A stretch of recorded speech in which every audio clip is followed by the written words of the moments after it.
Hi guys, it's me ChazzaHD and welcome to race day at Suzuka for the 2022 Japanese Grand Prix, the first race day here in Japan since 2019, and it is great obviously to be back here in such a great country, but also such a great venue for Formula 1 and motorsport in general. Suzuka is one of, without a doubt, the best racetracks in the world, and looking at the F1 calendar, it's definitely, I would say, top 3 best tracks on the calendar. So yeah, it's so great to be back here after what has felt a lot longer, honestly, than 3 years, given what's happened in the world since we were last here in October of 2019.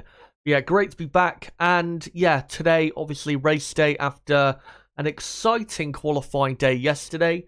We didn't get maybe as exciting of a finish to qualifying in the fight for pole position as we could have got if Carlos Sainz and Charles Leclerc had improved their final laps when they didn't really improve their final laps in the end. It could have been a bit more exciting there. But yeah, it was an exciting qualifying session yesterday.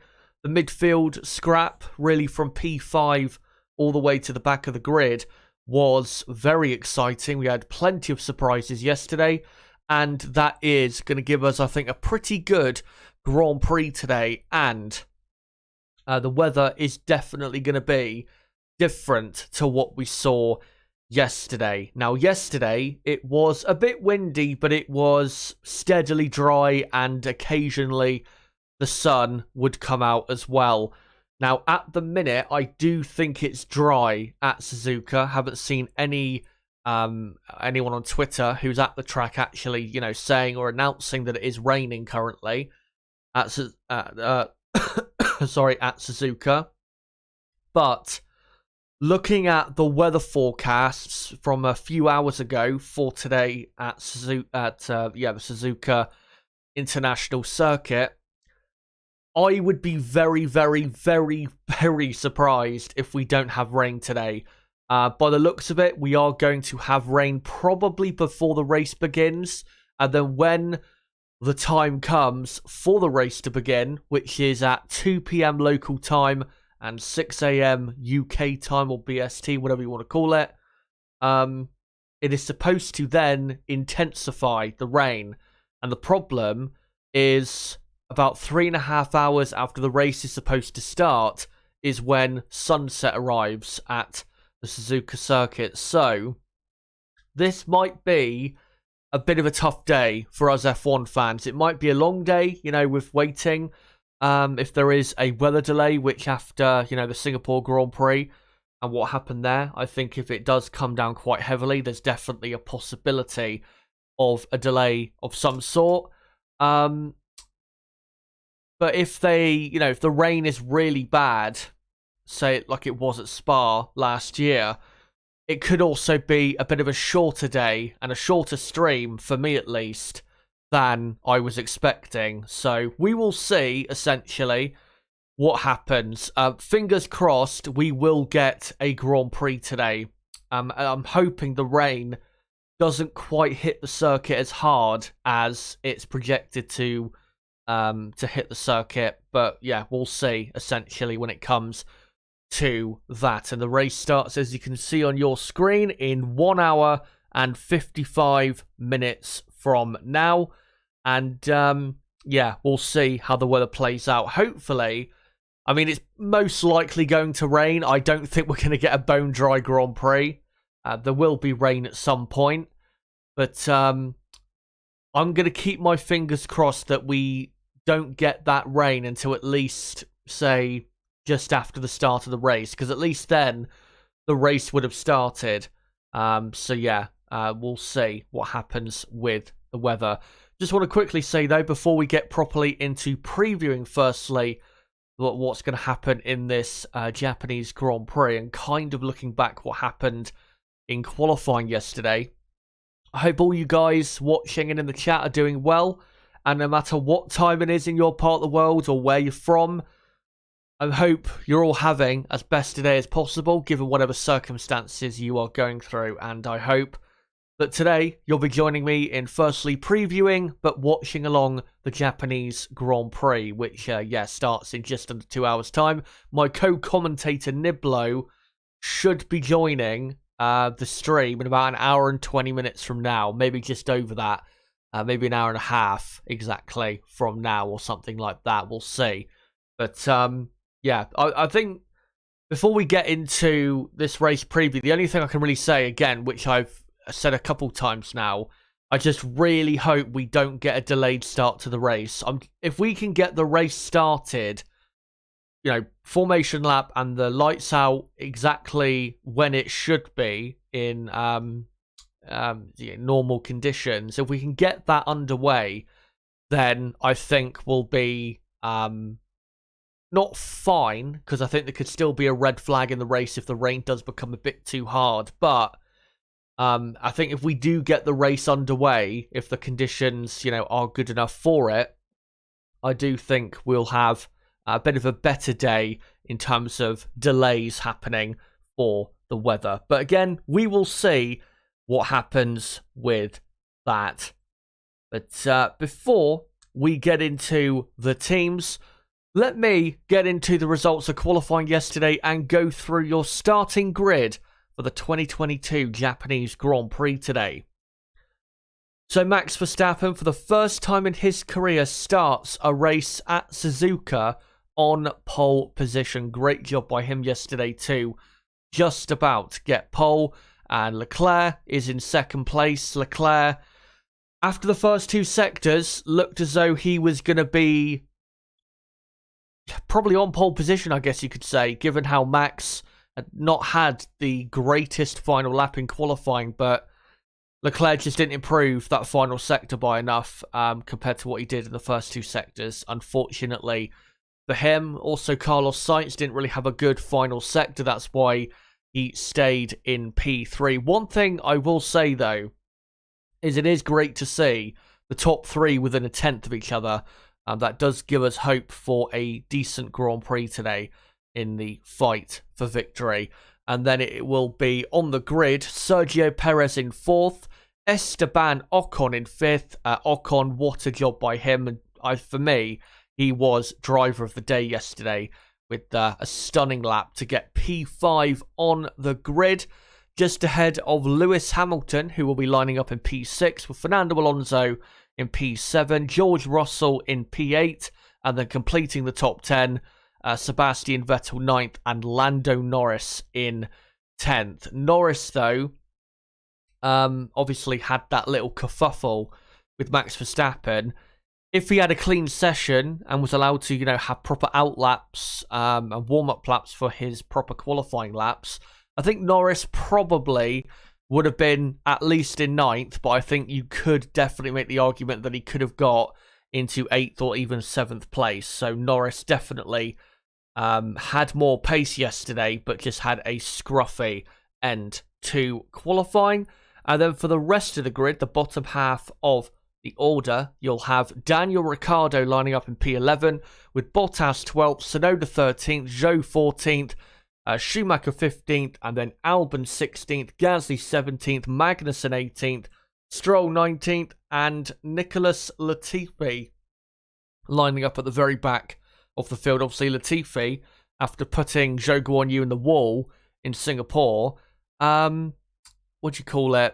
5-place penalty, but qualified 20th, and he will start, indeed, in 20th position. But that is your starting grid for the Japanese Grand Prix.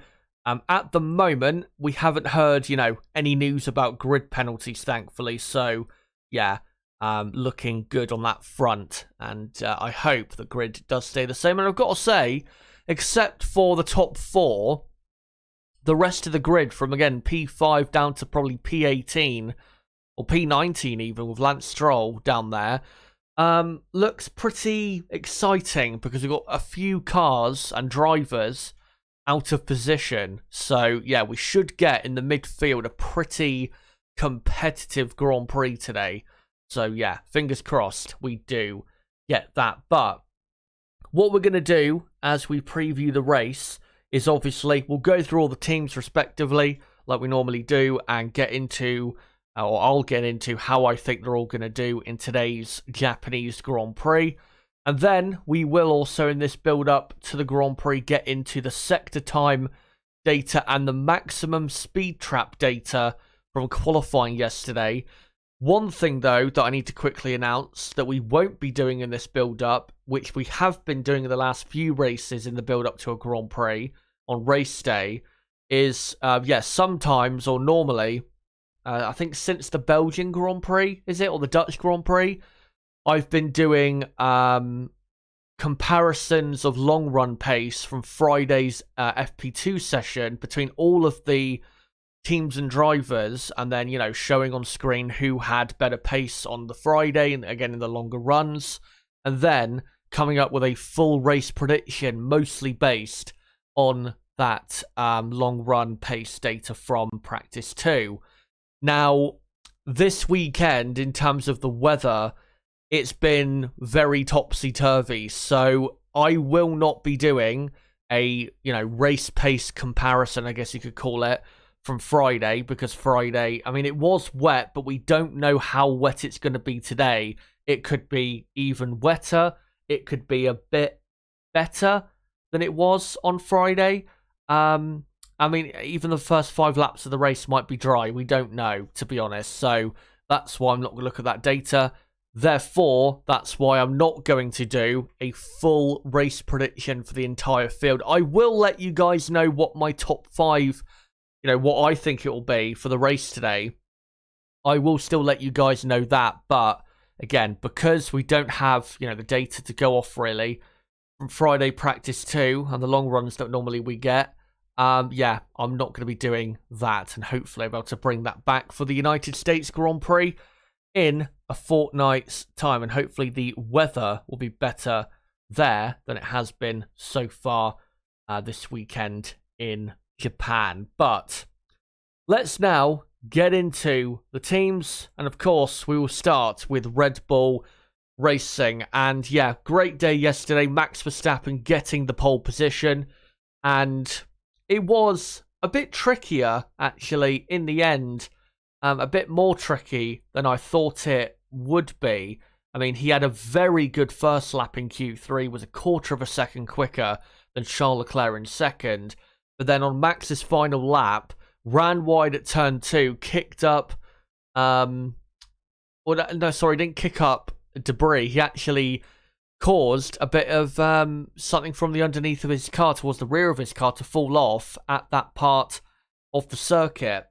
And was lucky, to be honest, that Charles Leclerc did not have a great final sector to his lap, because if he did, I think Leclerc would have been getting pole position, because I don't think Verstappen, after that mistake, even if he put in an amazing lap, I don't think Verstappen had maybe as much grip after that piece of whatever fell off his car.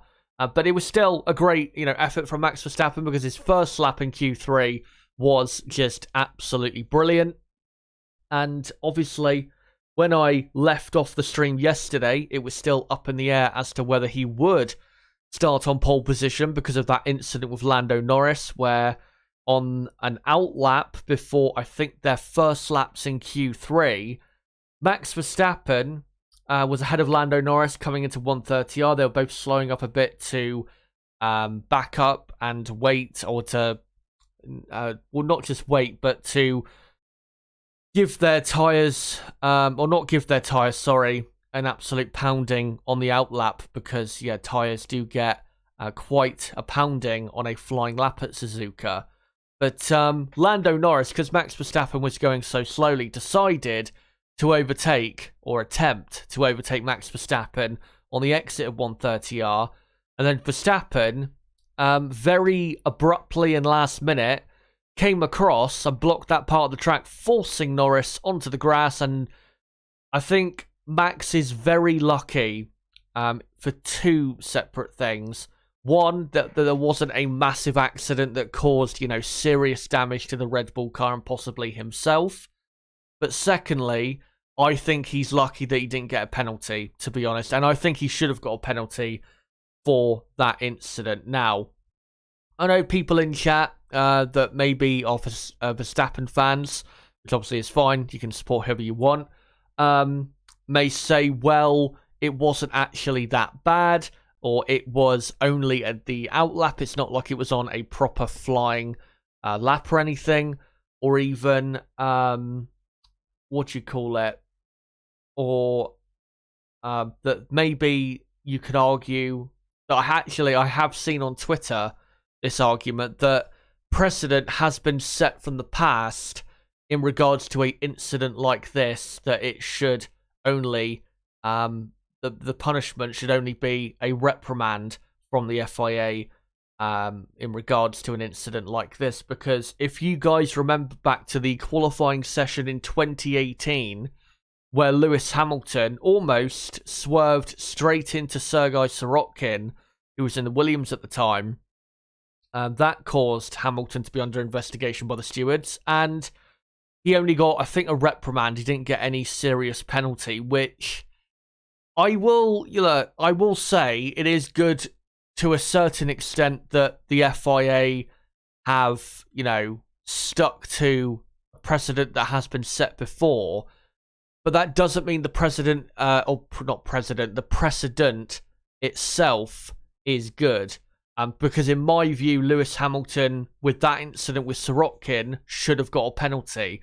And if you actually go back to the qualifying watch-along, or even qualifying review that I did at the time for the 2018 Brazilian Grand Prix, I'm pretty sure you would have heard me during whatever review of that say that Lewis Hamilton should have got a penalty for it, because it was dangerous driving. And just because it was, an outlap, and just because a collision didn't happen, it does not mean it was not dangerous driving. Because if, Sorokin in that incident with Hamilton, or Norris with the incident with Verstappen, if they didn't react so well, it would have ended up in, again, a massive accident. And it would have been caused a lot of debris on the track, would have caused a lot of damage to both cars and possibly drivers, depending on where exactly the hit point would have been. So yeah, I don't think those, excuses should be used to justify Max Verstappen not getting a penalty for that. And I know you could also argue, well, Max Verstappen did not intentionally block Norris, which, I don't think you can prove that it was or was not intentional, but intent does not matter in regards to a certain piece of driving from a driver. It doesn't matter, and you should not be judging people's driving and determining a penalty for someone based on intent, because most racing drivers, if they make contact with someone or do some dangerous driving, most of the time, at the very least, it is not intentional. So, in my view, intent should not matter when it comes to it. And I think Verstappen, should have been given a penalty for it. It was dangerous driving, could have caused a massive collision. And I think that, again, him and Norris, very lucky that Lando Norris reacted to it so well, because if he didn't, and let's say Lando took his eye off the ball and maybe hesitated for a second or two, there probably would have been contact and quite a hefty collision there. But yeah, Max Verstappen, in the end, he starts on pole position, and we'll see how he gets on in the race today. To be honest, wet or dry, as long as Red Bull don't make bad decisions as to what tyres they are on at certain parts of the Grand Prix, and Max doesn't make any basic errors, which, to be honest, I think the chances of that happening are very, very low, given how good he is in wet or dry conditions at this point. I think as long as he is leading the race into turn one, I think Max Verstappen is going to win the race today. Of course, Max can win the World Championship today, and we'll get more so into the permutations right before the race begins. But for Max Verstappen, he needs to outscore Charles Leclerc, if Leclerc is to outscore Sergio Perez, who is lower down on the grid, Max Verstappen has to outscore Leclerc by 8 points in this Grand Prix coming up in an hour and 40 minutes from now. If he does so, then Max Verstappen will be officially Drivers' World Champion for 2022. So, yeah, we will see whether he can do that. Obviously, if he gets the win in the fastest lap, then even if Leclerc finishes second, that will be enough for Max Verstappen to win the championship. But you never know, with the rain most probably hitting the track today and causing today's race to be wet, you never know just what could happen for Max Verstappen.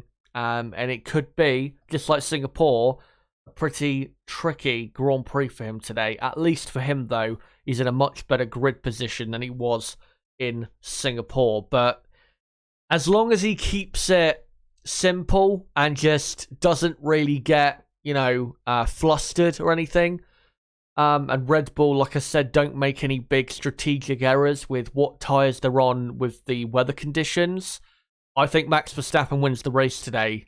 Whether he wins the World Championship, I don't think is necessarily going to be down to Red Bull and Verstappen having the fastest car today, because when it comes to getting a fastest lap point, it isn't necessarily about having the best car on the grid on that particular day.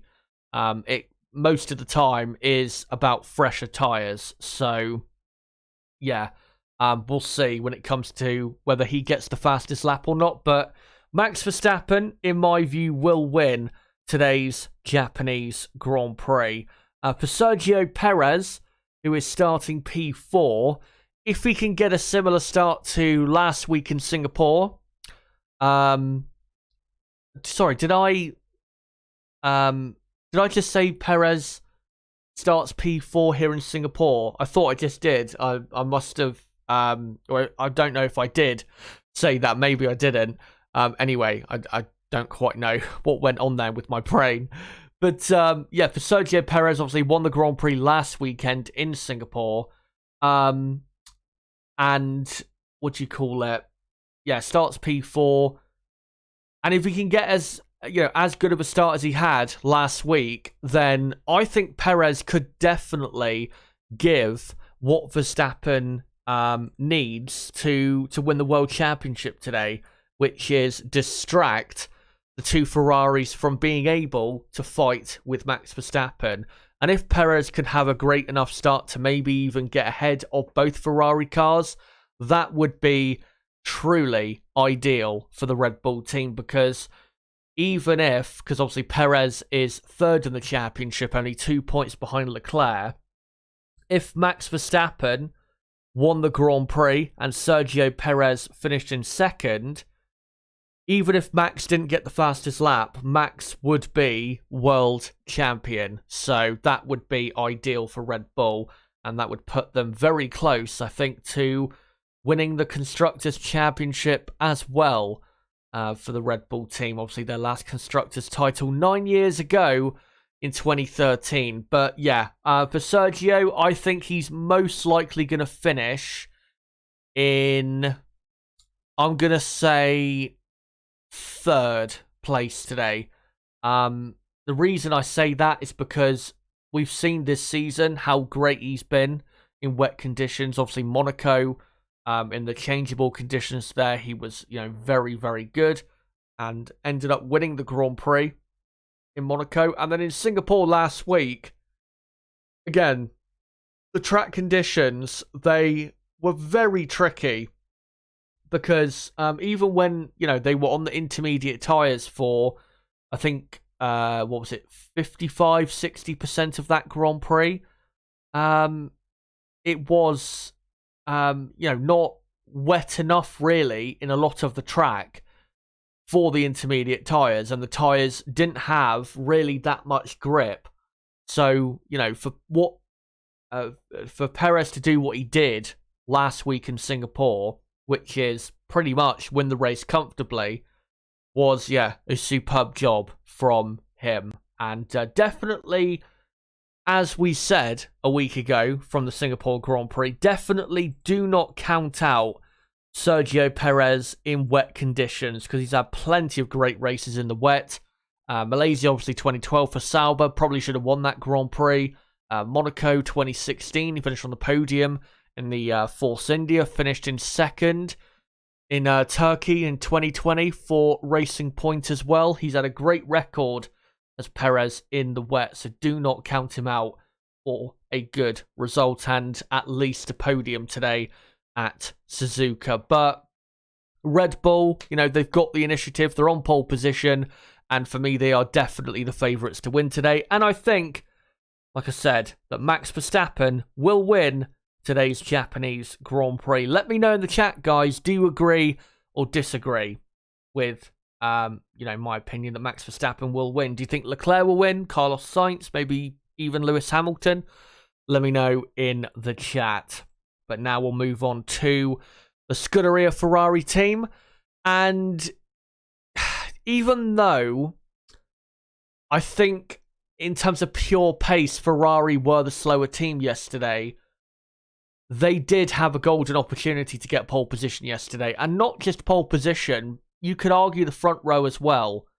Because, Max Verstappen, did a great first lap, was quarter of a second clear of Leclerc, and I think a third of a second clear of Carlos Sainz. But with Verstappen not having a good final lap and suffering some damage as well from going a bit wide at turn 2, like I said a moment ago, that was, I wouldn't say an open goal for Ferrari, but definitely a good opportunity to at least get pole position for them. And Leclerc had a very good first two sectors. After the second sector, he was 0.2 of a second up on Verstappen and just needed to have a good final chicane, and he would have been, I think, surely on pole position. But he even said that, the whole lap was great until the final chicane where the tyres, he said, just went somewhere else. Maybe they were overheated by that point.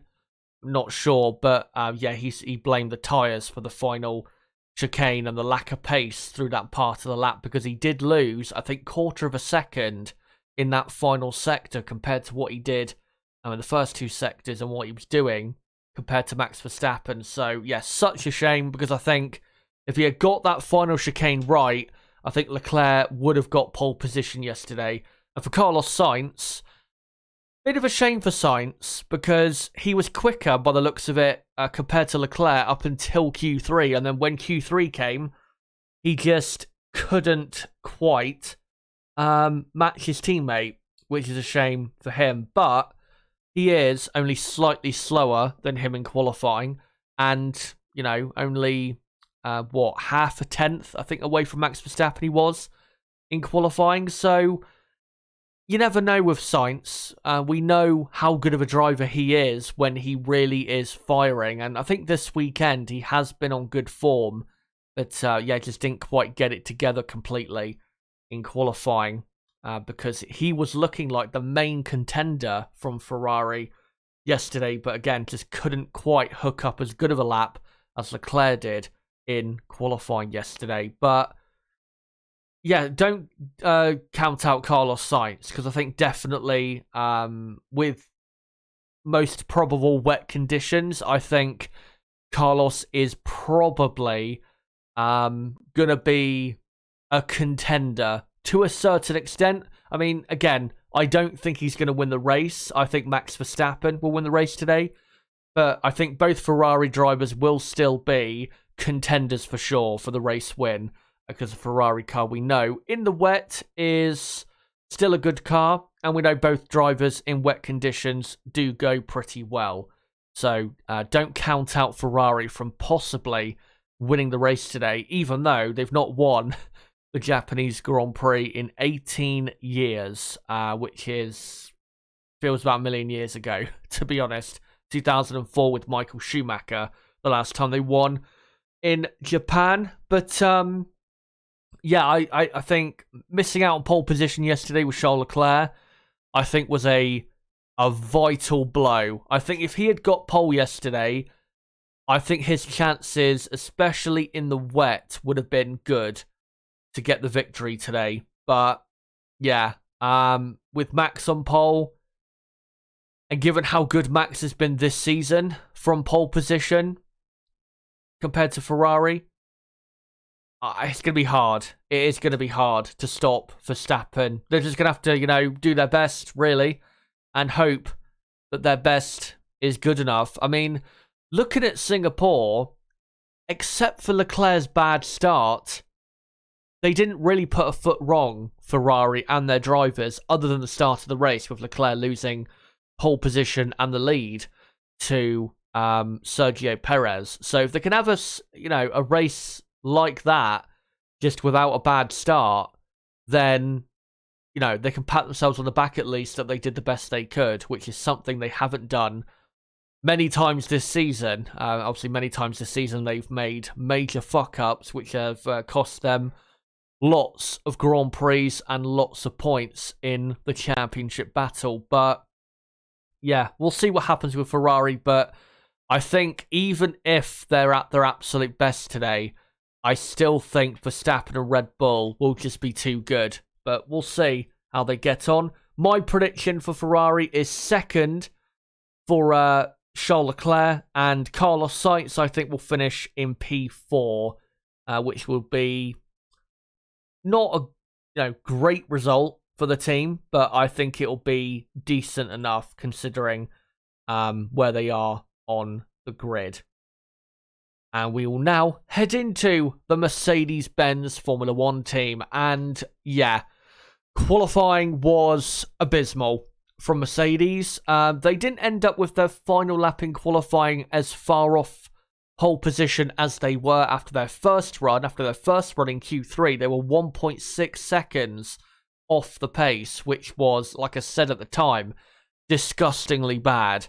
And then they did improve. Hamilton went up to 6th place and was now, instead of 1.6 seconds, now 9/10 of a second away from pole. But yeah, it just simply wasn't good enough from Mercedes. I thought they would be about 5, maybe at the absolute most 6/10 of a second away from pole. But yeah, they just were lacking, 3 to 4/10 of a second compared to where I thought they would be. I don't think they were able to fire their tyres up as well as maybe they were hoping. It was definitely not that warm at Suzuka yesterday. I mean, it was decent temperature-wise, but it wasn't anything, balmy or anything like that.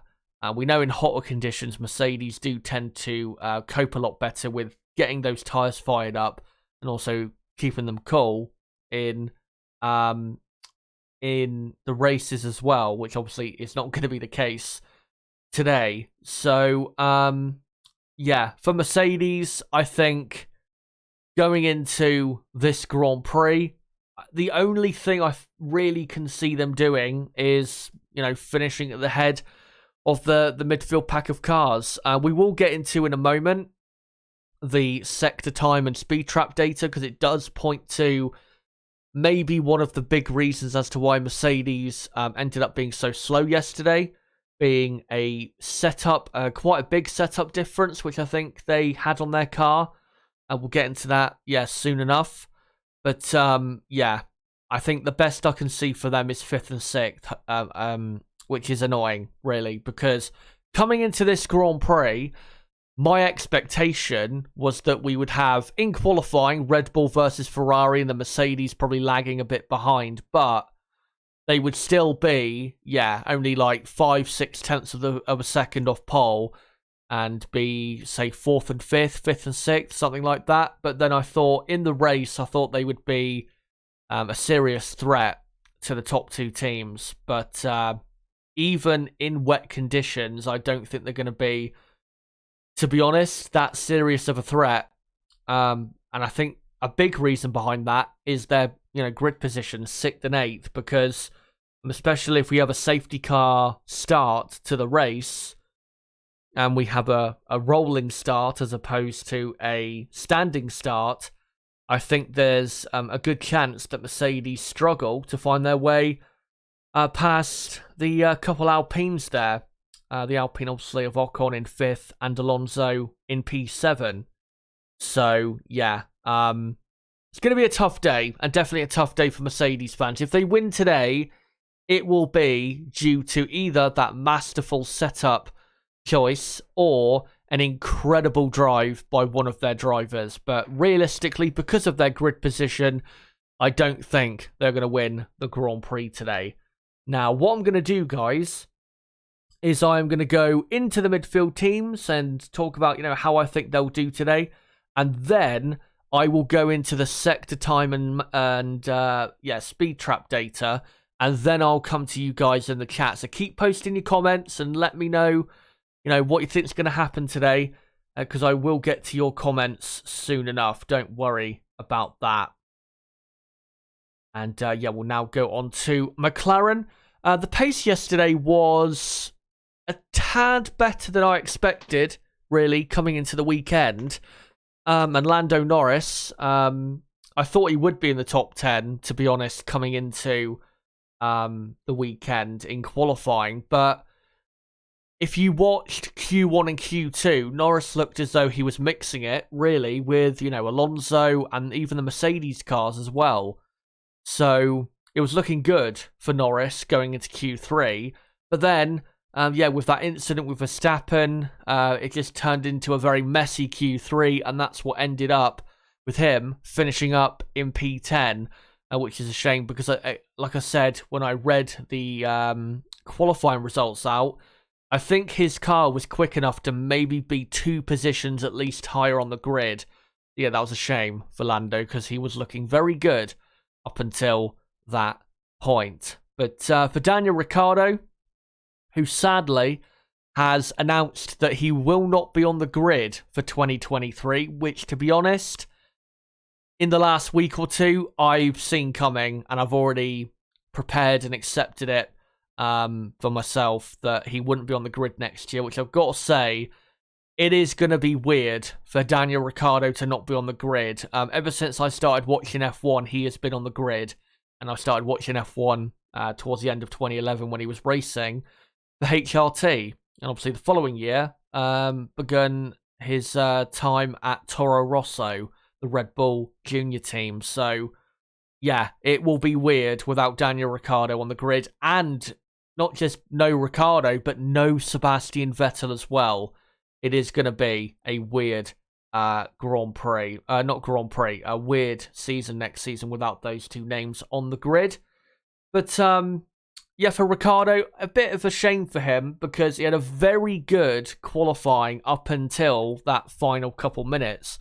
With his first run in Q2, Ricciardo went up to P5.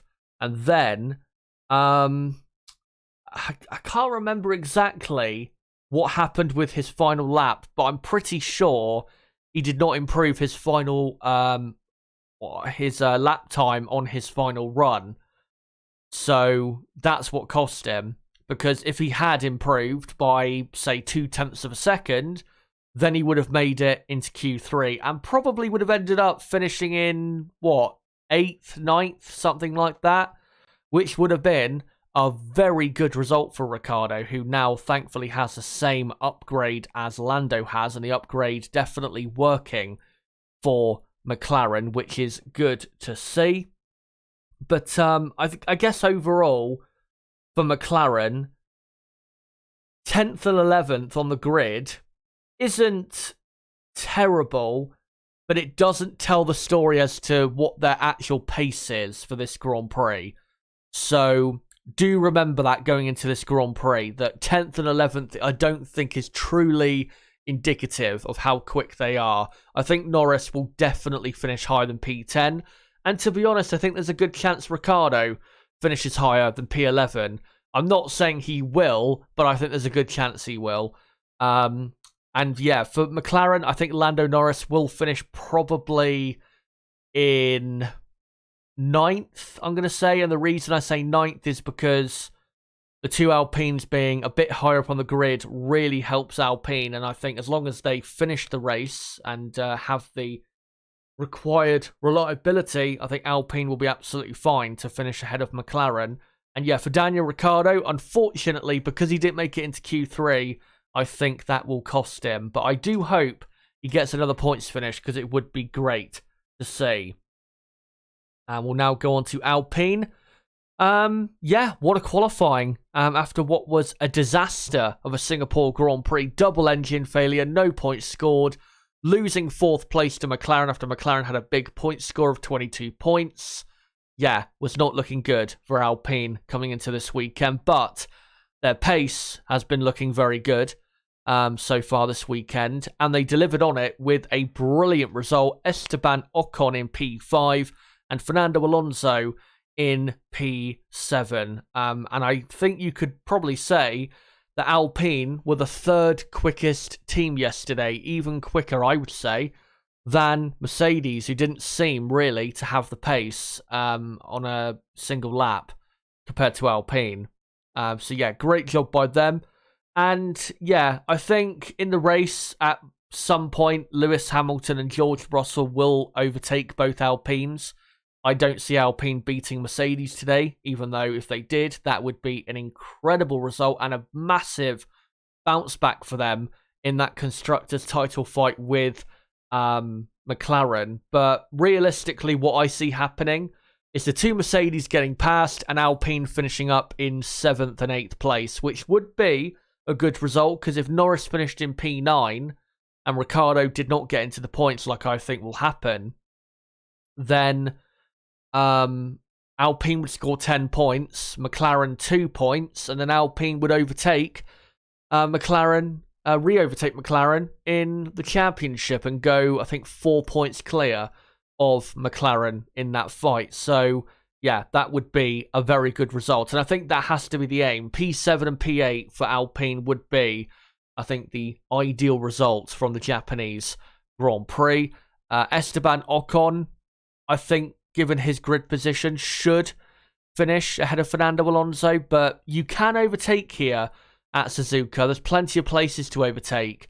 So maybe Fernando will be able, as we know Fernando is a very strong race driver, maybe Fernando will be able to come back at Esteban in the Grand Prix. But if they work as a team, they should be able to get a good result. Good to see, by the way, as I pointed out in my qualifying watch-along yesterday, it's good to see that Alpine and McLaren are definitely closer to the top 2, top 3 teams even on the grid. And a big reason behind that is McLaren and Alpine in the last week or so have brought significant-ish upgrades to their car. McLaren, they brought a new engine cover, floor, barge board, and I think side pod inlet upgrade. And then for Alpine, they have a new floor on their car, which clearly yesterday it was working very well. So it's good to see McLaren and Alpine close that gap. And if they could be, say, next season, 2 to 3 tenths of a second closer than they were yesterday, then we could have a really exciting season next year. But I'm thinking too much far ahead. Let's just think, obviously, about this Grand Prix coming up in an hour and 15 minutes. Yeah, Alpine, I think they will be the best of the rest team after the top 3 teams. And hopefully, from their perspective, they get a good bounce back load of points. Now we'll get on to the last few teams. Alfa Romeo, not a great qualifying. 12th and 14th. To be honest, that's about where they were in dry conditions in the dry running on practice 3 earlier on Saturday. So it's not really a surprise they ended up in P12 and P14. But really, if they were to get a point today, I think really they needed to be in the top 10 to be able to do that. But yeah, P12 and P14 it is. Not bad grid positions. They can definitely get a point from there, but given the pace of the certain cars in the top 10, I don't think that is going to happen. I think they'll just miss out. They'll have decent pace, but I think they'll just miss out in the end. Do watch out, though, for Valtteri Bottas, because he did win the last Japanese Grand Prix we had here in 2019. Next up, Haas F1. 15th and 18th on the grid, unfortunately for Haas. Mick Schumacher had a decent qualifying. Well done to him for out-qualifying Kevin Magnussen at a circuit he's never raced around before. And I hope that Mick has a good race today, but he did not have a good end to Q2, where he made, I think, a bit of a mistake and cost himself probably a couple of positions in qualifying. So, yeah, I'm ashamed that Mick couldn't get, say, 13th on the grid, which would have been a decent starting position given the pace of the Haas car this weekend, but that's the way it was. And yeah, Magnussen down in 18th. If you look at, this season, really since the Miami Grand Prix, which was the 5th race of the season, and now this is the this is the 18th race of the season. Haas have only scored points, I think, twice since that race.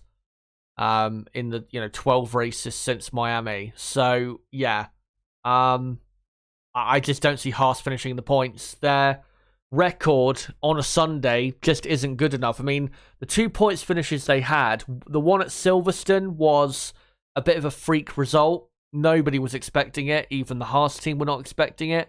And then Austria, they were just super quick with both cars, which hasn't happened really at all this season except for that particular Grand Prix. So, yeah, 15th and 18th on the grid. I just don't see Haas F1 coming back from that and getting anything really out of this race, unless they can survive in the wet and hope for a few retirements. And maybe they could nick a point.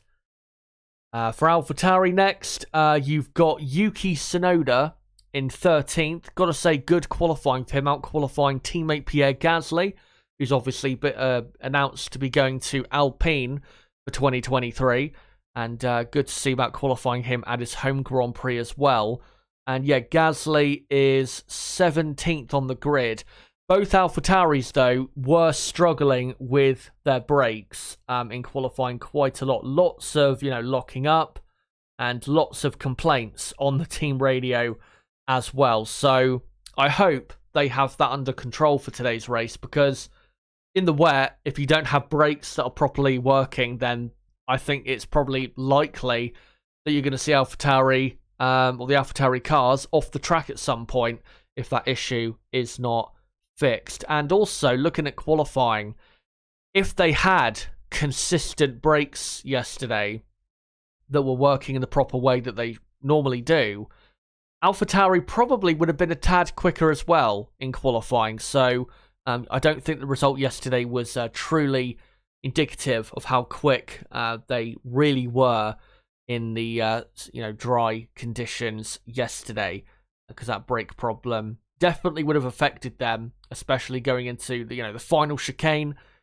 and the hairpin as well. But it'll be interesting to see what home driver Yuki Tsunoda can do. It would be great to see him in the points, but it's going to be tough with especially how many great drivers are in the top 10. Verstappen, Leclerc, Sainz, Perez, Ocon, Hamilton, Alonso, Russell, Vettel, Norris. That is, an incredible amount of talent and quality starting in the top 10. And I just think it's going to be very tough for anyone really outside the top 10 to get into the top 10 itself by the end of the Grand Prix. So, yeah, Tsunoda, as long as he has a decent race and can finish around about where he's starting and can beat Gasly, I think that'd be a good race for him. And for Gasly, yeah, a bit more progress from that starting position would be good for him. For Aston Martin, Sebastian Vettel, 9th on the grid. What a performance from him yesterday. Massive shout out for him. And he was one of the drivers of the day yesterday. You could argue the driver of the day yesterday in qualifying. He only did 1 lap in Q3, and with that 1 lap, he went up to P6. And if he did 2 laps in Q3, he could have ended up, having a bit more grip for that final run and running later in the session. He could have had a couple more positions higher on the grid. He really could have. He was really, really good yesterday, was Sebastian. And keeps up his 100% record of top 10 finishes in qualifying at Suzuka. And as I said yesterday, he's got such great history here. He's won the Japanese Grand Prix 5 times previously. And yeah, I'm hoping that he does have a good day today and does finish in the top 10. And I think he will. I think he finish in, say, P10. He could finish in P9 if he can really have a good car, let's say, and keep it together in the wet conditions. Then I think he could finish in P9. But realistically, because I think Norris will make progress from P10, I think Sebastian will finish in the last points paying position of 10th. For Lance Stroll, who's starting 19th, it's a shame for Stroll because we know Aston Martin, in wet conditions, they seem to have a better car. We saw that in Singapore last week. They were pretty quick.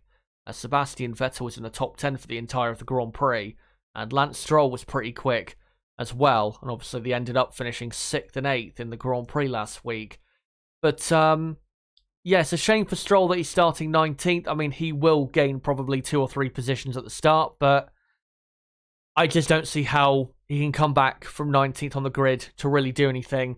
He would need probably a bit of luck and, you know, a few retirements to get into the points, but we will see what happens with that. But yeah, I think Sebastian Vettel will get into or finish where he is, not where he's starting, but he will finish in the top 10, which would be, I think, given the car he's driving, which is not as good as the top 5 cars in Formula 1, you know, the Red Bull, Ferrari, Mercedes, Alpine, and McLaren.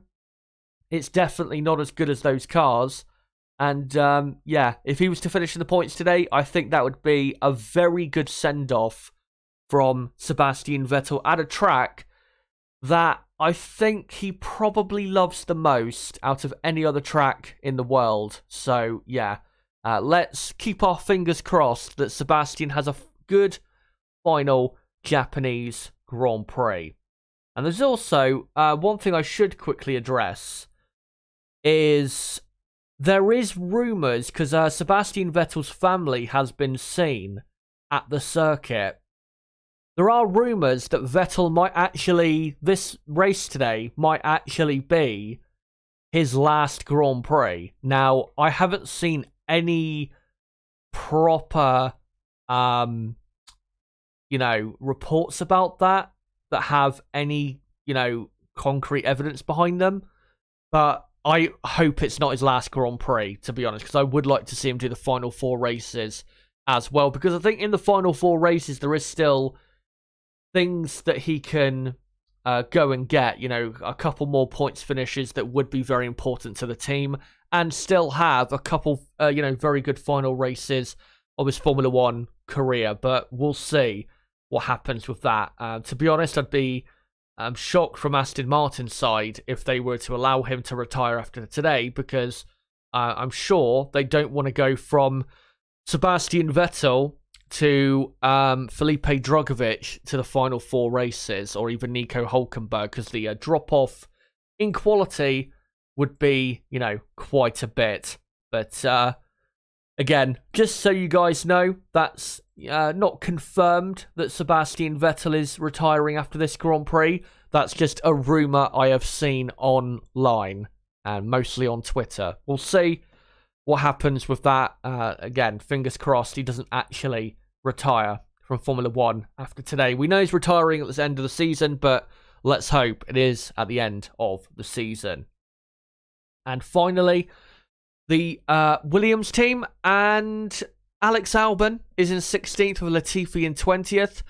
Williams are going to struggle a lot today because, I mean, in the dry yesterday, their pace wasn't terrible, wasn't as bad as what we saw in Singapore. And obviously the high-speed nature of this circuit in, say, the second half of the lap really helping with that, because obviously they are the quickest team in a straight line in the power sections. But with it raining for the Grand Prix today, I think they're going to struggle a lot, and the only way they're going to get anywhere near the points even is if there is a few retirements. So if you're a Williams fan, don't expect too much from this Japanese Grand Prix.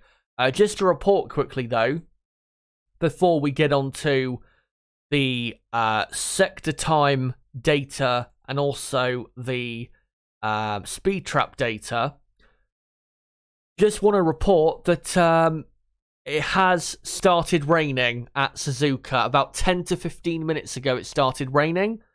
And the forecast is suggesting quite clearly that the rain will only increase. So, yeah, I'll keep you guys up to date. I am going to, in a moment, put on the Sky F1 broadcast so I can let you guys know live from the track what is actually happening. But what I'm going to quickly do is, go on to that sector time and speed trap data, and then for about half an hour or so, I'll come to you guys in the chat to see what you guys have to say in regards to today's Japanese Grand Prix. And keep letting me know, who do you think wins the race today? Give me your top 5 prediction if you can for the race, and what do you think will happen for all the teams and drivers in this race. But I am going to quickly hide the timer. I will get it back on screen in probably, 5 to 10 minutes time. So just give me a few minutes as we now go on to this stuff. And the reason I want to look at this, I know it's going to be a wet race and obviously qualifying was in the dry. But the reason I want to look at this is because it does point to some interesting things in terms of car setup. These certain bits of data. So looking at Red Bull versus Ferrari, in the first sector, it's pretty much equal, I would say, between the top 2 teams. Then in sector 2, Ferrari, which is, sector 2 is pretty fast. I mean, yes, you do have the Dunlop hairpin and the spoon curve, but most of the middle sector is, you flat on the gas. And Ferrari actually quicker in that sector compared to Max Verstappen. Leclerc was a 10.5 quicker than Verstappen in sector 2. But then in sector 3, you can see Leclerc, his best final sector yesterday was just not good enough. 0.2 of a second almost away from Max Verstappen, and Carlos Sainz was a 1/10 of a second away as well. And that final chicane I think they were having trouble with were Ferrari. Now, it has come out that Ferrari yesterday were actually running less wing than they would have normally to try and combat, obviously, the advantage that Red Bull have with straight line speed. Now, we'll get into more so with that, with the speed trap data, to really look at who could be running a bit more of a wet setup and more of a dry setup. But if that is absolutely the case, because it hasn't been absolutely confirmed that Ferrari are running a bit less wing, that's the reliable reports, I guess you could say, of what's been going on. As just to let you know, the umbrellas are up at Suzuka, so it's just raining lightly but getting heavier all the time. But if that is true, that Ferrari are running with less wing, that will not help them today in the wet conditions. And Red Bull are running, I think, just a medium amount of downforce, not too much downforce, not too little. And that'll really help Verstappen and Red Bull today. And that's why, looking back, it was so important that Ferrari got pole, because, at least if they did have less swing on, and they were slower today in the wet conditions, at least they would have the lead of the race and, be starting on pole position and would be able to a certain extent to control the pace out front. Now, with Mercedes-Benz, let's get into the data from their side and look where they were, losing a lot of pace to Red Bull and Ferrari. So in the first sector, Mercedes were, a couple tenths of a second away from Verstappen, which isn't terrible, I have to stress that it isn't terrible, but it's a slight bit more time that he lost and that Mercedes were losing in that first sector than I expected. I thought, honestly, they'd be losing probably about a tenth of a second in the first sector, but yeah, 0.2 of a second it was. But sector 2 is where Mercedes have been so slow. You can see George Russell 0.6 of a second pretty much slower than Charles Leclerc, and even both Mercedes 0.4 of a second slower than Verstappen, again in that very high speed sector 2. And we'll get more so into why that is when we get into the speed trap data. Yeah, that sector was very poor for them. But then sector 3, Mercedes, 0.3 of a second off the pace in that sector compared to Verstappen. Actually, 1/4 of a second, sorry. Is it 1/4 of a second? No, it is about 0.3 of a second in that sector, the final sector, which is, yeah, high speed. Probably not as high speed as sector 2, but is quite high speed sector as well. And that really is where Mercedes were losing the time compared to Red Bull and Ferrari in a straight line, which is what we saw at the Italian Grand Prix at Monza, where they were pretty slow in reality compared to those two teams. That has come back to bite them this weekend, but as I'll get onto, like I said, in a second, that's not necessarily down to them having just bad straight line speed. Now, let's quickly get into the midfield team. So, Esteban Ocon in the Alpine, impressively lapping at the same pace in the first sector as Lewis Hamilton, showing that the Alpine in the S's has very good pace. And then sector 2, the Alpines pretty much on the pace with Mercedes. And then sector 3, they are, quicker than the two Mercedes by, 0.5 to 1/10 of a second. So, yeah, throughout the entire track, really, in the dry yesterday, Alpine were just as quick, if not a tad quicker by, for the whole lap, by, say, 1/10 of a second over the Mercedes team. But in the race today, in the wet conditions, it will be definitely different. And for McLaren also, in Sector 1, they're pretty competitive with Mercedes and Alpine. Sector 2, though, is where they're losing quite a bit of time. Ricciardo, the quickest McLaren driver in Sector 2 yesterday, a couple tenths of a second away from the Alpine of Fernando Alonso. And then Sector 3, Lando Norris, where is he in Sector 3? He's actually doing lapping at a pretty good pace in that final sector. So maybe just the same thing in the second sector, just poor straight line speed, or possibly a setup difference with McLaren compared to other teams. Because in Sector 1 and Sector 3, McLaren are just as quick, really, as Alpine and Mercedes in the dry conditions. And then other than the top 5 teams, the only other eye-catching sector times, really, is, I would say, Sebastian Vettel in Sector 2, slightly quicker than Lewis Hamilton. And then Sector 3, Valtteri Bottas, even though he's knocked out in Q2, was quicker than everybody in that final sector yesterday, other than the 2 Red Bulls and the 2 Ferrari cars. So, yeah, very good pace there from Bottas in the Alfa Romeo. But looking at the sector times, I think the middle sector is where he was struggling. And to be honest, I think we can kind of see a bit of a difference in possible, the setup of the cars. And now, talking of that, let's get into the speed trap data. Now, the main 2 speed traps we're looking at are the 2 on the left-hand side of the screen, the main speed trap and then the finish line speed trap as well. So with the main speed trap, which is located, I believe, at the end of the pit straight, obviously the 2 Williams is quickest by an absolute mile, not really a surprise there. Max Verstappen and Sergio Perez quite high up there, as well as Ferrari. And I think that absolutely points to Ferrari having taken a bit of wing off their car, which in the wet conditions we're going to get, I think will turn out, unfortunately for them and their fans, to be a mistake, because you do need more downforce on in wet conditions, to be honest.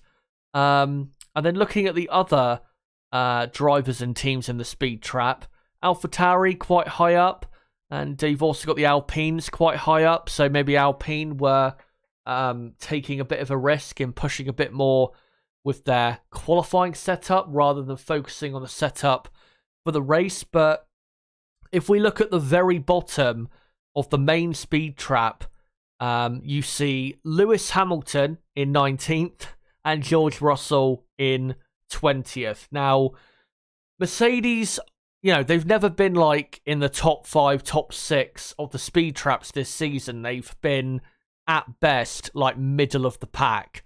But for them to be pretty much 10 kilometers an hour slower than the Red Bulls and the Ferraris in the main speed trap, I don't think that is purely because Mercedes don't have good straight line speed.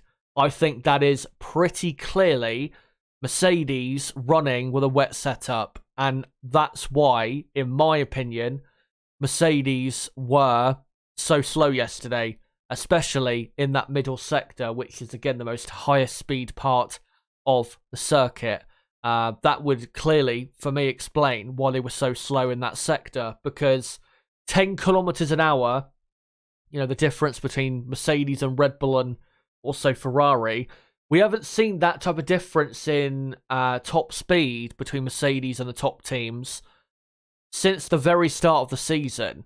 And we know Mercedes have made improvements to their top speed as well, with, improving the porpoising situation and all of that.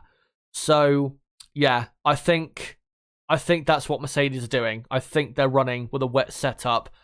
Maybe that will play off very well for them. Maybe it will see them finish on the podium and have, much more pace than even Red Bull and Ferrari today. If it does rain enough to to give them a proper advantage in these conditions, then yeah, it could be a very good and a very smart decision from the Mercedes team.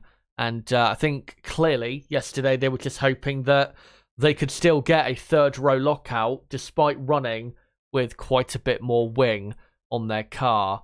And then also looking at the other people in the speed trap, if you look at the two Haas's down there in 17th and 18th, I think they're probably as well running with a wet setup. And the reason I say that is because they normally tend to be a bit further up in, the main speed traps at a Grand Prix weekend. So I think Haas were probably running with a wet setup as well. So maybe watch out for them.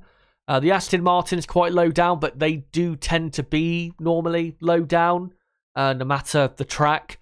And also McLaren outside the top 10 in the main speed trap. And then from the exit of the finish line, not the exit of the finish line, from the exit of the final chicane up until the finish line is a small acceleration zone. And at the finish line is the finish line speed trap. And you can see there you've got Sainz, Verstappen, Tsunoda, Leclerc, Alonso, Albon, Gasly, Perez, Latifi, Ocon.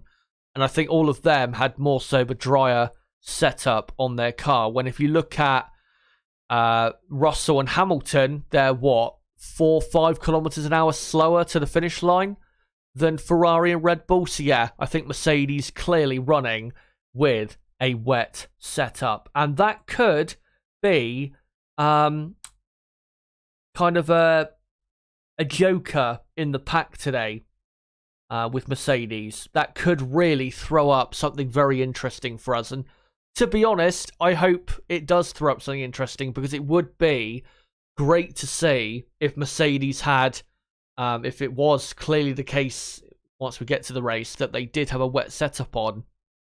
If they were suddenly, a few tenths of a second quicker than everybody else in the Grand Prix, That really would be something special and would be great for us watching, as they're starting from P6 and P8 on the grid. But let me now go back to this screen and I'll just get the timer back on screen, as we have now, guys, 50 minutes to go until the race begins. Let me just quickly get the watch-along pictures on the screen. Obviously, these will be the pictures that you'll see during the race when me and Nib cover it. And yeah, Nib, my co-commentator, should be coming on stream in about 20-25 minutes time. Yeah, we'll see exactly when he joins, but like I said, 20-25 minutes is most likely when it'll be. I just want to say though quickly, for everyone watching right now, if you are new to the channel, don't forget to subscribe for more content like this, because we do practice 3 qualifying and race watch-alongs for every Grand Prix in 2022. And for everyone watching right now, if you have not already, don't forget to smash the like button. Obviously, it does help out the channel grow. And if you want to keep up to date with the content on this channel, don't forget to follow me on Twitter at ChazHD5. But before I read out your comments in the chat, and make sure to keep them coming in the chat, because I will get to them in just a second, I'm going to quickly have a drink of water just to get my throat in a bit better condition. So I'll be back on the mic in a few seconds' time.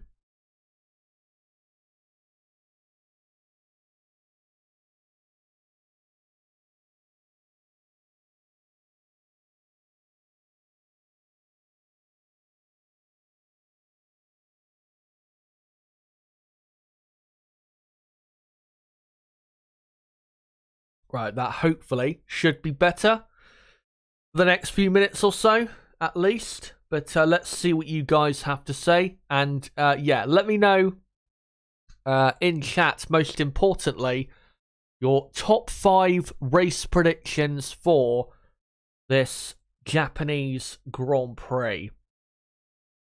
Dave Davidson says, too bad if there is not a close title fight this year. I'm curious if Leclerc could handle it.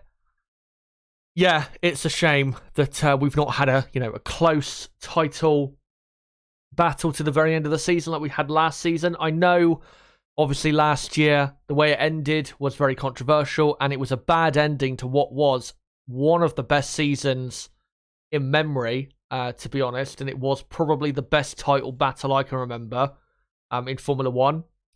Yeah, it's a shame, but it's not Leclerc's fault at the end of the day. Yeah, he made a couple errors this season, but Ferrari continuously, threw away so many points. And, it went from a situation where, I think, was it race 5 of the season? Leclerc was leading the championship by, 20 points or so? And then by the time we got to the Canadian Grand Prix, about 6 weeks later, Max Verstappen was now like 40 points clear. So, yeah, it just swung around so quickly. And Ferrari, in that time, that 6-week period, they blew so many points. And it was such a shame for the championship fight. But that's the way it goes. I mean, Ferrari, they did it as well in 2017 and 2018, where we could have had, and we really should have had, a title battle to the very end of the season, but they ended up falling away quite badly in the end.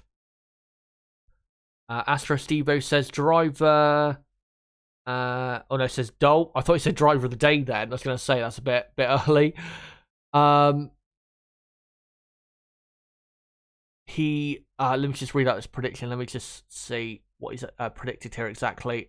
He's gone for Verstappen to win, from Perez 2nd, Hamilton 3rd, Leclerc 4th, Sainz 5th, Russell 6th, Norris 7th, Ricciardo 8th, Alonso 9th, and Tsunoda in 10th. Tsunoda in 10th would be great. See, Ricciardo in 8th also would be, would be something special, really, from Ricciardo.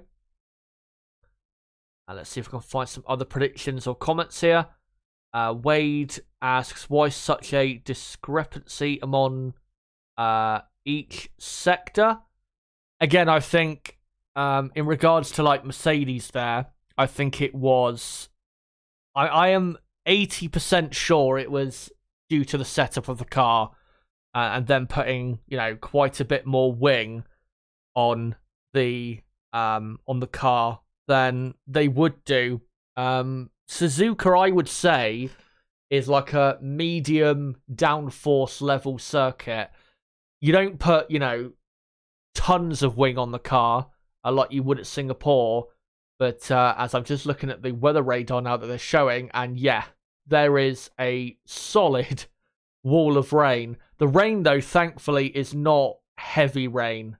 It's quite a bit of rain, but it's not anything like we saw in Singapore last week quite yet. So if the race did start right now, then I think the race would start normally, as normal, sorry. So yeah, looking good at the moment for, a proper race start, which is what we are hoping to see.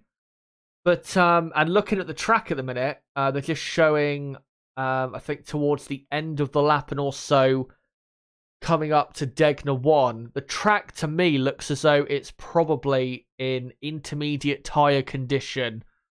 So yeah, it's looking good enough, definitely, to start on time and get a proper race going here. And hopefully some of the worst bits of rain won't hit the circuit like it did for Singapore last week. But yeah, that's what I was going to say. Normally at Suzuka, you run a medium amount of downforce. You wouldn't run the absolute highest wing or higher wing like you would in Singapore, where you put as much wing on as you can at a track with, 22 corners, I think it is. And it's so important to have good grip there. And obviously, you're not going to run as low a wing as you would do at Monza. But yeah, with the rain clearly here, and it's going to be a wet race, at least probably to start with, I can't blame them for going for that, because I don't think if they had gone for a normal dry setup, they would have, probably been 5th or 6th, or 5th and 6th on the grid. But it wouldn't have been, anything special for the Mercedes team. They wouldn't have been miles further up the grid or anything like that.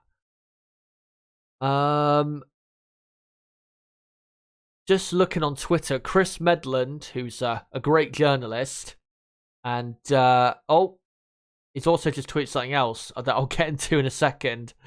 He just tweeted, with rain coming in, the FIA has issued a clarification of how it will interpret wording if it needs to implement a rolling start. The grid is downhill here and could be even or uneven in terms of wet/dry, or it could rain heavily, but it's not a commitment to a rolling start yet. So yeah, just letting you guys know about that. And he just tweeted 2 minutes ago, or a few minutes ago, that Pierre Gasly will start from the pit lane, who has had, and the reason is because Gasly has had to change his rear wing and front wing ballast, and it's different specification to what he had when he started in qualifying.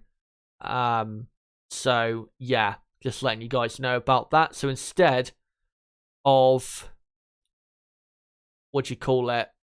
instead of P17, Pierre Gasly will start P20 and from the pit lane. But I'll come to you guys, back to you guys in the chat. Let's see what you guys have to say. And let me just mute my microphone quickly to possibly sneeze. And yeah, hopefully I don't have a sneezing fit, which feels like it could happen at any moment. Astro Stevo asks, will we ever see a properly wet race again? F1 used to race in, let me just, hold on. Let me just adjust this picture for a better place. There you go. Astro Stevo says, F1 used to race in monsoon condition and had some amazing races with no one injured. Yeah, they used to have monsoon tyres back in the day.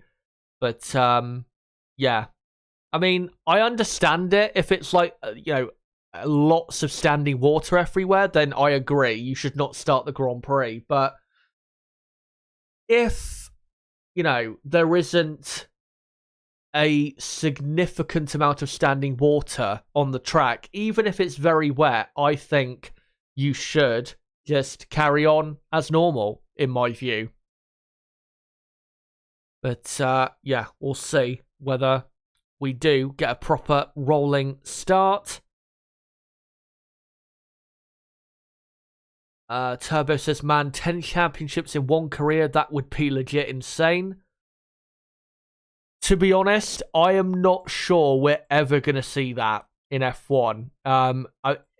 Definitely not in my lifetime. I would be very surprised if we saw Lewis Hamilton.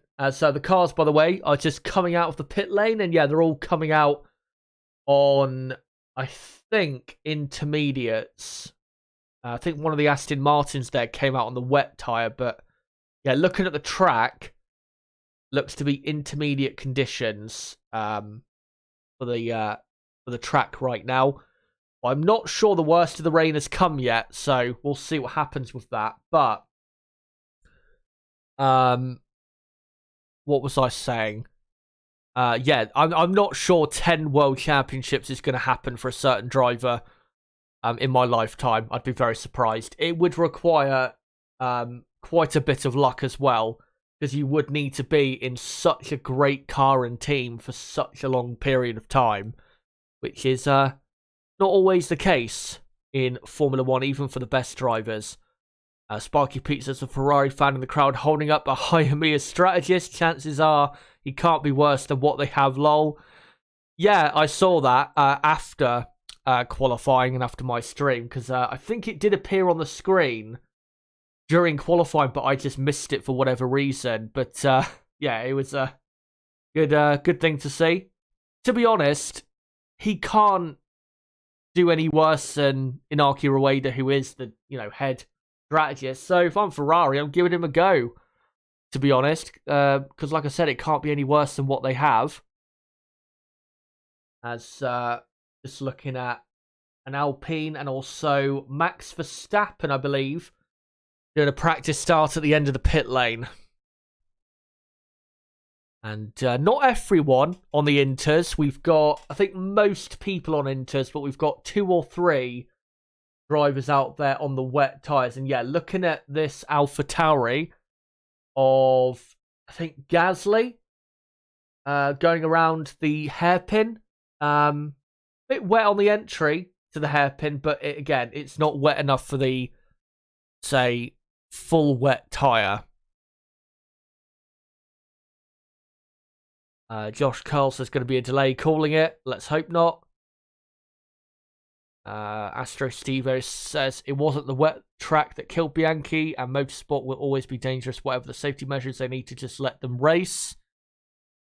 I mean, the conditions definitely played a role, but it wasn't it wasn't like the main reason why that crash happened.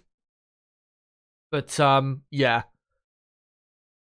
I can understand their concern with heavy rain and that, and I totally get the what do you call it, the need to be safe rather than sorry, but I do think a couple of times in the last few years it has been a bit too excessive in, the delays because of the conditions. As the cars pound around on the track, seeing how the conditions are. David Taylor says, getting a bit tired of Toto Wolff and the political yammering. Right or wrong, I am losing a bit of respect for the Mercedes organisation. Well, let's see what happens with this cost cap analysis that the FIA will release, hopefully tomorrow afternoon, because they were supposed to release it on Wednesday, but then they delayed it again. But if it comes out that Red Bull did not, breach the budget cap, then if I'm Christian Horner, I'm definitely filing a legal case, or filing a suit, against, say, Mercedes and Toto Wolff, because the way Toto in Singapore was talking about it, you would think that it was, confirmed true, the rumor, and yeah, I would definitely be looking at that if I was Christian Horner. Let me see if I can find some other comments here in the chat. Good to see Nib in chat. And yeah, he'll be on probably in a few minutes time. And I'm also, in a few minutes, going to post the link back out for the stream. I'll make sure to do that. Just looking at the track, though, as they're coming to the end of the lap into the final chicane, the track, it's wet. It doesn't look anywhere near as wet as it does in, like, the mid part of the track. So, yeah, if the race started right now, they'd be on the intermediate tyres. Absolutely no doubt about that. There's not enough standing water, or enough water, for the full wet tyre to work in these conditions. But with rain probably getting worse, it is going to make it tricky when we actually do get to the time when the race starts as to what tyre they should be on. But yeah, on the run into the hairpin, it's definitely quite a bit wetter there than it is at the final chicane. But yeah, I'd say most of the track is in decent condition for a race start that actually starts on time. Let's look in chat quickly to find some more comments. Stephen Cummings says, race will be underway soon. Good talking to you all, gents. Thanks, no problem.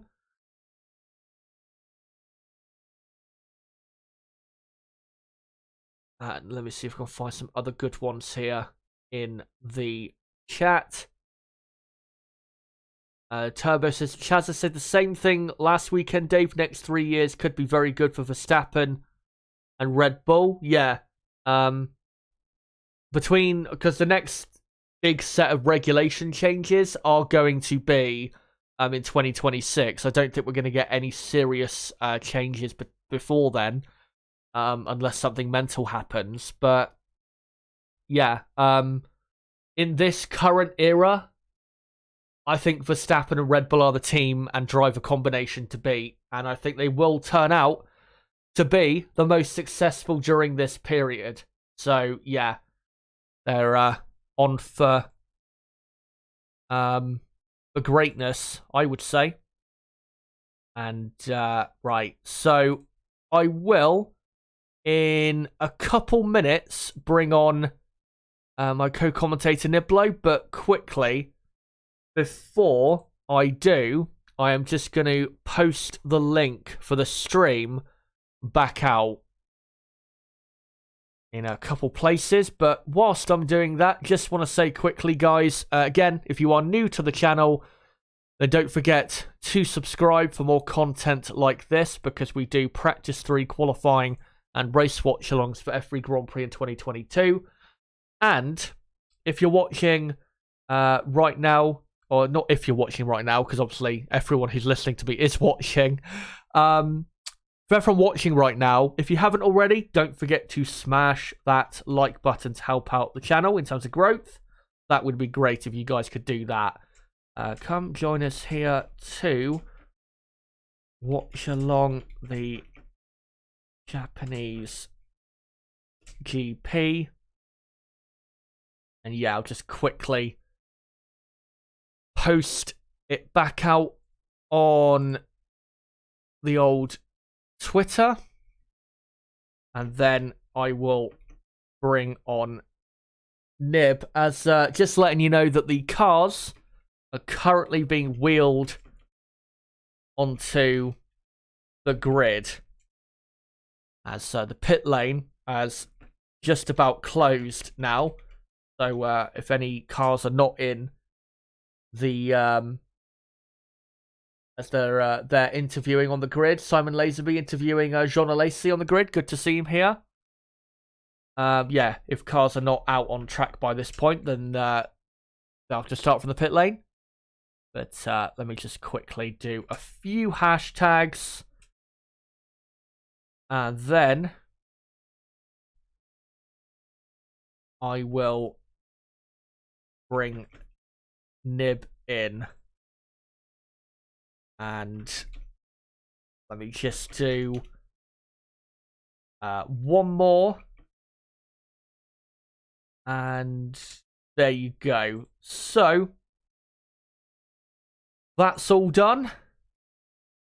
And yeah, I'll now bring him on. And yeah, keep letting us know, guys, in the live chat what your thoughts are going into the Japanese Grand Prix and what your predictions are for this race. Who do you think is winning the Japanese Grand Prix? Is it Verstappen, Leclerc, Sainz, Hamilton, Russell, Alonso? Let me know in the chat. But with 29 minutes to go until the race begins, let me just grab my headphones and bring Niblo on. And I'll just plug these in quickly and bring him on as we're just watching Karun Chandhok on Sky F1 just doing an analysis of the start of the race last weekend in Singapore, obviously with the wet conditions there.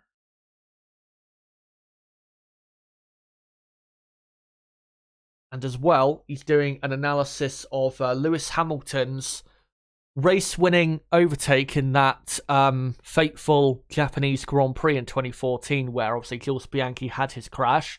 I've got to say, that overtake that Hamilton did on Rosberg is one of the most underrated overtakes I've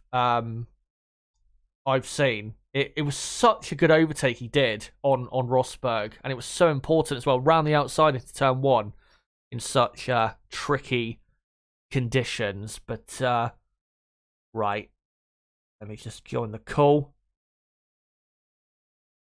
And Nibby there. I am indeed. Right, good to see you. How are you doing at a much better time for you? We're doing all right, although I've only been awake for maybe about 2 hours because Liverpool are on at 2:30 a.m. So I've got to somewhat have a ridiculous sleep schedule to be watching that. So yeah, not everything can go your way. Yeah. It's good though that at least you can watch a Grand Prix in with daylight outside, which is the first time since Australia, the Australian Grand Prix, obviously. Yes, which I of course was at. So yeah, it's good that your part of the world can have a good race for once on timing. But as the rain continues to fall, there Simon Lazenby and I think Paul di Resta are just doing the grid walk. Coming into this Grand Prix, Nib, as the rain is falling, not heavily at the minute, but probably will get heavier. Are you looking forward to this race? Do you think we're going to get a better wet race than we got in Singapore that was very pedestrian, really, of a Grand Prix? Well, one thing's for sure, we're certainly going to get a better Grand Prix than what we did in Singapore. I mean, it's just not really possible to overtake at Singapore, whereas it's a bit more possible here at Suzuka. Although I suppose Max did make it look easy at times before then his tyres got cold sitting behind another car, and then we had to wait for the next safety car or VSC for him to be able to overtake whilst everyone's tyres were on the same level again. Yeah. But yeah, it looks like the rain's it's going to rain the whole race. I sent you the radar before. Yeah. It ain't going anywhere. It might ease in intensity, but there'll still be some rain at least. But yeah, it should be an interesting race. And as we're seeing Yuki Tsunoda doing an interview with Lazenby at the moment, hopefully AlphaTauri have fixed their braking issues that they were having yesterday in qualifying, because you don't want that in the wet, do you?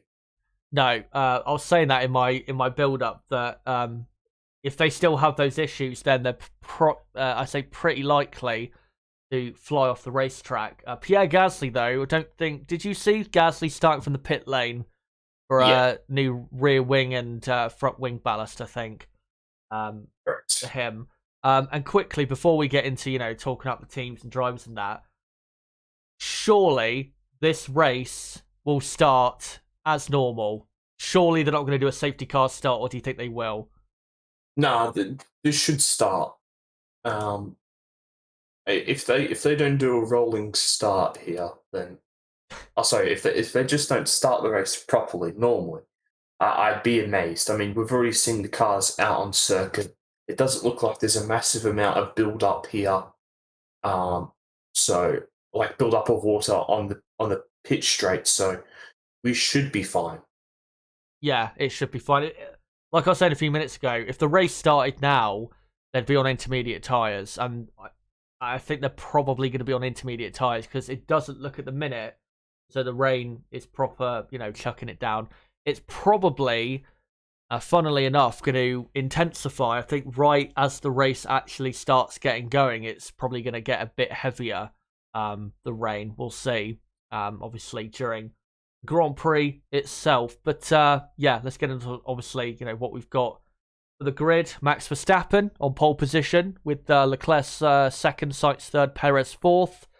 Max is obviously able to win the championship today. Do you think Max wins the title today comfortably out in the lead? And also, what I want to just quickly ask is, what did you think of the situation yesterday that he got a reprimand for? Do you think he should have got a penalty for that?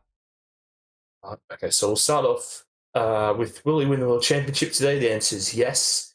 I mean, he will do just what he needs to do by winning the race and getting the fastest lap, more than likely to win the championship. Of course, he needs that to absolutely secure the championship on his end. Otherwise, he has to outscore Leclerc by 8 points and Perez by 6, is it? Or is it the other way around? I think it's that, yeah.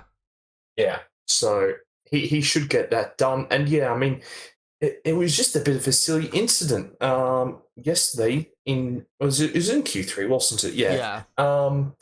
When Norris tried to overtake him just after 130R, when he could see he was going slowly. And then I noticed as well, he did it the next lap as well, but this time Max's tyres weren't cold and he didn't lose control. But yeah, I mean, Max, a bit fortunate, that's for sure. And as you can see, the radar, Chaz, yeah, it's not going to stop raining. No.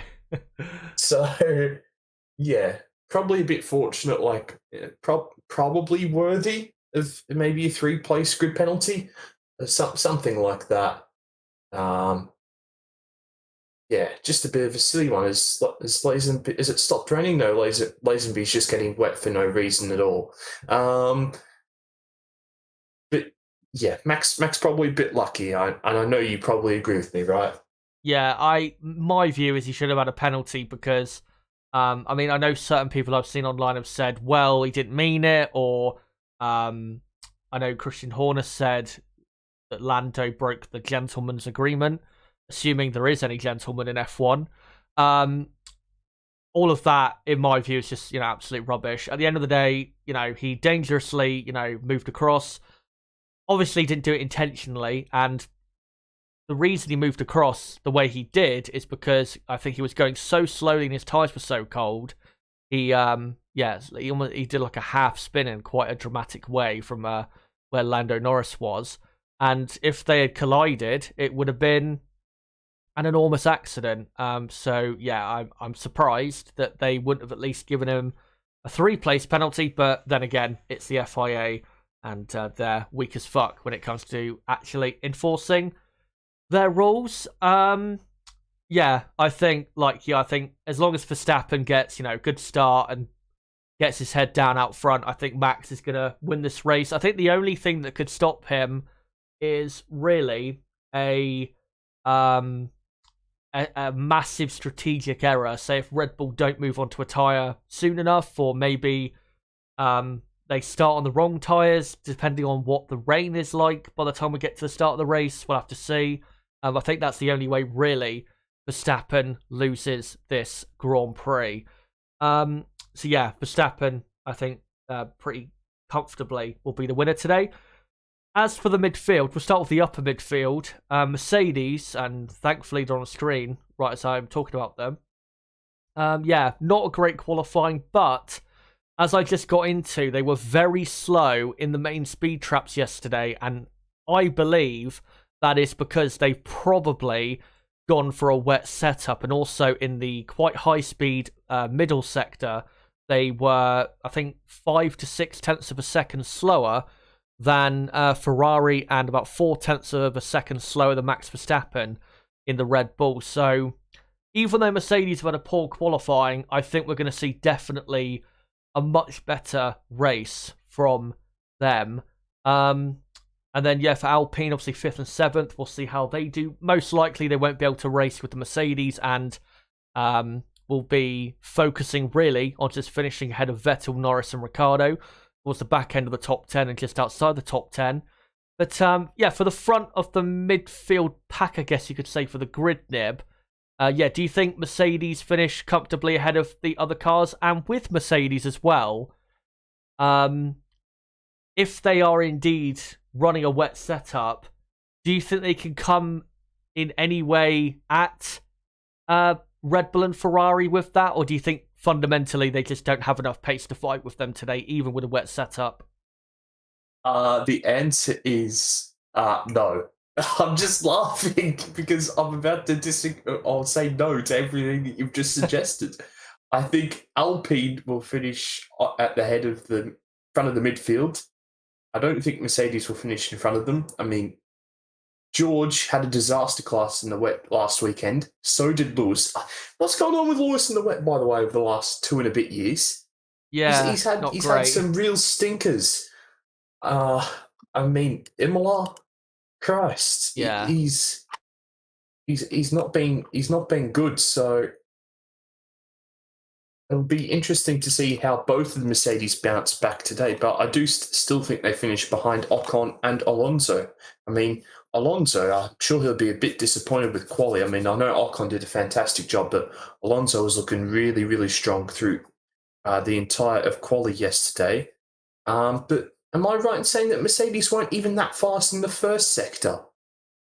They were a couple tenths of a second away from Red Bull and Ferrari, which isn't terrible, but they Alpine and McLaren were also at the same speed as them in that first sector. In the first sector, there was like, quarter of a second separating the top 4 teams or top 5 teams, which is quite impressive.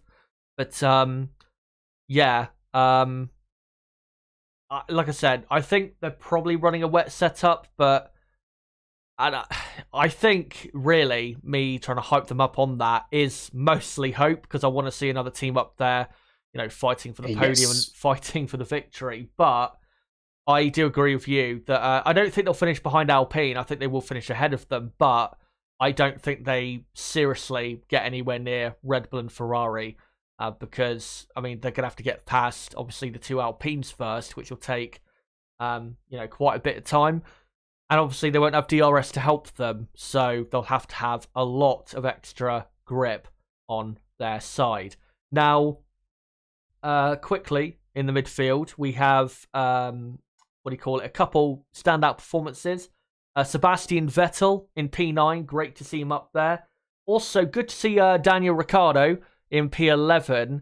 For Vettel, quickly, just how great has Sebastian been this weekend? And it's been great, hasn't it, to see him so quick here. And he was so good in Q3, where he did originally go up to 6th place at a track that he loves so much. And what do you see in these conditions? Do you think he could get like a very big points finish today? Do you think that's possible for him?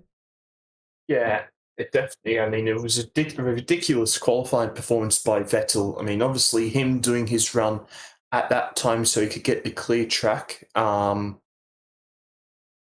It compromised, obviously, his optimum lap time, Because, of course, if he did it at the end of the session, he would have been a bit quicker, but he just wanted to be out there by himself. So, fair enough. But, I mean, the rain obviously helps Aston Martin with the lack of straight line speed that they have with that car. So, I think it would be quite good for Aston Martin and Seb. I mean, Seb's always good around here. I remember when he used to be not so great, and then he had a conversation with Michael Schumacher Yeah, I remember before that. one of the quali sessions, and then he was a god at this track, which was not fun as a Mark Webber fan back then. So, yes, it's. I mean, Seb absolutely loves this track. All this stuff yesterday was great to hear. But yeah, I think Seb will finish maybe ahead of one of the Mercedes drivers today. Yeah, I think if he really puts in like one of the best performances he's put in the last 2 or 3 years, I think it is possible that he could get like a top 8, top 7 even in this Grand Prix today. It is definitely possible. And yeah, with Vettel, 10 years ago, he was literally unstoppable here. In qualifying and the race. I think during that period in the V8 era, I think the only race where he wasn't so good was the actual race where he won the world title here in 2011, where he started on pole but ended up finishing third. But to be honest, I think he was just trying to make it to the end, so he actually got the championship. When I think really, if he could have won that race still anyway. But yeah, he was. Go on. 2013, Webber was up his rear the whole entire race, but he wasn't allowed to overtake him. Was it 2013? I think Webber finished only 7/10 behind him. That was 2010. I remember that one. Yeah, it was because I think Mark Webber did the fastest lap of the race on the final lap to prove a point in a way. Yeah, I think it was that race. I think 2013 was the one where Webber started on pole and then Grosjean got into the lead. It was that one. And then I think it was for a while, it was Grosjean, Webber, Vettel for the first 30 laps, and then ended up being I don't know how that Vettel, Webber, Grosjean. Okay, yeah, it was 9/10 in 2010. Okay, yeah, you were right. Yeah, because you I don't know. I remember I watched this all as a kid, but I cannot remember freaking different years and stuff. I don't know how you do that. Well, the 2013 one, because I didn't watch the 2010 race live because I wasn't yet into F1, but I did go back and watch it and watch a lot of races that year. But the 2013 one, I remember quite clearly because it was pretty great race. And I was also, I wouldn't say a fan of Romain Grosjean, but I really wanted him to win that race. There's no way. I did. After the terrorism that he displayed at that race the previous year, do you remember when he took out Webber? Yeah, I do. That was really bad. He just sailed into him as if he just literally wasn't even awake. It was such a bad mistake. And then, a year later, could have won the race had things gone different, maybe on strategy. But yeah, I do remember that race quite clearly because, like I said, I did want Grosjean to win. Because at the time, we were just, in, Red Bull dominance. But anyway, we've got, 11.5 minutes to go until the race begins. So, quickly, Nib, what's your top 5 race prediction for today? Oh, shit. I hadn't thought about this yet. Verstappen wins from Leclerc in second, Perez third, Sainz in fourth. Yeah, you know what? I'll give him some credit because honestly, right, I think I have been a bit too harsh on him over the years. Esteban Ocon in fifth. Yeah, I don't think Ocon will finish fifth, but I think he'll finish ahead of Alonso because he has, a couple positions higher on the grid. But my prediction is Verstappen to win from Leclerc, Perez, Sainz, and Hamilton is my top 5.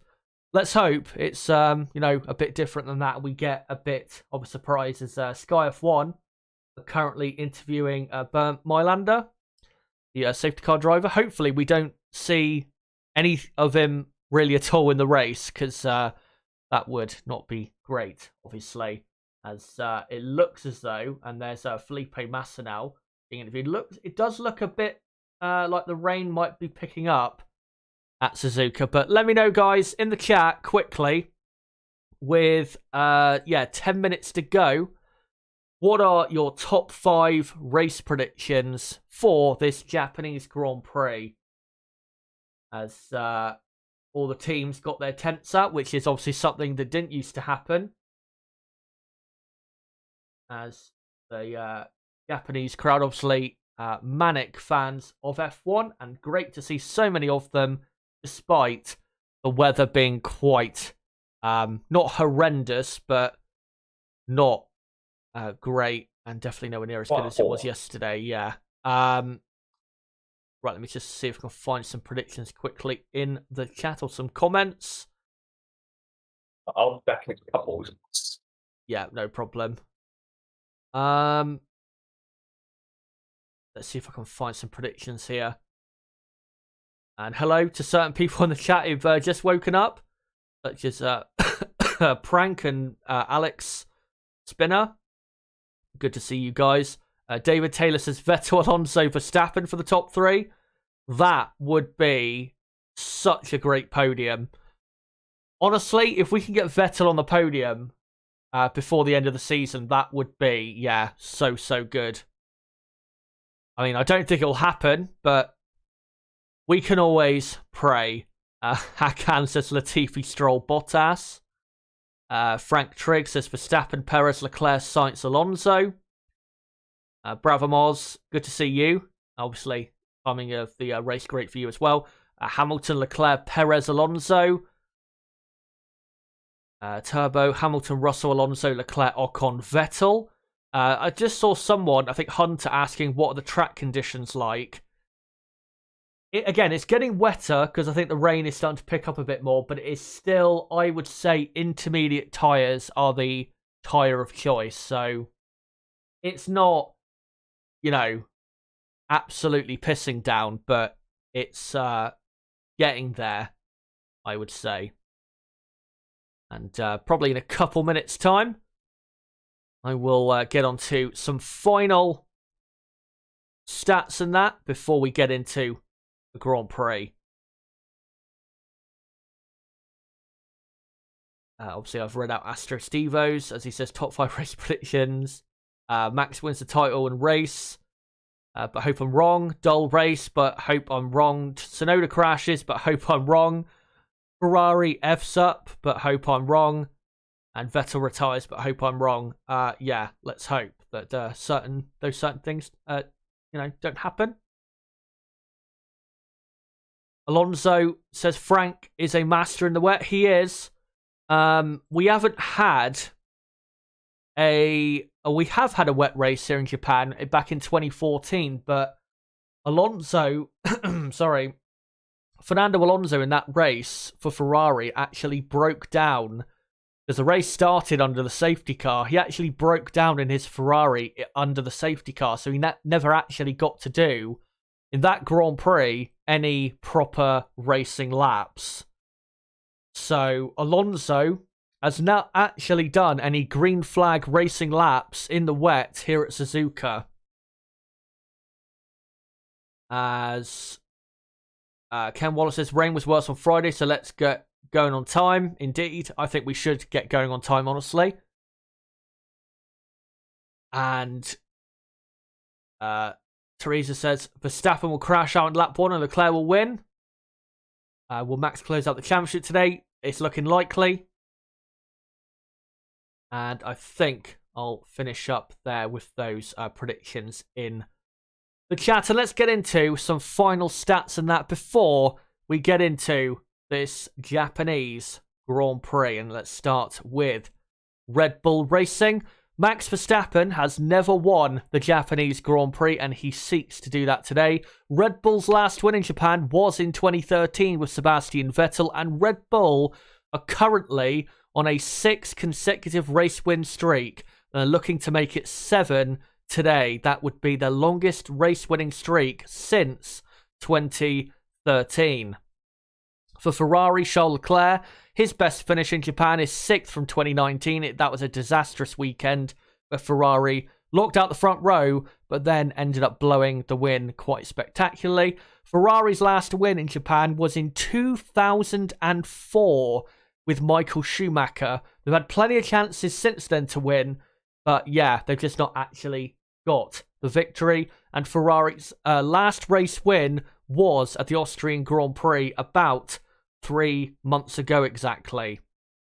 For Mercedes and Lewis Hamilton, Lewis Hamilton has won the Japanese Grand Prix at Suzuka 4 times since 2014, and Mercedes have won every Japanese Grand Prix since 2014, so they do have a great record here. But their last win was 19 races ago in Saudi Arabia. And also look out for Sebastian Vettel. Sebastian Vettel has won the Japanese Grand Prix at Suzuka 5 times since 2009. In 2009, 2010, 2012, 2013, and 20... Did he win it? Hold on, let me do that again. 2009, 2010, 2012, 2013. Actually, no, I think he's only won it 4 times, so I've got it incorrect there. I'm such an idiot. Vettel also starts inside the top 10 on the grid for the first time since the Belgian Grand Prix, which was, 3 races ago, I think, or 4 races ago. And obviously at that Grand Prix, he finished in 8th position. So we'll see how he does today. But now, let's quickly get into the starting grid for this Japanese Grand Prix. So on the front row, it is Max Verstappen and Charles Leclerc. The first time these two have shared the front row since the Dutch Grand Prix. On the second row, it is Carlos Sainz and Sergio Perez. On the third row, Esteban Ocon and Lewis Hamilton. Fernando Alonso and George Russell take up the fourth row, with Sebastian Vettel and Lando Norris on the fifth row, completing the top 10. In 11th and 12th, it's Daniel Ricciardo and Valtteri Bottas. 13th and 14th, it's Tsunoda and Zhou Guanyu. In 15th and 16th, it's Mick Schumacher and Alexander Albon. It was Pierre Gasly in 17th, but he will now start from the pit lane, so it'll be Magnussen 17th, with Lance Stroll in 18th and Latifi in 19th, I believe, because Gasly is starting from the pit lane.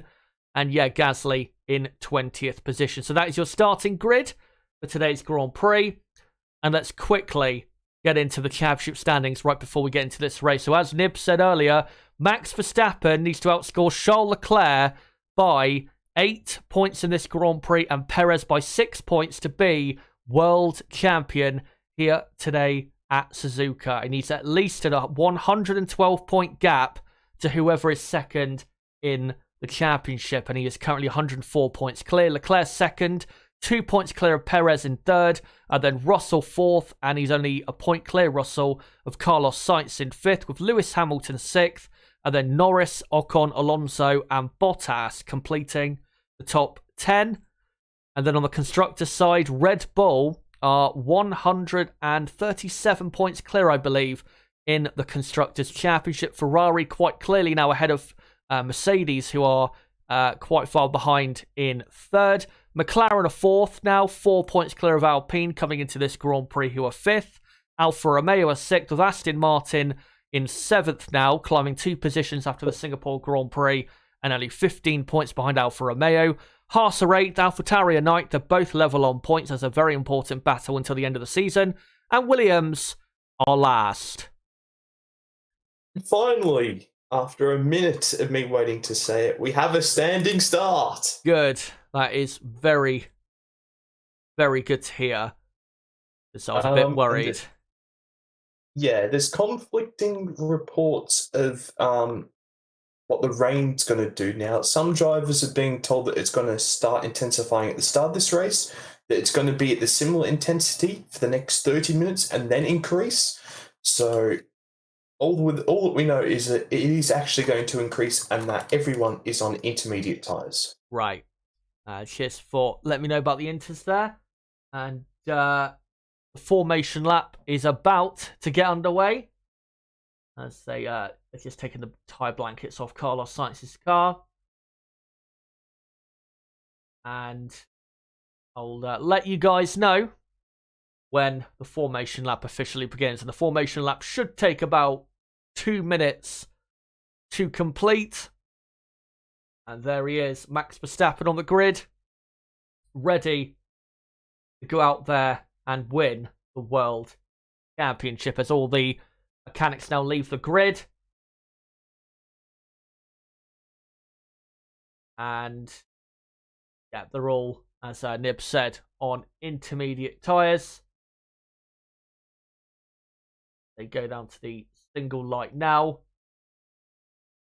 And looking at the starting grid, I mean, obviously they've had the tents up, but even where the tents have not been, it doesn't look that bad. As formation lap now begins. And whilst they go around, I am going to get my tyre graphic ready, which I'll hopefully be able to display on screen. And yeah, everybody on the Inter. And there has been some warning of standing water at turn 2, but everything else should be A-OK.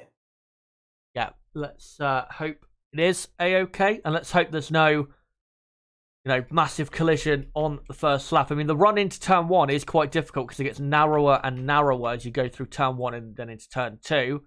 Let's hope no one goes, too quick and too deep on break. It does look quite a bit wetter than when it did when they were doing their laps to the grid. There's certainly a lot more spray. Yeah.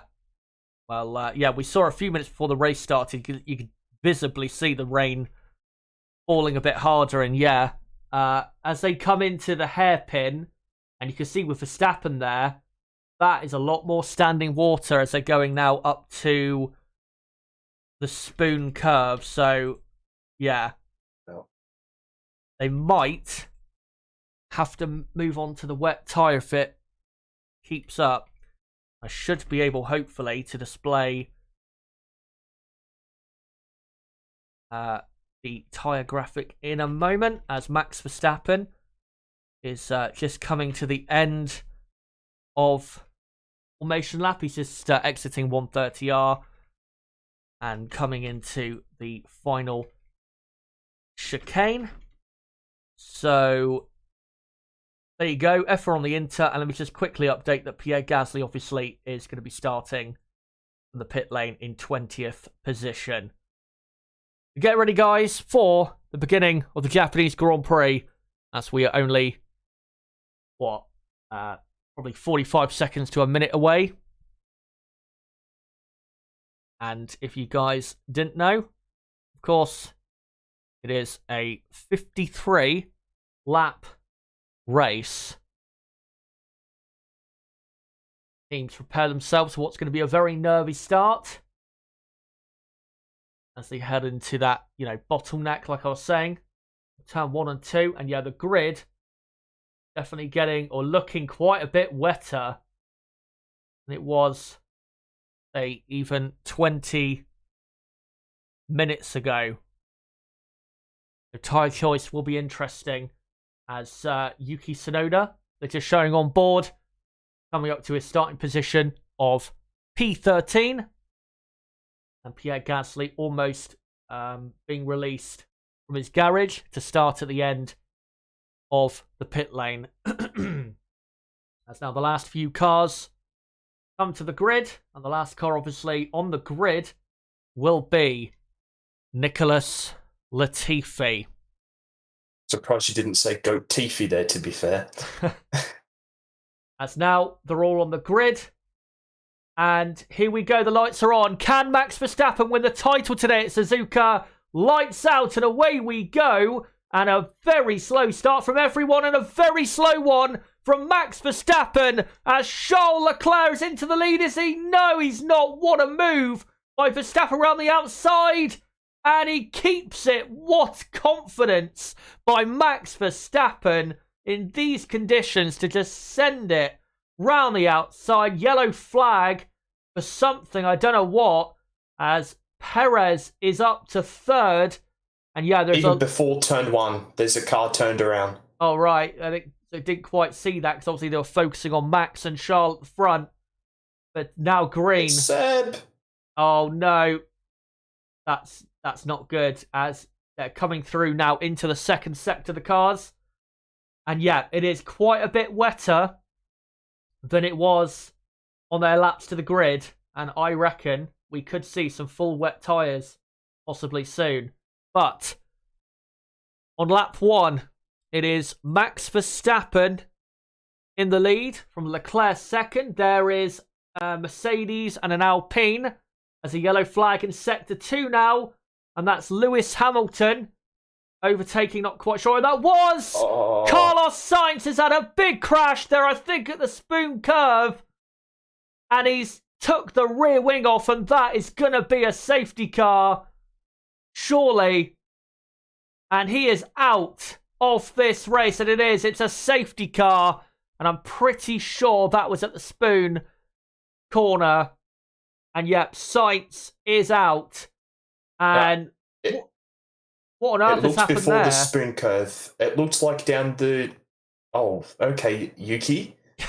Nah, it looked like it was before Spoon Curve. It looked like it was down the straight leading into Spoon Curve, because on the camera you could see debris going everywhere. So I think it was before. As we've got Albon out as well. Yep, Albon has gone off around the same part of the track, I think, as we're now on lap 2. And I think what's probably happened, Nib, is they've hit the standing water, or a bit too much standing water, and just sailed off the track. As, yeah, that looks, to me, that looks to be where they start turning right on that acceleration zone going towards Spoon. And here's a replay of the start. I'll let you take us through it, Nib. Yeah, so as you called at the time, Verstappen did not get a good start whatsoever. The absolute confidence he has to just go around the outside. Ridiculous move by Verstappen to hold it around the outside there. And then it's hard to see what happened to Vettel here, as we're now back on board with him. So he gets a fantastic start. He goes around the outside here of Thingo, but he's just wobbling the whole time. And what happens? Oh, he's just driven straight into the side of one of the Alpines.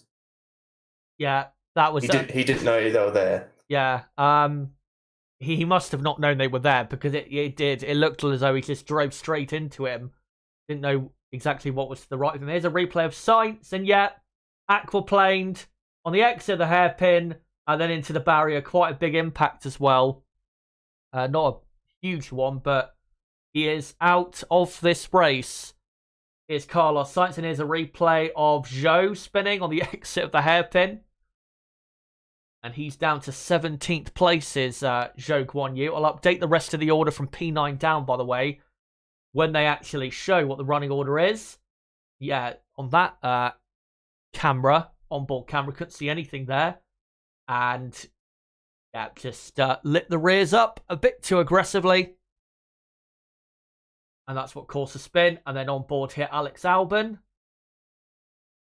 And why did he spin off? Let's see. Well, what was that? Has he got a problem with his car, or did he get hit by someone? Looks like he's got a problem, doesn't it? Yeah, it looks like he does indeed have a problem. Because it was stuck in... Just wouldn't go past second gear. I'll go back. Oh, they red flagged. Oh, yeah. The race. So I think we know why that is. It's because the rain's falling a lot heavier now, and they're probably going to mandate that they all start on the, or go back out again on the wets. Yeah, on the wets. But red flag on end of lap 2, now beginning of lap 3. And I think the conditions there just got pretty bad as the race started, which actually is in line with the forecast that we saw a few hours ago. It did say it would really start to intensify as the race started, and yeah, it pretty much did. But let me just read out quickly the current order we have. So 2 retirements. We'll get onto those retirements soon enough. So Max Verstappen is in the lead of the race from Leclerc 2nd, Perez 3rd, Ocon 4th, and then Hamilton 5th, Alonso 6th, Russell 7th, Ricciardo 8th, Tsunoda 9th for AlphaTauri, despite whatever was attached to his front of his car there. And then Mick Schumacher up to P10. Very good start for him. And then it's Lance Stroll in 11th. He started 18th on the grid. So great start for Stroll. And yeah, that is torrential rain falling.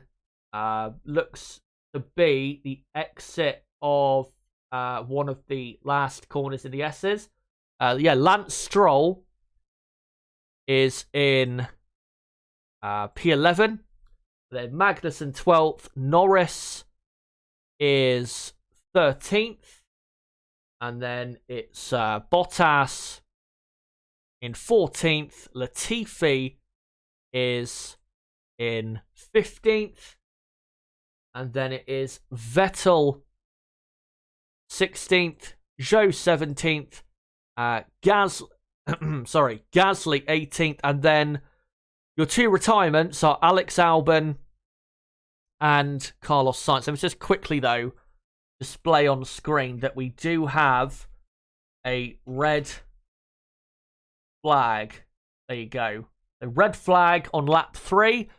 And we'll see when the race gets going again.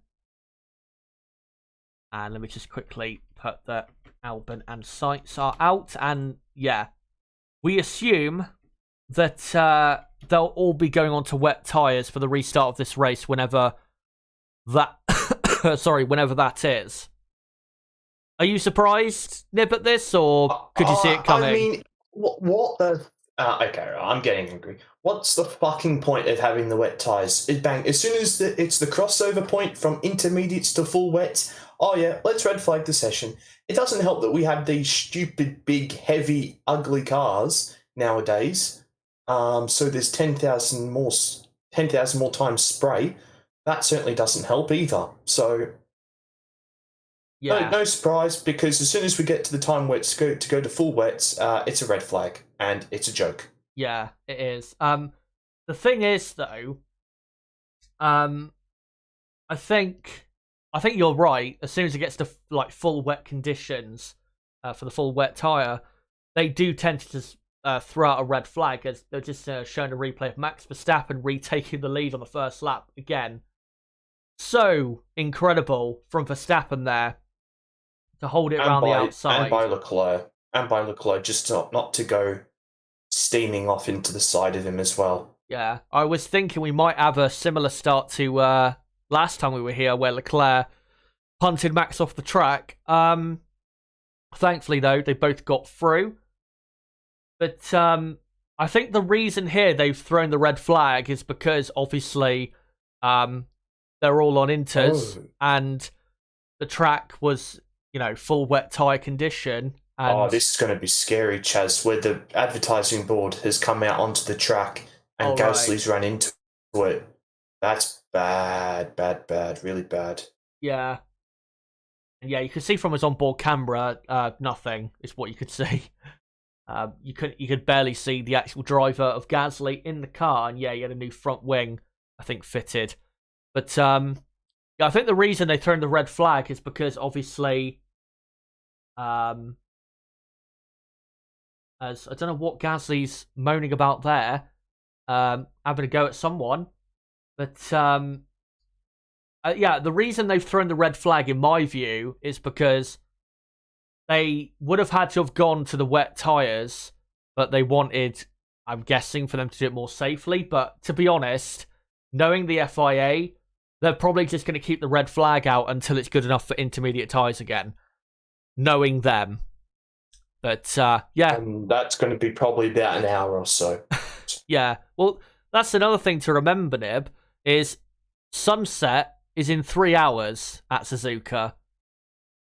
So, yeah. That might affect, obviously, the amount of points, scored for this race. We'll have to see how that all works out. But I did fear that we would have a red flag of some sort today. When we got the start of the race, in normal conditions, I was like, maybe we can just get through. Fine, but no.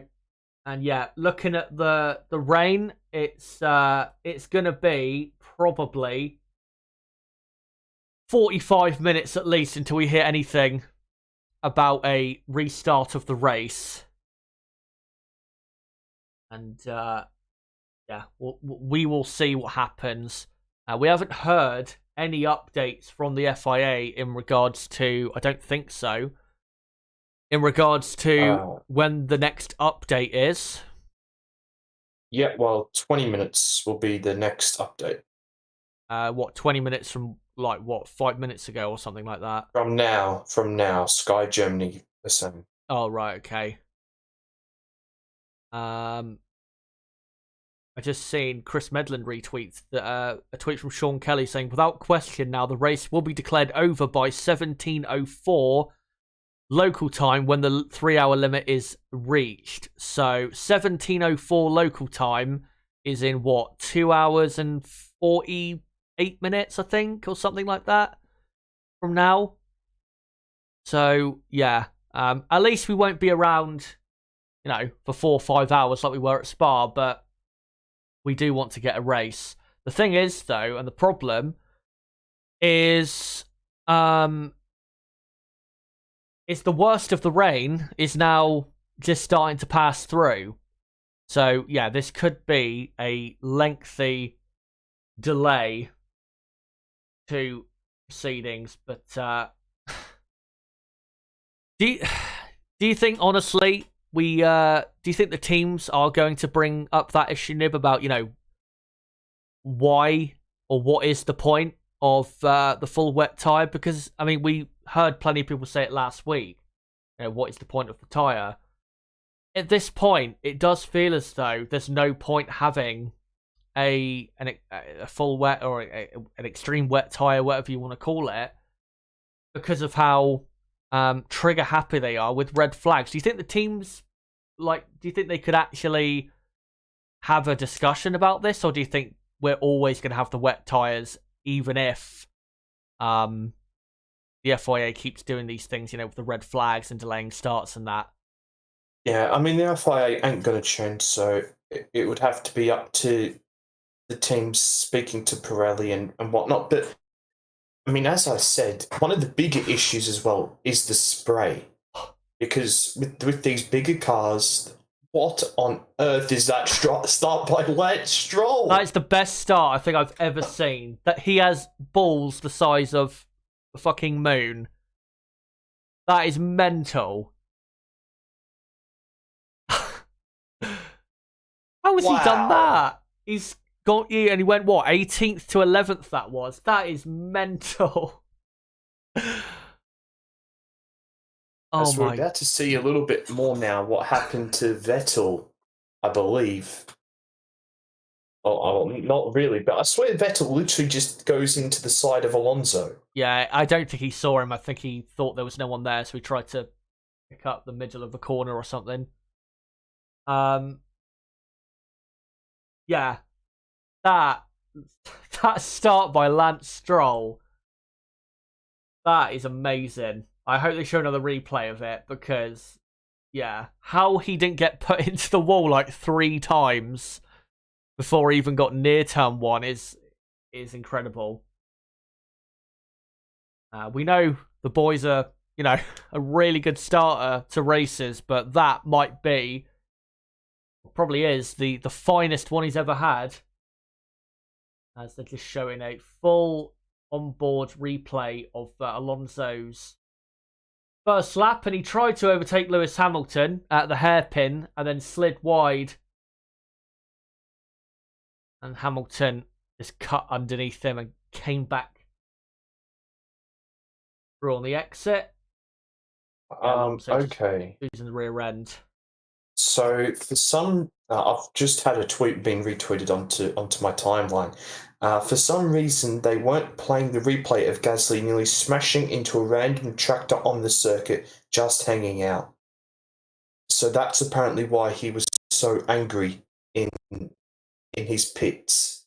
So I'm trying to see if there's a replay going around on Twitter at the moment, and there isn't at the moment. I assume someone will go back onto his onboard on F1 TV, and then we'll hopefully see a replay, but not again. Christ Almighty. Wait. Repeat that again with the replay with Gasly.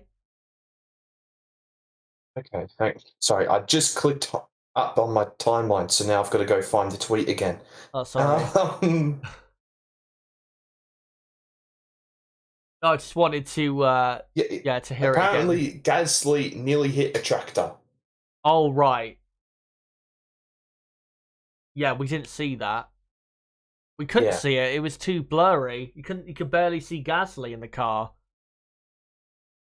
Yeah.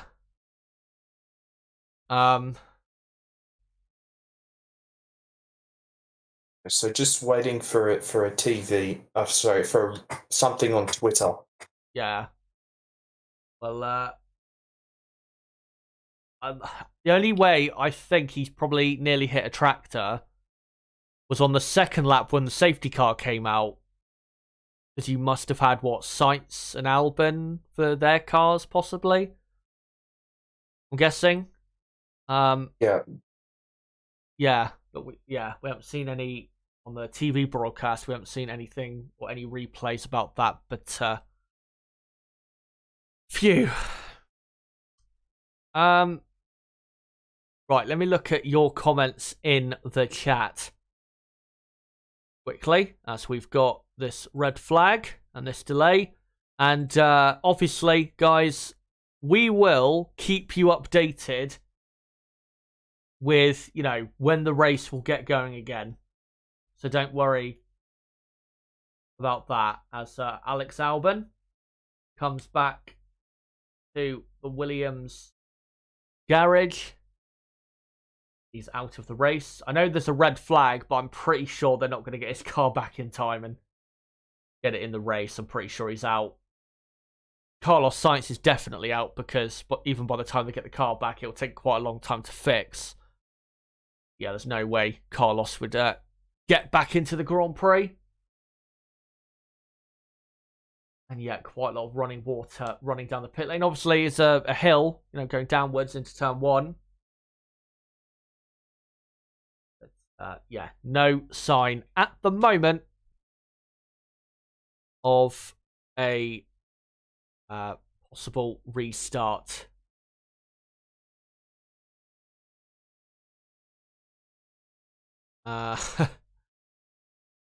Just saw a funny comment there. Count Blast says, man, they just need to put the wets on. I think they're just...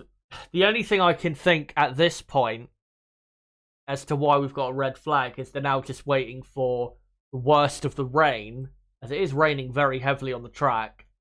They're just now waiting for the worst of the rain to clear so they can get racing again. But the thing is, and the problem is, which you pointed out, Nib, and just looking at the weather forecast, it is true.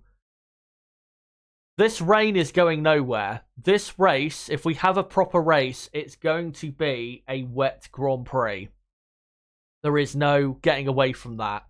So even if it stops raining as heavily as it is now, it's still going to keep raining. So you've got, if you want to actually get a race in, you've got to go out there eventually.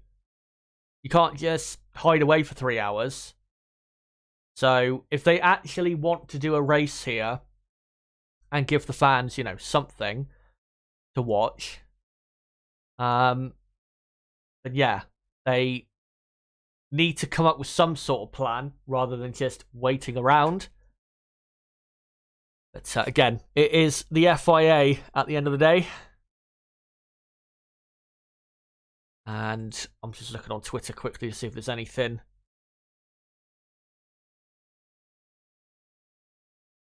And we should, in a few minutes, be coming up to... Oh, not in a few minutes, probably in about 10 more minutes. Be coming up... Okay, yeah. Go on. So, yeah, sorry. So, yeah, looks like Gasly's seriously like a couple of meters away from a tractor as they're trying to recover Sainz's car. I've just got a still image of it because you can't really see much from the onboard, but just a still image from the onboard. Yep. Yeah. Yeah. I don't even know what to say, really.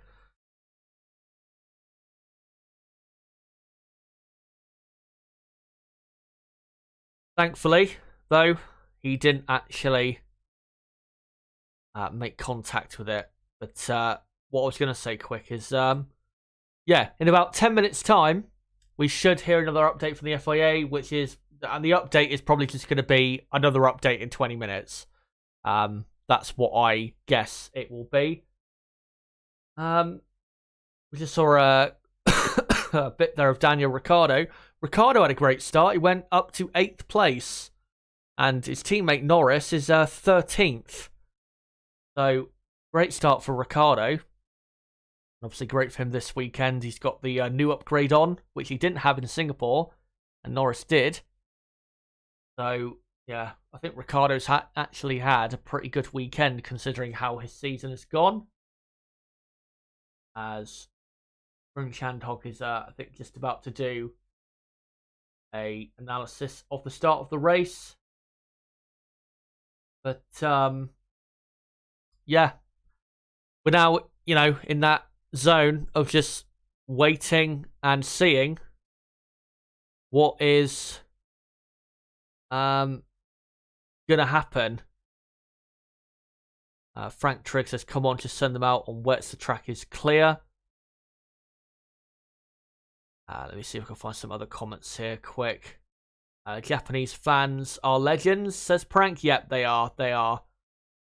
You saw that yesterday, Nib, didn't you? The guy who said, the Ferrari strategist sign. Yeah. Yeah, that was great to see. Yeah, so they've released the tractor on track before Gasly's gone past, and he's very nearly hit it. Yeah. To be honest, I'm not sure. I actually want to see any pictures or clips of it, because, yeah.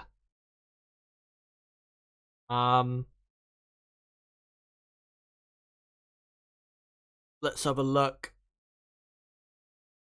on Twitter to see if there's any other bits of news. And, yeah,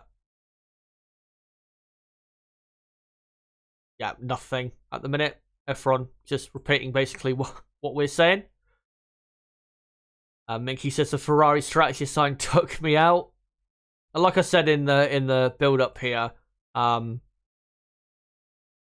giving him a go wouldn't be a bad thing for Ferrari. It's not like it could get any worse for them on that side. But I just did send you the clip, by the way, on Twitter. Yeah, if you want to I'll have a quick look, but it'll probably be the only time I look, to be honest, because yeah. Right, let me just try and get it up if I can. Twitter's a bit glitchy on my end, and actually, I'll probably watch it later because, yeah, my Twitter's a bit glitchy here or there. Actually, I'm seeing a screenshot from screenshots everywhere. Yeah, that's not good enough. I'm pretty sure. Isn't there? I don't know for sure, but I'm pretty sure that, since the Bianchi crash, isn't there like a directive that the tractors are only allowed out when there's no cars around? Well, no, because we saw that in Monza. What, last when Ricardo? year? No, this year when Ricardo, yeah. when Ricardo's car broke down, they Yeah. had tractors on circuit underneath the safety car. Yeah. And I mean, De Vries nearly hit it. Yeah, and the reason they brought, I think, the tractor and the what do you call it, the truck, is because they couldn't. I don't think they could bring it off the track with the crane. Was it? Yeah. Yeah, and that's why the Italian Grand Prix ended under a safety car, which I know a lot of people didn't like, but at least it was, in keeping with the regulations. But I know, what's it? Kareem Chandok is just showing a onboard replay of Yuki Tsunoda's first lap. But I'll be interested to see if they actually show it on the Sky F1 broadcast. I don't think they will quite yet. Depends how long the red flag period is there. And they're showing a replay of Lance Stroll. You know what Stroll did actually that's really smart? You'll see it, Nib, if you're watching. There's a drive. He went on the dry part. Yeah. And he just got so much acceleration. That's very smart and very risky. Yes, bone dry on that part of the start-finish straight. And he, gained, just on that part of the track, about 3 or 4 positions. And was lucky that when he hit the water that he didn't just sail off into the barriers. The onboard, he's now behind Magnussen, but he did eventually get ahead of him. Actually, go on. Gasly was saying on the team radio, I could have fucking killed myself. Yeah. Yeah, not good. Not good at all. I mean, people may think, well, under safety car conditions, how could that happen? But, they were on intermediate tyres on a very wet track. Even and safety car conditions, slower conditions, you're still struggling to keep it on the road because you're lacking the tyre temperature and there's just too much water to clear for the intermediate tyres. So it is still tricky in those conditions. Obviously, when Bianchi had his crash, it was just double waved yellows, which at the time no one cared about because everyone would speed ridiculously and double yellows at the time. But to be honest, given it's 2022, we should really have moved on from using tractors at big race tracks, really, to clear cars. I know, obviously, a lot of the circuits, and I think maybe even every circuit, has a crane, to get cars off the track. But yeah, we do see, unfortunately, still the tractor out. Unfortunately, saw it there as the rain continues to pour. And I'm pretty sure in a minute we're going to hear an update from the FIA, which, like I said, will probably just be them announcing another 20, 30-minute delay until the next update. Dane asks, is there going to be a starting grid? I guess what you mean is there going to be a rolling start? I'd say probably not, to be honest. It would have to be a lot better, the track condition, to be honest, for a standing start, as it looks as though... Is Bert Mylander? No, I thought he was possibly getting ready to go on the track. They have been having some... I think the safety car's been out there. Oh, sorry, the medical car's been out on track. Oh, right. But what's Merlanda doing? I thought he was gonna go out on track then, but yeah. That was odd. But yeah, the medical car's been going out on track, and yeah, it's still very wet. But now the issue is because the rain has certainly intensified. We've got those rivers across the track, and yeah, that's the really dangerous part.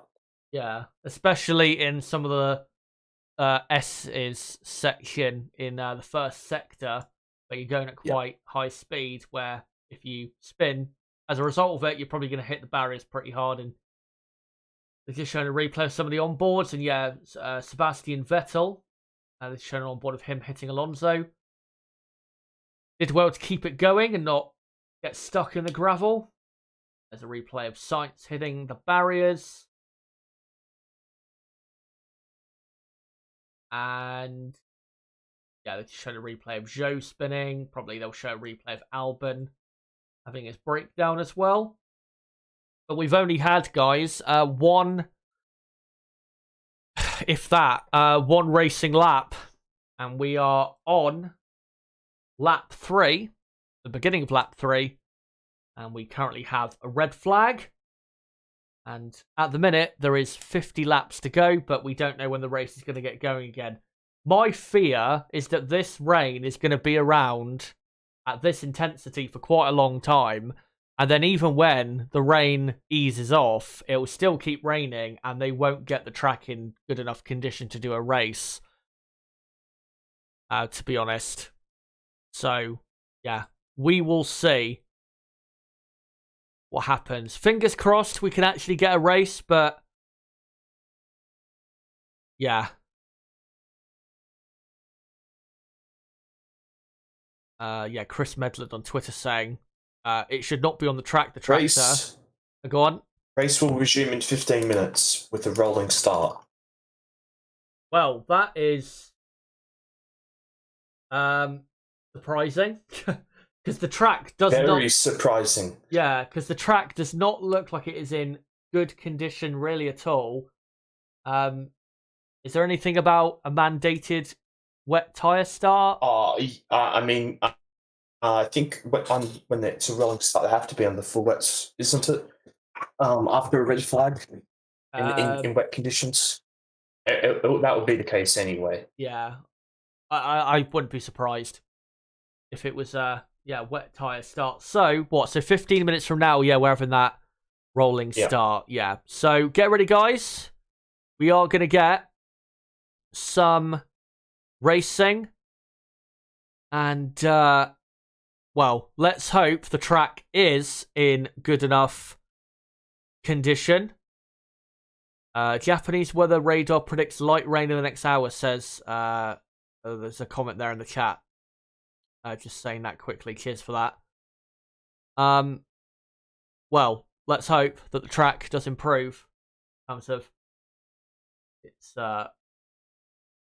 grip. As on the Sky F1 broadcast, we're watching Ted Kravitz play around with a marker pen. That's the point it's gotten to. As yeah, teams, I think now just starting to get their cars ready because they now have realised that the race will get going again. Yeah, 15 minutes from from a couple minutes ago, and we'll be getting going, guys. It's too wet. Strange decision. Yeah. I mean, from what I've seen in the pit lane, it looks pretty wet. We'll see, when we see some more images of the actual track in a few minutes' time. But I am surprised that they're starting the race again. But hey, if they turn out to be right and the track is in good enough condition, then... and if we don't have any accidents, then it should be okay. Well, I mean, we know what's going to happen, right? We'll have two laps of racing, and there'll be there'll be a crash, and it'll be red flagged again. Yeah, probably. Someone will complain off at turn 1 or something. Yeah. It is possible. Let's hope not, though. There will be more than one lap behind the safety car. Oh, fucking great. Well, that's vague as hell. That tells me that they're not even sure of how the track is in terms of its condition. So, probably going to have, aren't we, a few laps behind the safety car, given how the track's looking.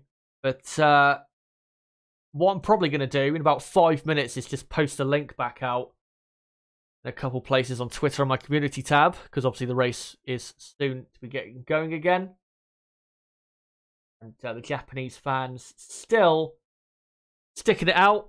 And actually, I'll post the link back out now whilst we are waiting. And yeah, the race, guys, will be back underway in, 10 minutes time? So get ready for that restart. I've just seen, as well, very good to see, I've hit 12,000 subs. So thanks for that, guys. And if you are new to the channel, then yeah, and you've just subscribed, then welcome to the channel. Great to have you. Come join us. I tell you what the pain right now, Chaz, because I'm watching this during the day. Well, there's quite a lot of sunshine outside. So it's turned in quite a nice day, and I can barely see my bloody monitor. it's quite a pain in the arse. I'm sitting here with sunglasses on so I can see my monitor. Oh my god. Yeah.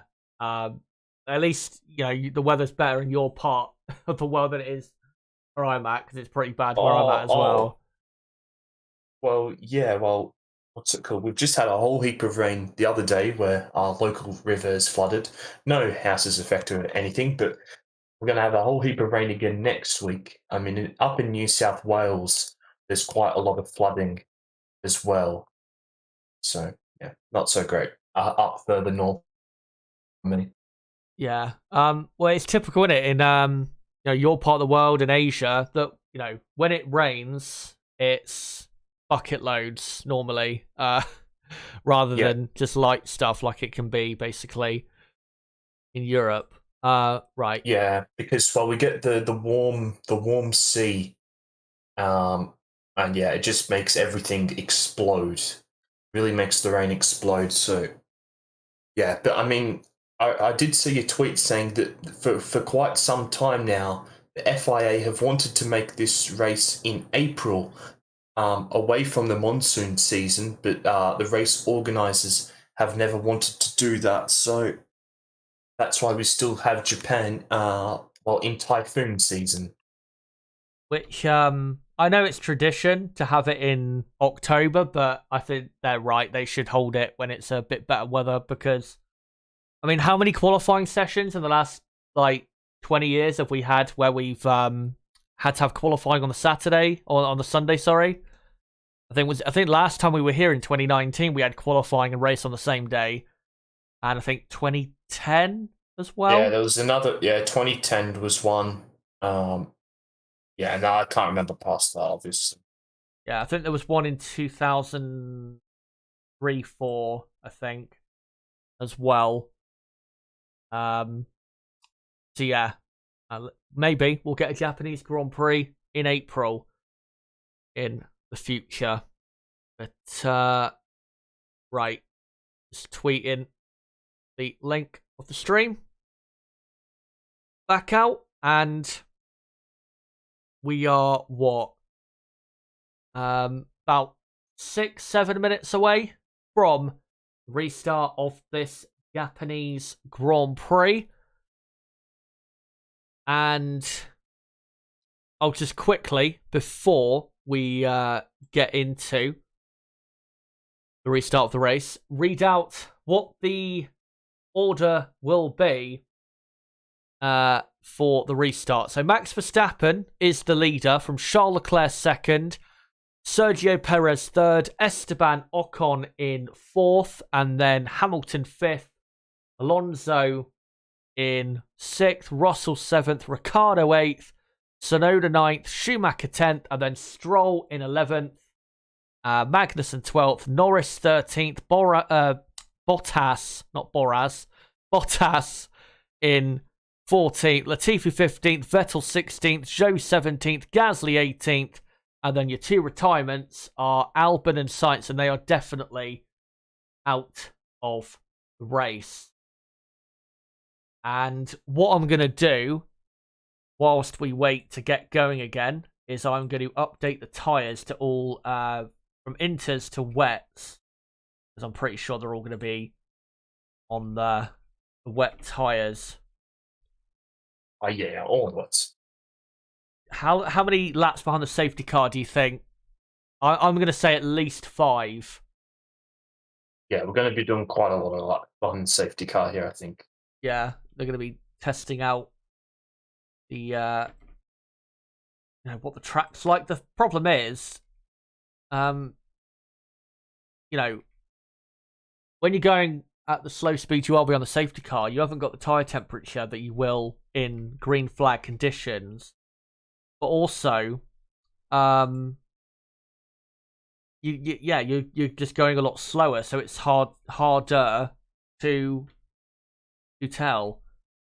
As I'll just update all of the tyres quickly, and looking at the pit straight looks fine. There's quite a lot of water, standing water on the right hand side, but on the racing line it looks absolutely fine. But look at that is a lot of rain falling. It's certainly a lot wetter than what it was when we got underway, and yeah, the driver's going to have to be pretty careful here. Yeah, that's for sure. Yeah, there's still quite a lot of rain falling. Yeah, and I think that's the river as we're going up to Dunlop Curve that they're just showing on screen now. Yeah, it's where they were showing before, and that's a real concern. Was it out of turn 1 going up the hill? No, I actually think that's where it might be. It's going up to the Dunlop curve, I'm pretty sure. Yeah, because of the way the advertisement boards are, yeah. But yeah, it is a worry because they accelerate pretty much at that point out of the previous corner. So yeah, that's very tricky part of the track. Let me just quickly though read out super chat I've just received from Count Blah for $10, who says this race is time to chat since they won't put on the wets. Thanks for the stream. Let me know when, if it starts, lol. Cheers for the super chat, mate. And obviously great to have you here. And yeah, we are getting underway for the restart of the race in 3 minutes exactly from now.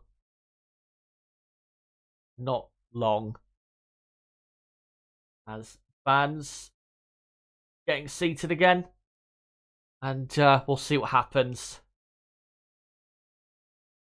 when we get going. I think, to be honest, on lap 1, well, not lap 1, but the first lap behind the safety car here, on the restart of the race, I think we'll know just how bad the track is. I think there's definitely a possibility they might do a 2 or 3 laps behind the safety car and come back in again if it's too bad. I think it could very well be. But, right, I'll get the lap counter back on screen. So we are on lap 3. Oh, no. Hold on. Kicker there. Just moved slightly. And there you go. Let me just adjust it again. There you go. So yeah, lap 3 out of 53. Restart suspended. Fucking great. What's the point of that? Honestly. Fuck's sake. Well, I just want to fucking put my head through a wall right now. What is the point in saying we're going to restart in 15 minutes when clearly, now we know, you didn't even fucking know what the track was like? Fucking clowns. And that's just so silly because all the teams have put their gazebos away, all the drivers have got back into the cars. Yeah. Oh dear.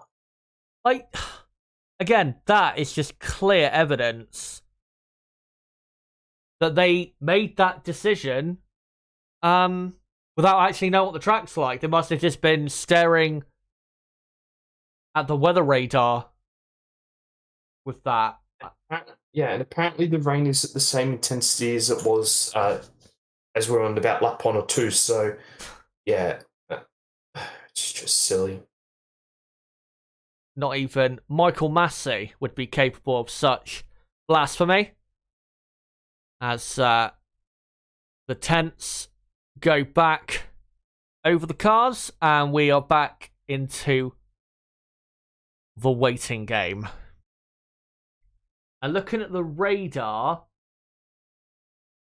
looks to me, Nib, that the worst of the rain has gone. Still pretty heavy, but it looks as if the worst is gone. Things seem... Yeah, it should be starting to get a little bit better because, of course, the blue color on the radar is lower intensity rain. So yeah, it should hopefully be starting to ease over the next 20 to 30 minutes. But I just can't believe that they've... I mean, I think we're all surprised that it was going to restart. But then for them to cancel it, to suspend the restart 2 minutes before we're about to restart, I mean, just silly. Yeah, so silly.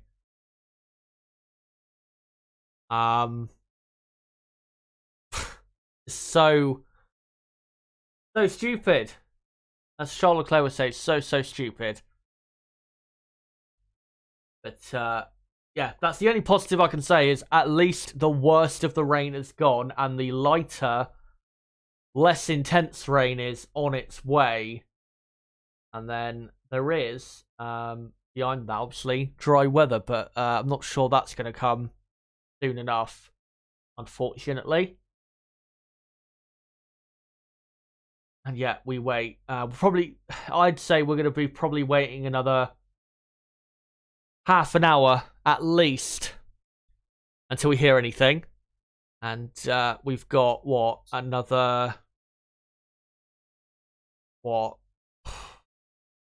really, if we're going to get the full race in, we've got probably another 30-40 minutes left to get the full race in, I would say. The FIA have released a statement to the media, Shaz. Yeah. As conditions were deteriorating, the red flag was shown before car 10 passed the location of where the incident occurred, where it had been damaged on the previous lap. Was that the statement? That's the statement that they've put out. Now, like it goes. Now, it was certainly it was safety car. It was certainly under safety car conditions as Gasly was going pretty quickly. And then if you pause it right as he goes past the LED light board, it turns red to signal the red flag. So it's like right as he actually goes past. Yeah. To be honest, I'm not sure what that statement. I'm not sure why they even put that statement out because they just stated something we already knew, basically. But I mean, yeah, it's definitely.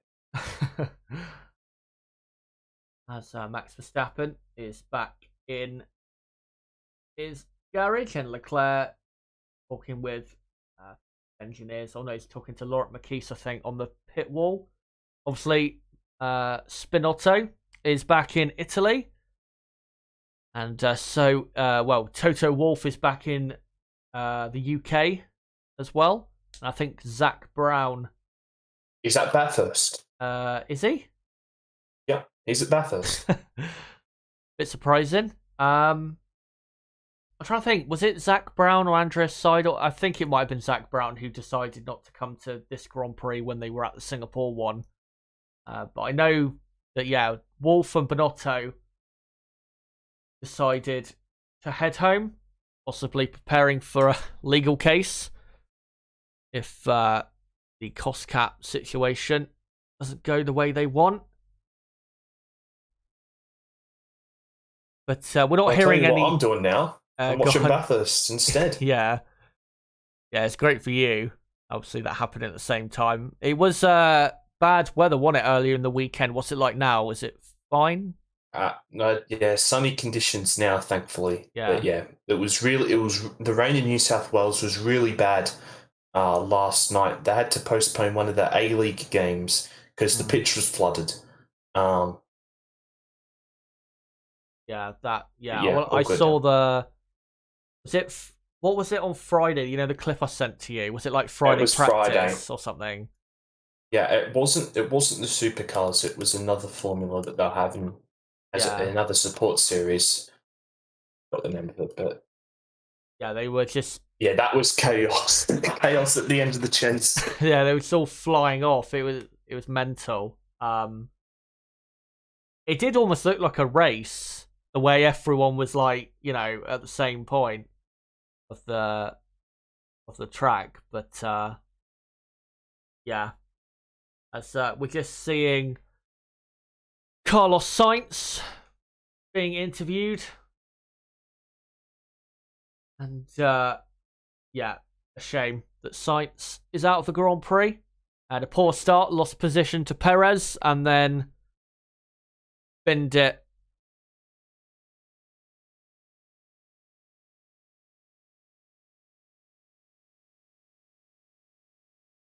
Yeah, there's a mountain of criticism on Twitter of the FIA for multiple things.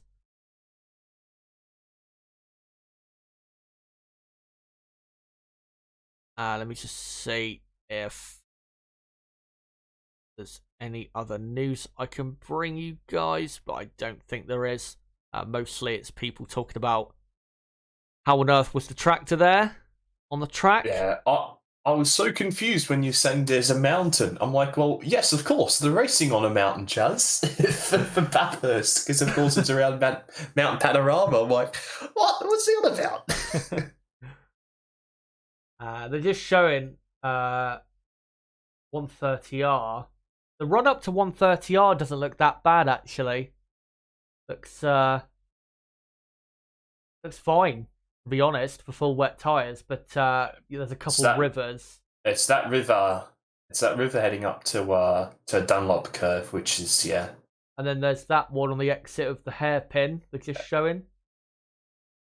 Where, well, that's pretty much just before where Carlos spun.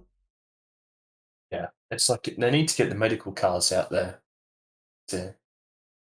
constantly. I feel like they're not gonna have a very good picture of what the track's like unless they have the medical car doing laps out there. So yeah, get the medical car out there. Well, that's bizarre. The McLaren team are going around with tea, with warm tea. Yeah, it's got to be at Suzuka. It's got to be pretty cold, to be honest, compared to what it was like a week ago in Singapore for them. But that's another thing to point out is normally when we get a restart of the race, and it's the red flag has been caused by rain. Normally, don't we? We get a safety car lap or two around the track. We never got that. I mean, we got the medical car, didn't we? I think for a lap, you said. Yeah.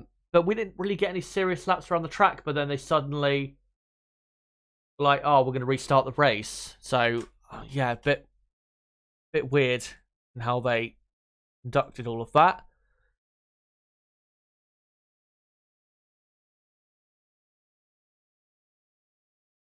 Let's see if I can find some comments in the chat though whilst we wait.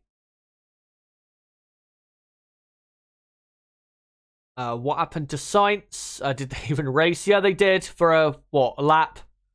Probably 3/4 of a lap, I guess you would say exactly. But yeah, we did have a race for about 90 seconds.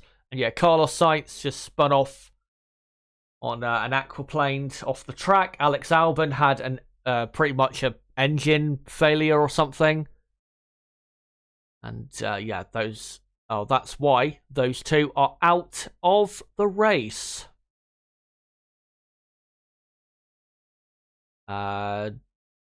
Drum Macker says, this sport is becoming a joke and very biased towards Red Bull and Max. They will make sure history favours them by twisting the rules and regulations just as they did. But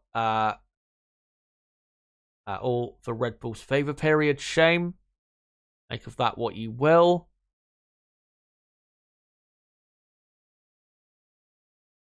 You can find some other comments here whilst we wait. Lap 1 12-turn incident involving Gasly has been noted by stewards. But that's for when I think he hit. Isn't that when he hit the The advertising board? Yeah. Yeah, I'm not sure. Unless Philip Horton has mucked up the lap there. Yeah, possibly. But yeah, lap 1 at that part of the track, exact same part of the track, he hit the advertising board that flew out onto the track or was in the track, but he just couldn't see it. And I'm seeing some people saying, "Oh, Gasly was going basically full speed under those under safety car conditions, catching up to the back of the pack." But I mean, that's beyond the point. The tractor in these conditions where it's so difficult to see just certainly shouldn't be on the track. Yeah, and it is a bit difficult to see from Gasly's on board, but it's close enough that if he has a moment right where Sainz did, then you have, I don't even want to describe what would have or could have happened. So, I mean, what should have happened, and I'm pretty sure should be the normal procedure, is that especially in these conditions, if you're going to throw out a tractor, you've got to wait until like a red flag period, or even what do you call it, for the cars to at least go through, and then whilst they take a couple of minutes to come back around to the same part of the track again, remove it that way rather than doing it whilst they're just there. I've just seen. Have you seen? Was it Tammy's tweet saying that Bet Zender, who I think works for Alfa Romeo, is it? Said he doesn't believe the race will start/continue. Last time we said this was Spa 2021. Let's hope he is incorrect. That is the guy from Alfa Romeo. Yeah, it's the guy who's been there. The sporting director. Yeah, he's been there for about 1 million years. Yeah, Chris Medlin reporting. Yeah, lap 1, turn 12 incident. So that would have been the advertising boarding. But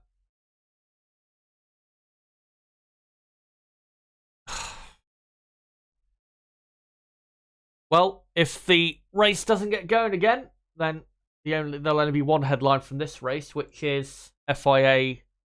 I'm not just saying incompetence, because we've talked about that plenty over the last few years, but just being downright dangerous. Okay, so the FIA had mucked up. Race control says lap 2, turn 12 incident involving car 10, which of course Pierre Gasly has been noted. Thing is again, it's like I don't see what the point of noting that is. I mean, not supposed to appease him. Just because they've noted it doesn't mean there's anything they can do about it now. Yeah.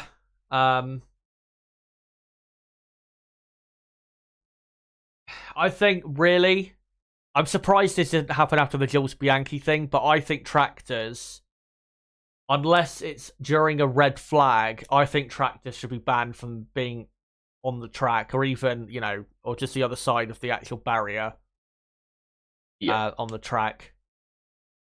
Again, I'm surprised that didn't happen after the Bianchi crash, but here we are. as Alex Albon being interviewed. Thing for him about the problem he had. Thankfully, wasn't a crash. But,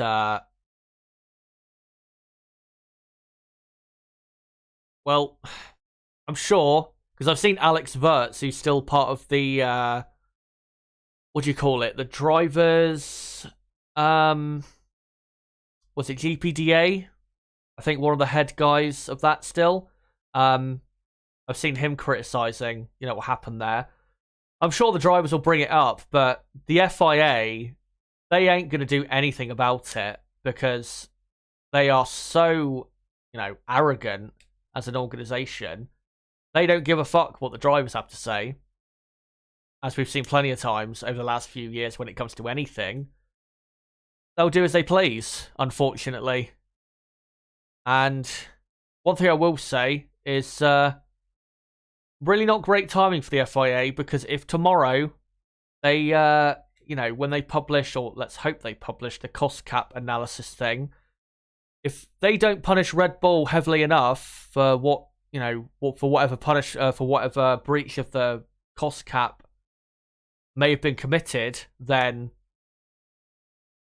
there's going to be some serious anger towards the FIA, not from the F1 community, F1 fans and stuff like that, but actually people, lots of people, if not everyone within Formula One. Let me just scroll back to the chat.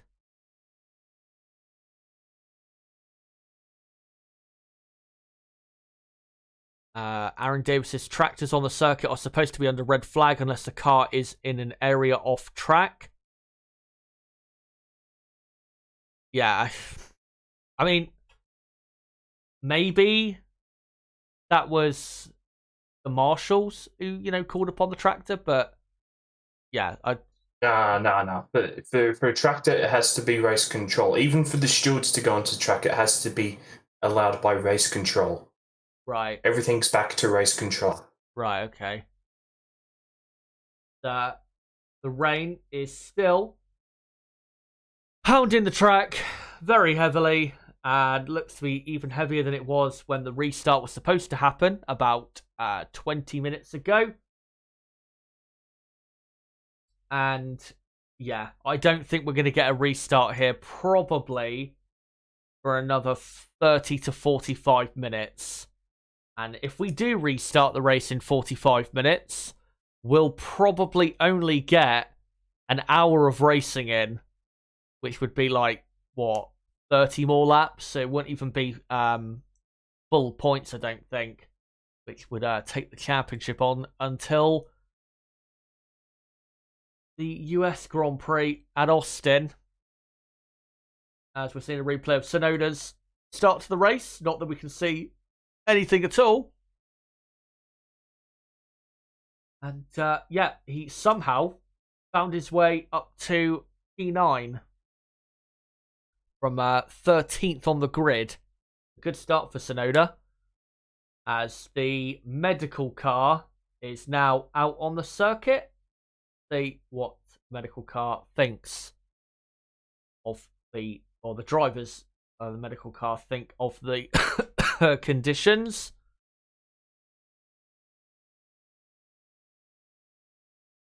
Seen a fan's perspective of the Carlos Sainz crash, by the way. I just sent it through to you. Right, I'll have a look at that. So Albon has just said in his interview that Sebastian Vettel raised the issue of recovery trucks being on track too quickly in the drivers' meeting earlier this week, and this has still just happened.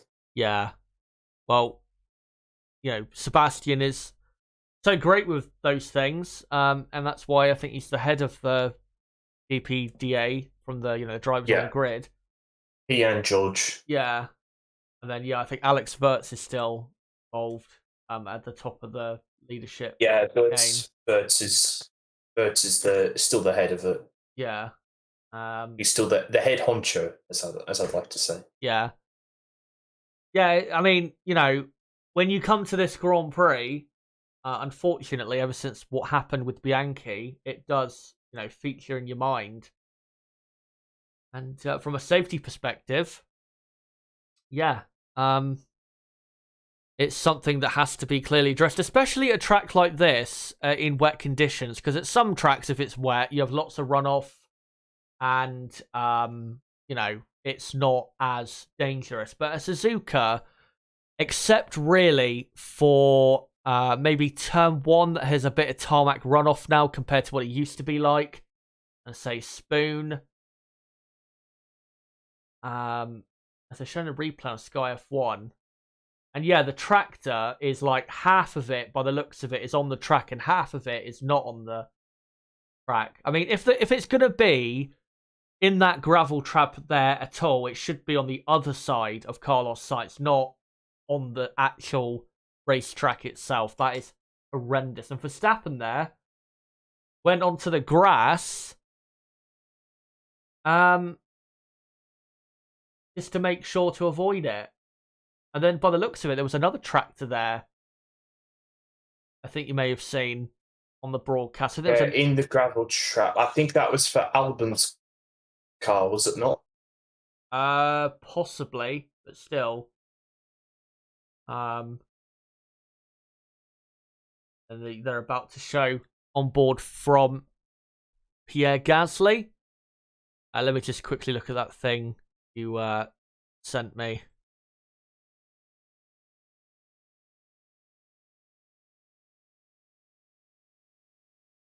Yeah, they are indeed now dissecting this properly. Took their time. I saw a bit of criticism on Sky. And right, I'll have to look at it after the race because my Twitter's a bit slow and glitchy. And it's causing my OBS to be a bit slow as well, so I'll have to look at it after, unfortunately. But yes, we're sending it.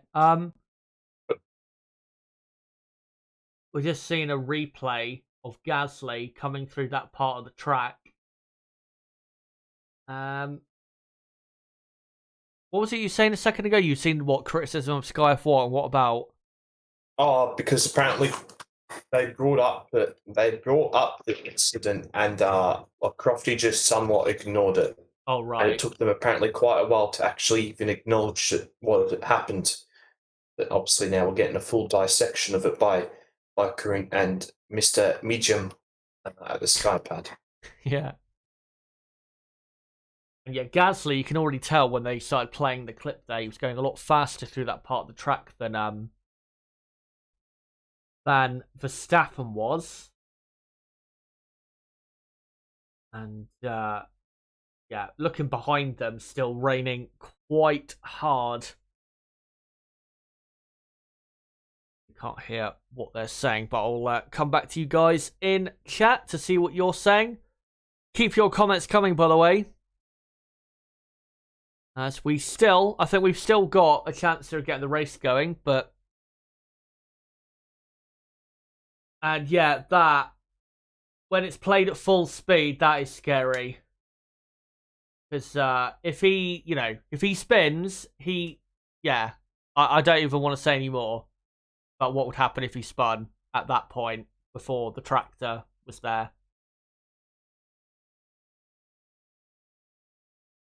But again, like I said, the FIA, they are never going to change. They are a horrendous organization. Incompetent. And yeah, like I said, they're arrogant in terms of drivers, teams, they'll give their criticisms and all of that, but what did the FIA do? Fuck all about it, because they don't give a fuck. Because as far as they're concerned, they're the boss and they'll do what they want. And that's why, oh look, they've now begun the timer look. 1 hour and 50 minutes to go. Yep. So, the race, well, probably still not going to get going again for at least another half an hour. So, yeah, like I was saying, I think the best we're going to get here is an hour of racing, which would be, what, 35 laps maybe? On top of what we've had so far? At most. Maybe 32, 33, something like that. So yeah, just over half distance, and I think that'd be 75% points, I believe. So pretty sure Verstappen will have to wait again to win his World Championship until the US Grand Prix. If there's no more running after now,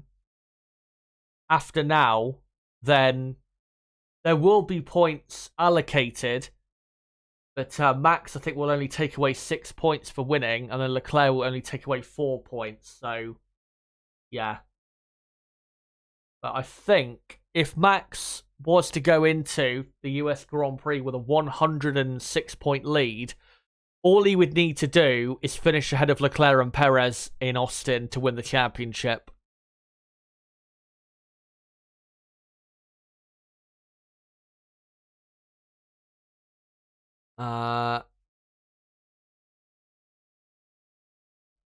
Aaron Davis says, exactly, Chaz. The reason they used them is that they can extend the boom over the barrier and get the car without going on the track. Well, yeah, like I was saying, for me, that should be the universal way of getting the cars off the track. I mean, we see how it works so well at other tracks. I think, was it Monaco? They have it.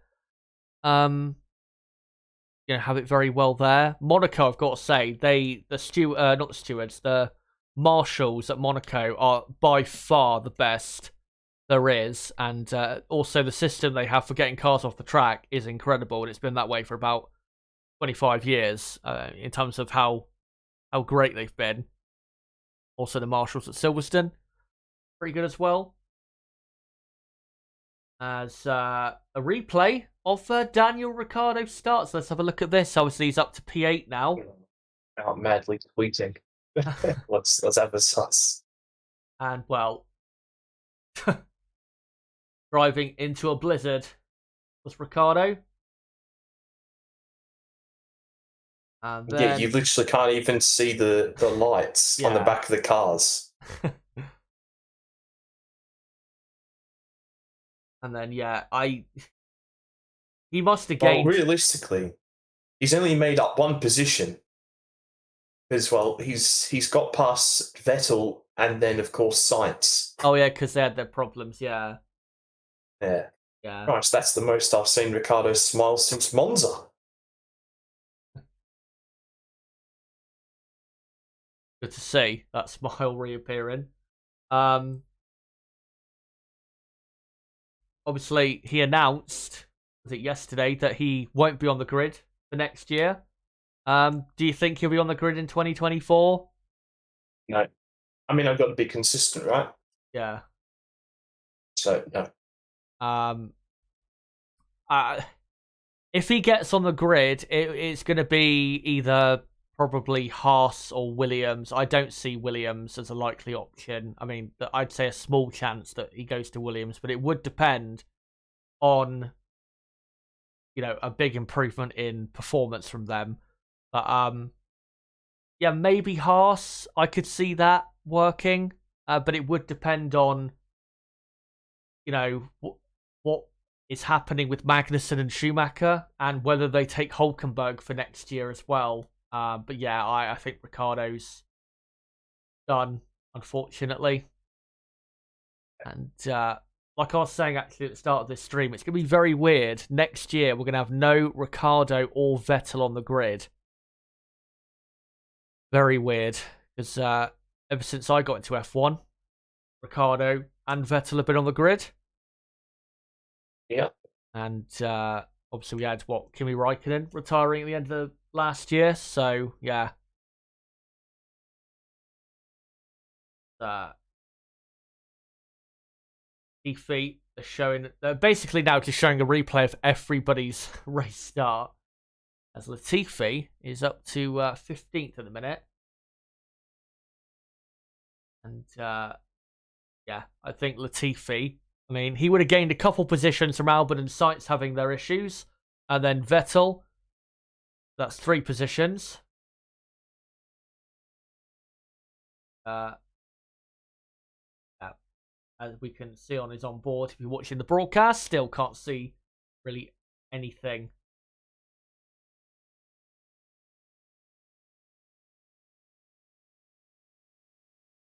You to show that. I'm going to try and have a look on Twitter again to see if there's anything. But yeah, if what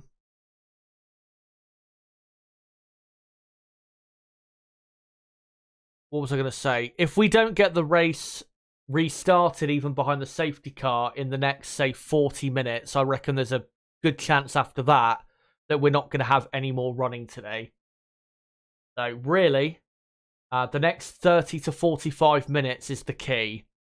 Because sunset in Japan, well, not in Japan, but in Suzuka, Japan, is in 2 hours from now. So if we want to get some proper racing in, yeah, the next 30 to 45 minutes is the key.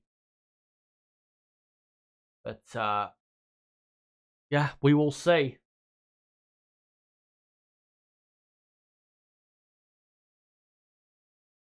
Feet was just sat there watching the replay on the screen.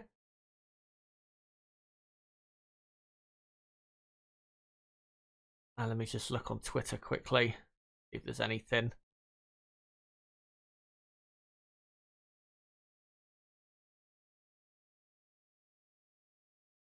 And I've just seen actually an older tweet from before the race of Pirelli man, Mario Isola, who before the race said there'll be rain throughout the race with the most intensity during the middle of the race distance. Now, the middle of the race distance would have been about now, or maybe like 20 minutes ago. So if his prediction was correct, then yeah, we are still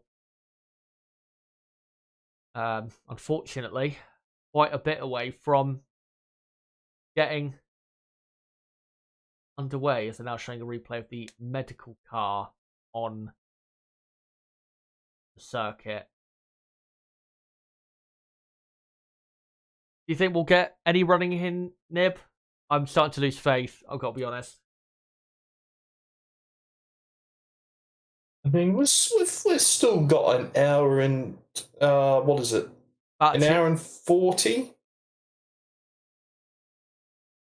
The rain has to ease off, though, really, the next 20-30 minutes, doesn't it? Oh, listen, we won't be getting full race distancing, but yeah.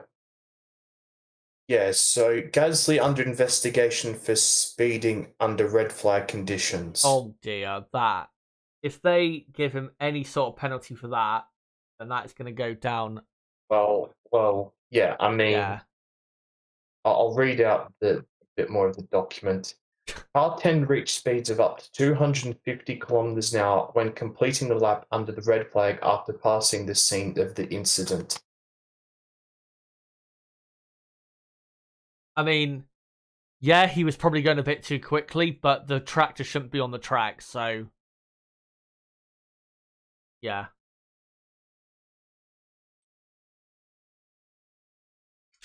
Peak FIA, that is.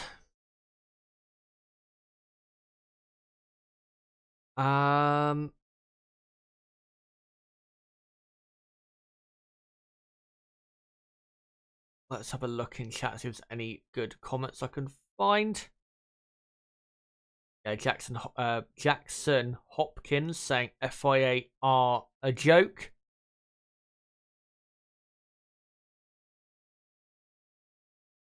And yeah, let me just quickly check Twitter, and yeah, no, I'm seeing that clip actually on that's clip you sent me. I'm actually seeing it on my timeline now. That is terrifying. That is absolutely terrifying. He could have been smashed by so many cars. Yeah.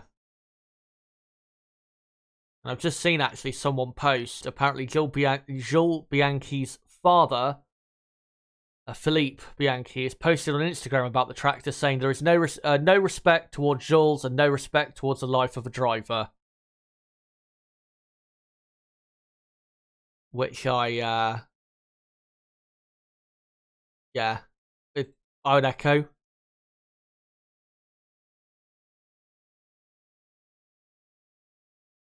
Let's see if there's anything else. Chris Medlin says, important to note this says after passing the scene of the incident, so they feel he was driving dangerously after they red flagged it, not specifically at the point he passed the incident. Exactly, and like that could be up past Spoon as we're going in towards 130R, and then I mean, you already see the angle which the FIA are taking to attract to put the limelight on Gasly's I know mistake instead of the fucking tractor being on the circuit. I know, but you know that's what they like. That's what they're like. They're I guess you could say a corrupt organization. Now all of the Sky F1 lot are now huddled around the Sky Pad as the rain still keeps pounding down. And no sign of the race restarting. I would say if in an hour from now, if they haven't still restarted the race, I think they'll probably just call it off, to be honest. Because even if they get to sunset, it's going to be incredibly dark with how the weather is. Let me just check some more tweets.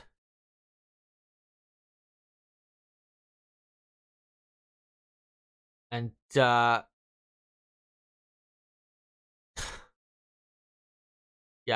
there's going to be a lot of fighting between the drivers, teams, and the FIA probably in the next 2 weeks for not just what's happened here today with the tractor, but you know, the cost cap situation as well, and possibly other things as well. We'll see. But sad to say, really, but this is typical Formula One. That the end of the season is going to be overshadowed by infighting and politics, probably. And we should be focusing on the racing, but yeah, no racing going on at the moment. I've just seen Lando Norris tweet about it. I'll quickly read it out. He did it 2 minutes ago. Lando Norris tweets, "What the fuck? How's this happened? We lost a life in this situation years ago. We risk our lives, especially in conditions like this. We want a race, but this, unacceptable." Absolutely. But like I said, the FIA do not give a fuck. They will do whatever they want, and yeah. And this will kind of promote a theory that I've seen certain people have on Twitter that maybe Liberty Media want to move away from FIA regulation, which I don't think is ever going to happen, to be honest. I think the FIA is always going to be the regulator of F1 and rule maker. But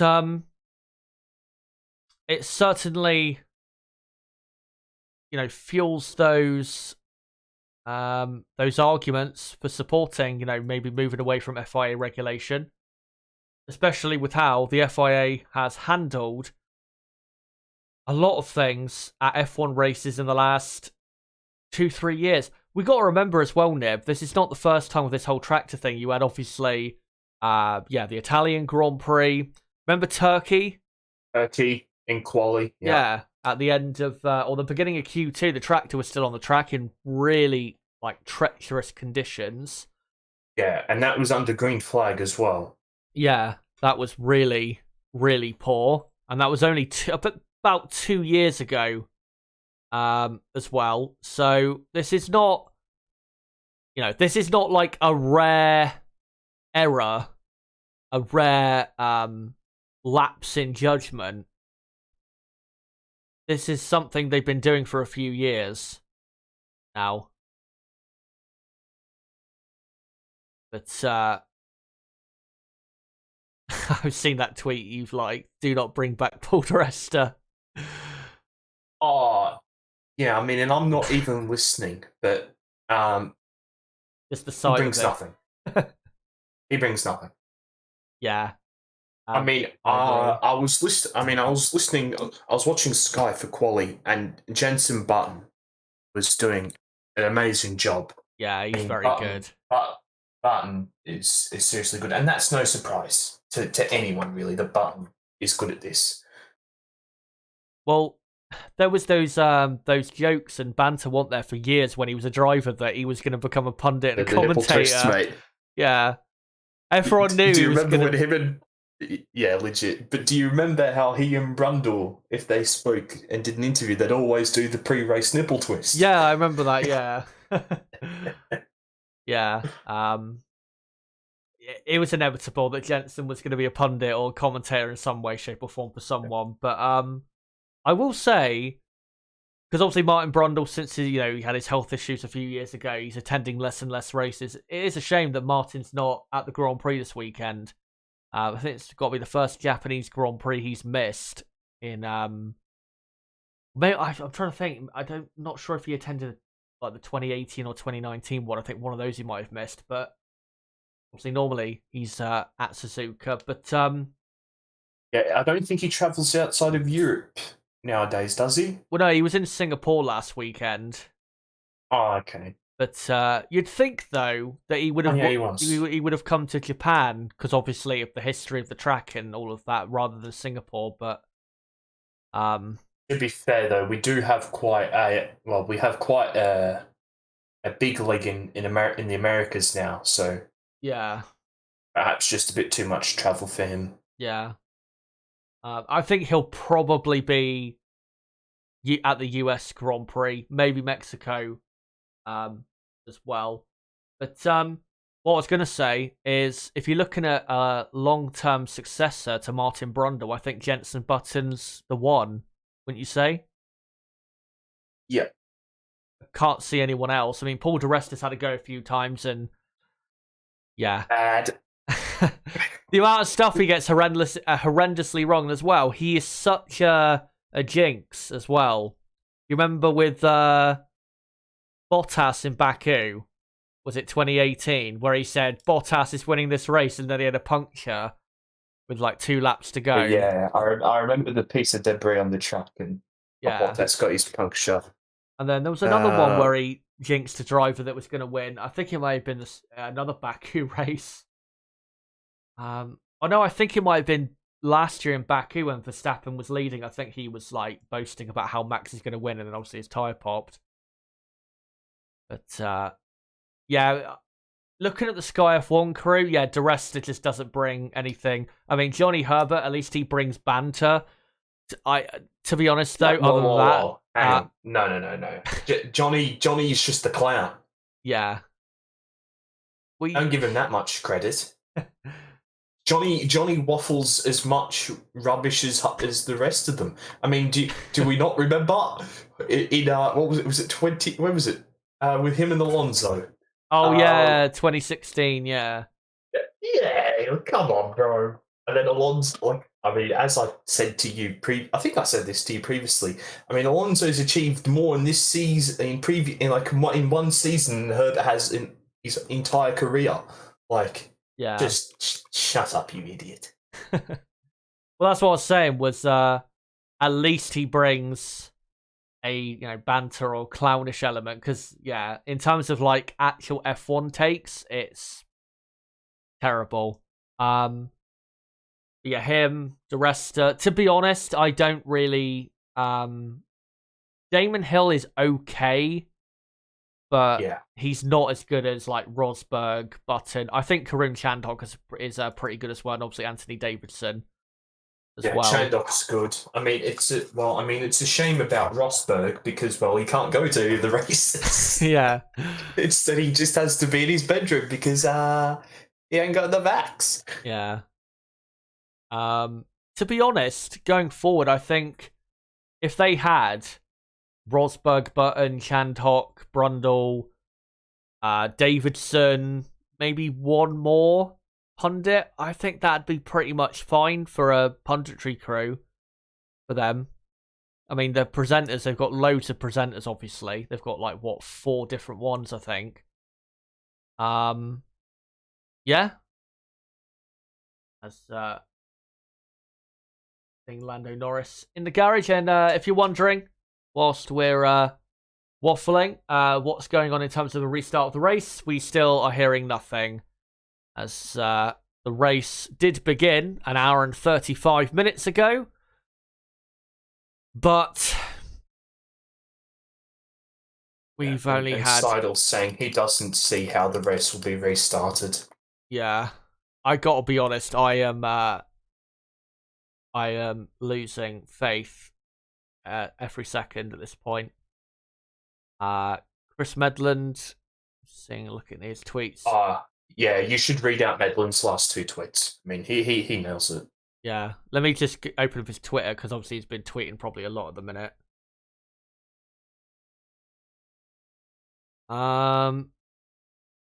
Yeah, he says, this isn't a topic of apportioning percentages of blame. 2 people can be 100% in the wrong for different things. And then he goes on to say, it's not 2 drivers in a racing incident. It's race control wrongly putting a tractor on track before the whole thing was neutralised or in the pits, and Gasly going too quickly. Exactly. That's the thing. It does feel like the FIA, they're trying to find a way to scapegoat Gasly so they don't have to take the blame. Which isn't going to work. It's not going to work at all.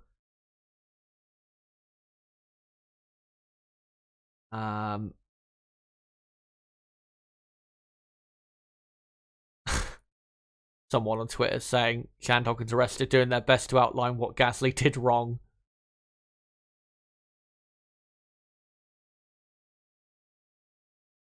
Yeah, I've seen more complaints on Twitter about Sky. About they're making it look like it's all Gasly's fault. Yeah, I don't know if people are overreacting, but so I'm not too sure because I haven't been listening.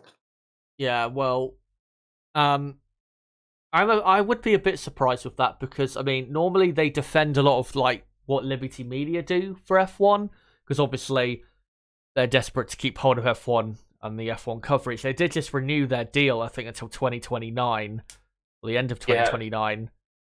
Yeah. But what do you call it?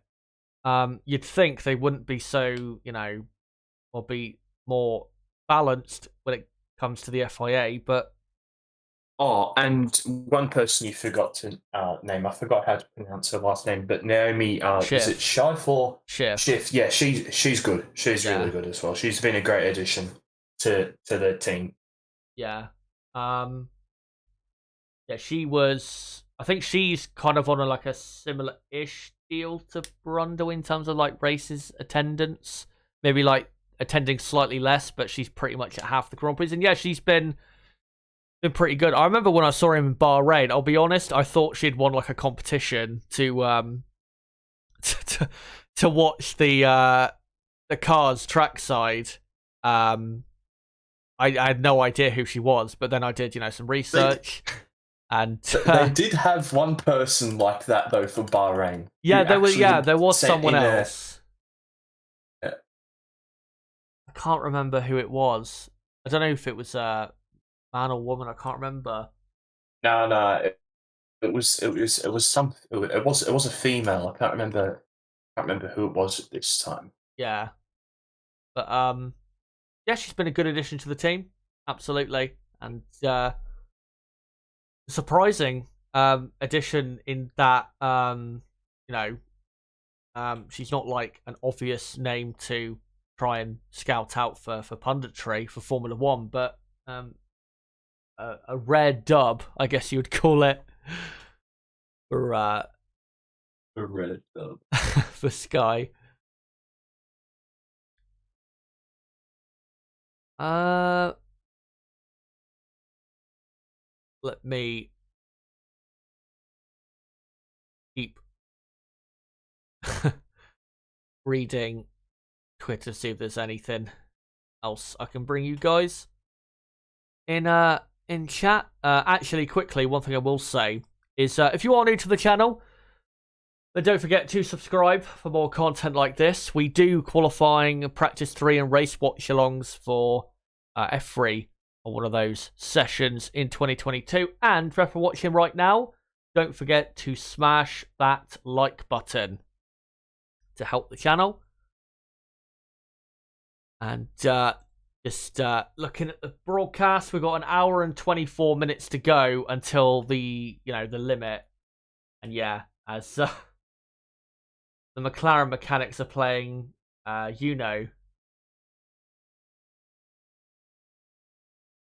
in the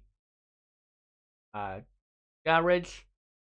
But meanwhile, you go into the Mercedes garage on the George Russell side, and they're playing cards with the Kings and Queens of England's card set.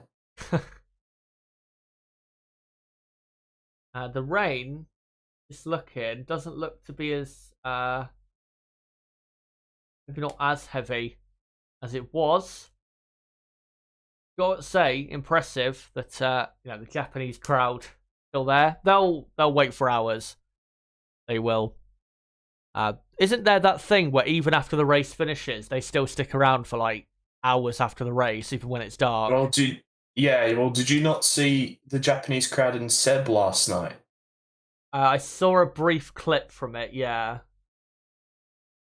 Yeah. That's just what they do. They do indeed stick around. Yeah. Would you remember when Vettel won the title here? I think they stuck around for hours as well, and he was like celebrating with the fans, and it was like, pretty sure it was dark. Must have been about 3 or 4 hours after the race had finished or something. As credit to them for sticking it out. If we don't get any more racing, let's hope they get a refund, which the Spa crowd in 2021 did not. And what was they got? Free F1 TV? What a joke. What, is that actually what happened? I think that's what I saw on Twitter. Like that's what they were offering. Was a it free not? F1 TV subscription? Yeah. Oh my god. No fucking shame whatsoever.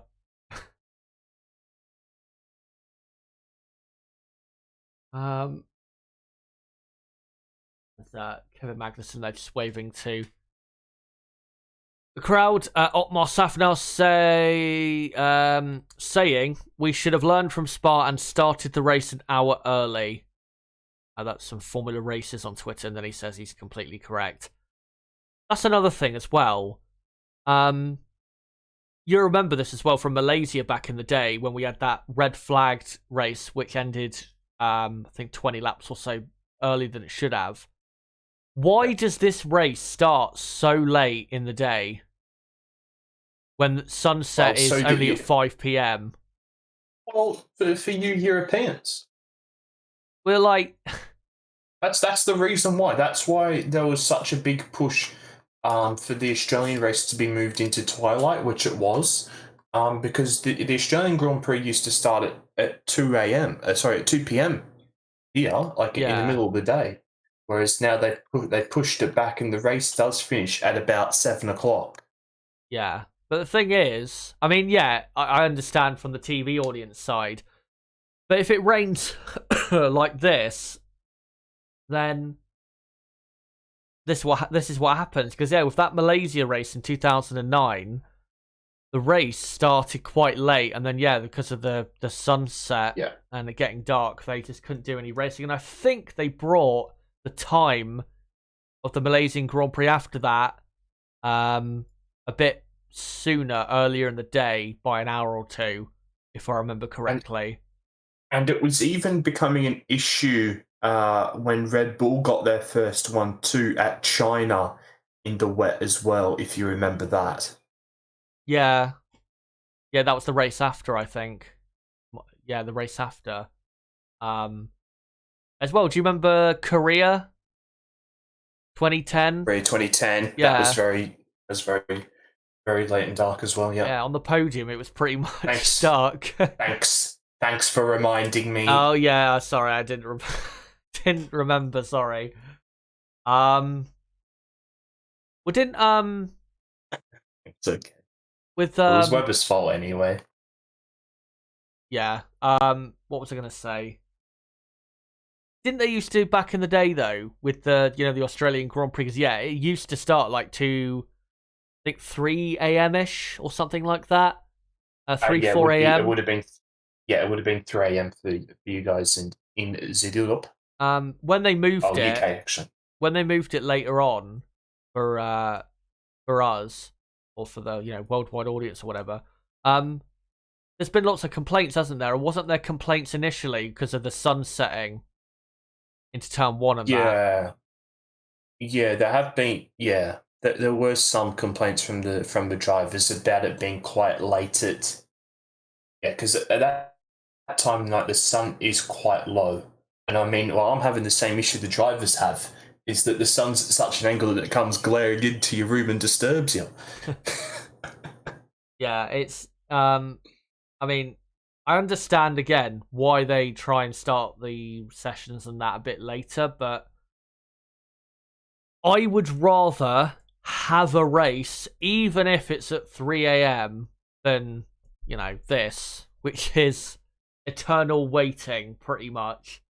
And yeah, the race local time started initially at, what was it, 2 p.m. local time, which would be 6 a.m. for me. Yeah, if they moved it back a couple hours, say to midday, then it would be 4 a.m. start for me, and yeah, it would be tricky for the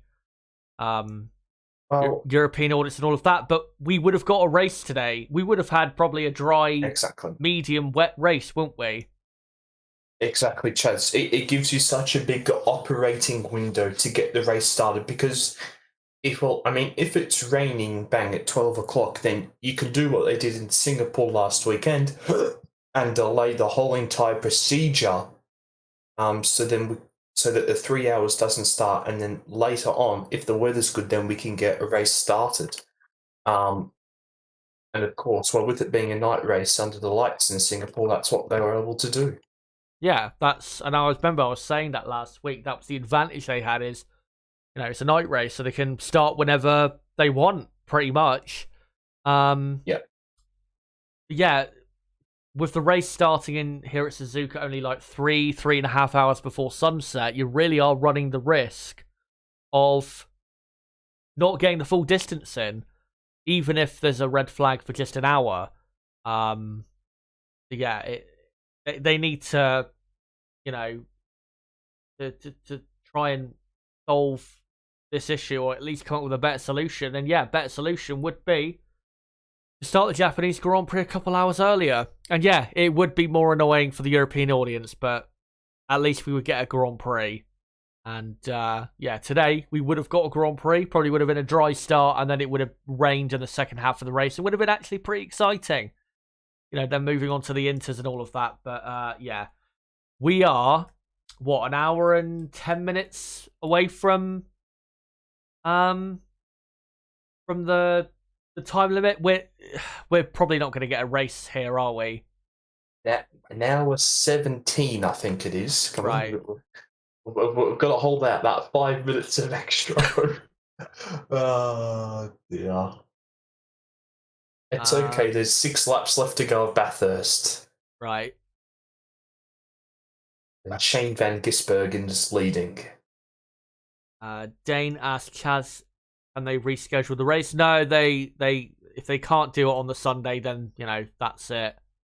They've already done 3 total laps, so that is enough for race distance for points to be awarded. Not for everyone, obviously. I think only for the top 6 with the revised system after what happened at Spa 2021. But yeah, then yeah, we're not gonna have a Monday Grand Prix. That's never gonna happen.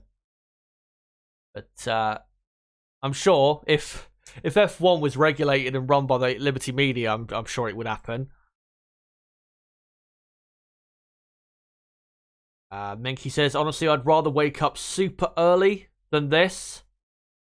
Yeah, I think we all would. At least, if the race started at 4 a.m. UK time, but that it was more likely the race to happen even if there's rain about, because there's more of an operating window, as Nib said, then, it's a sacrifice you're willing to make with the sleep schedule. So now 1 hour and 14 minutes to go, and by the looks of it, there looks to be quite a few people leaving, by the looks of it to me. Just going out to get some food or to go pee, mate. Come on, the Japanese fans ain't leaving. But yeah, I can't believe that we're having Spa 20. Spa of last year again. Yeah. Well, you luckily didn't have to suffer it as much as me having to fill up air for 4 hours. But yeah, this is what it feels like. Guy F1 already doing adverts for the next Grand Prix. Looking at the radar, yeah, there is still quite a bit of rain around. The thing is, even when it gets to the lighter intensity rain, I still don't think the track's going to be in probably good enough condition. And it'll be too late because of the sunset and all of that. Yeah, and it's like now, I think Ted's getting a little bit hopeful. He's out there with no brolly up. So maybe if we get the cars underneath the safety car in the full wets to try clear some of the water, and then just go out there underneath the safety car for 5 laps, try clear some of the water whilst the rain is starting to ease a little bit, to just make an attempt to get some racing. Yeah. I just seen a tweet from Martin Brundle that I just saw you liked. I'll just quickly read it out. And Martin Brundle, obviously watching from the UK, like me, tweeted 2 minutes ago, should have been an instant red flag with a stricken car in a critical position in those conditions. Clearly debris on track 2 should never, ever be a tractor on track until the cars are all collected up behind a safety car or in the pits. Gasly can't take all the blame here. Absolutely bang on the money there, as he normally is. Well, he talked about it a lot, and he has in commentary.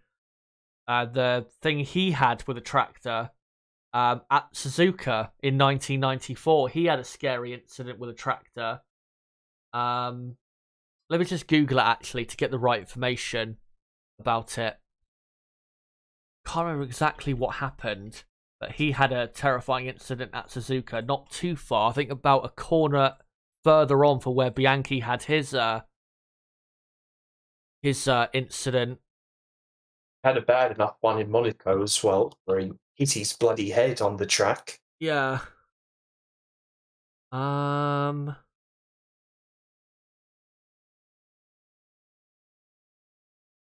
me have a bit more of a look quickly.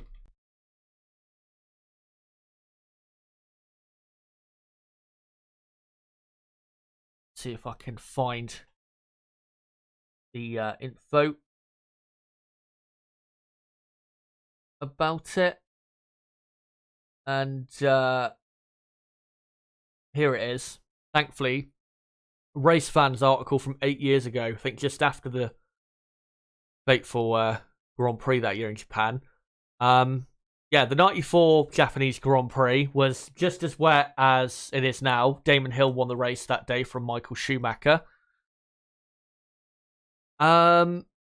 So, a car was being recovered by the marshals at the corner when another driver lost control, went into the crash scene. The 1994 crash left a marshal with a broken leg, while Martin Brundle, who feared for his life as he narrowly missed a tractor which was moving Gianni Morbidelli's car.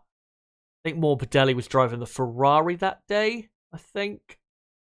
Yeah, he's talked about it before, that he came incredibly close to hitting the tractor. So he knows better than anyone. Obviously, he's been around for quite a while. As what are we looking at here? Is this a medical car again? Yeah. And how do conditions look now? Not as bad, but still, yeah, pretty wet. As Sergio Perez has just made a tweet saying, "How can we make it clear that we never want to see a crane on track? We lost Jules because of that mistake. What happened today is totally unacceptable. I hope this is the last time I ever see a crane on track." I've actually just seen one post on Twitter, that Alonso Herbert thing from Bahrain.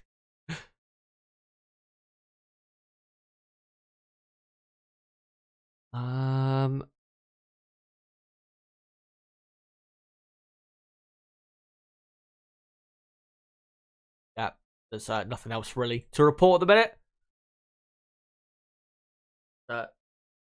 Bastian Vettel talking with his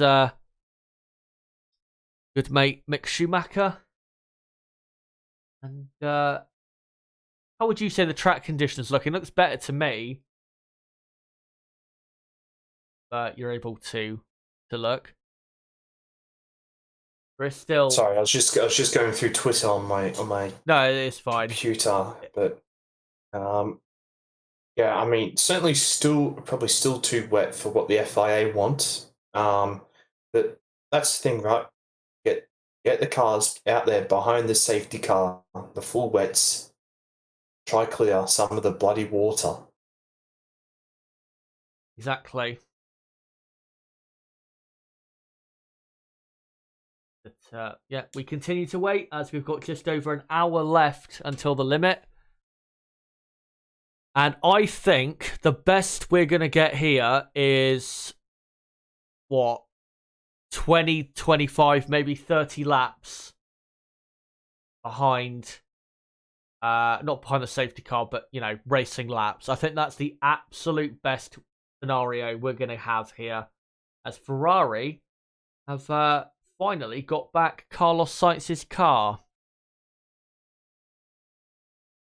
Will they ever go at trying to get it back in the race? I'm not sure they'll be allowed. No.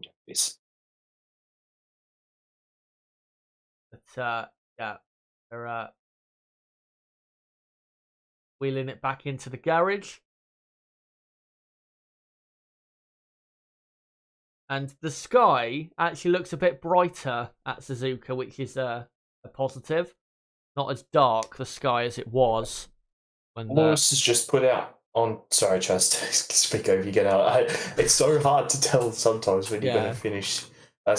finish speaking, I should say. Speak talking, apparently. Lewis just put on his Instagram story, "Let's get going, give it a shot, we'll know immediately if it's drivable or not."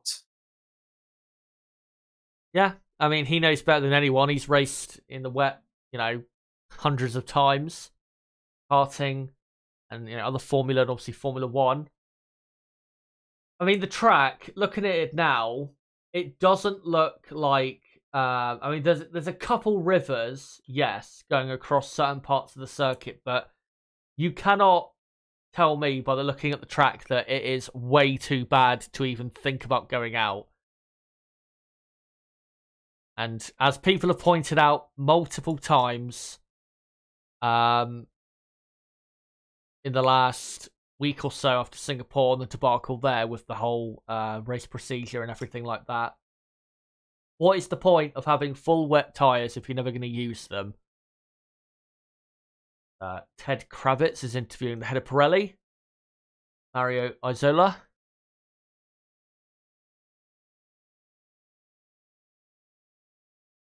I'll have a quick look at it. Yeah, he's just mainly talking about the spray being 3 times more with the full wets than it is with the intermediates, and yeah, that's why we don't see racing on the full wets, Right. because the drivers couldn't see anything on the intermediates. And well, we could see that with Ricardo, especially heading into turn 1. Yeah. That was insane. I'll look Twitter see if there's anything. There's another tweet you've liked, which I actually I was going to delve more into earlier about the slow zone. Do they have it in WEC? Yeah, in WEC. So what's funny about that isn't the 2 race directors from WEC? Well, yeah, one of them is. Yeah, so you'd think they would, try and maybe trial that, but no, clearly not. I think perhaps after they do an investigation into this, that we might see the slow zones next year. Yeah, we should, especially if it's proven to be something good. And let's face it, the slow zone would be so much better than the virtual safety car that we currently have. Yeah. I mean, for the most part, with virtual safety cars, there are parts of the track where there's obviously nothing going on, and under the slow zones, there would be less of a strategical advantage. Yeah. The drivers who haven't pitted, instead of those who have pitted. Yeah, exactly. I mean, and as well, the advantage of the slow zone is, depending on the incident, you can enforce a speed limit, a certain speed limit for whatever type of incident it is. Whether it's if it's really bad, you could have it, I don't know, very low, like a 30, 40 kilometers an hour or something, if it's really bad. And then, at that stage, they would more than likely just have the safety car. If it's a really bad dingo. Yeah, but they should definitely give it a go. But again, the FIA, they don't really learn anything from what they do. I think we have to remember as well that, I mean, yeah, especially with the helping of Charlie Whiting, who sadly is no longer here with us at the time, there was lessons learned and there was things implemented after Bianchi's crash, the halo and the virtual safety car. But if you look at history, it's really been the drivers who have enforced and pushed and got the change that, F1 or safety for motorsports needed. Look at 1994, for example. The drivers, after years of the GPDA being dead, brought it back. I think the race after in Monaco, and they forced the FIA to do something about it. With the cars massively changed the following year. They slowed the circuits down for the rest of the year. Eau Rouge that year was turned into a chicane because of what happened earlier in the year with Ayrton Senna and Roland Ratzenberger, because the drivers wanted something to happen. So if the drivers if they push hard enough, then they can get their way, which is the best way at the end of the day. As we continue to wait, and we've got what I think we've got exactly now an hour to go until the limit for when the race can get going in. As Lando, I would suggest that you have a look at your Twitter DMs immediately. Yeah, I was just having. There's been a new angle from Sainz's cars on board. Just looking at it now. Oh. Fuck. That is... Yeah, that's horrendous. It's something you would see in a, you know, in a much lower quality in terms of the way it's run series. It's amateur hour, really.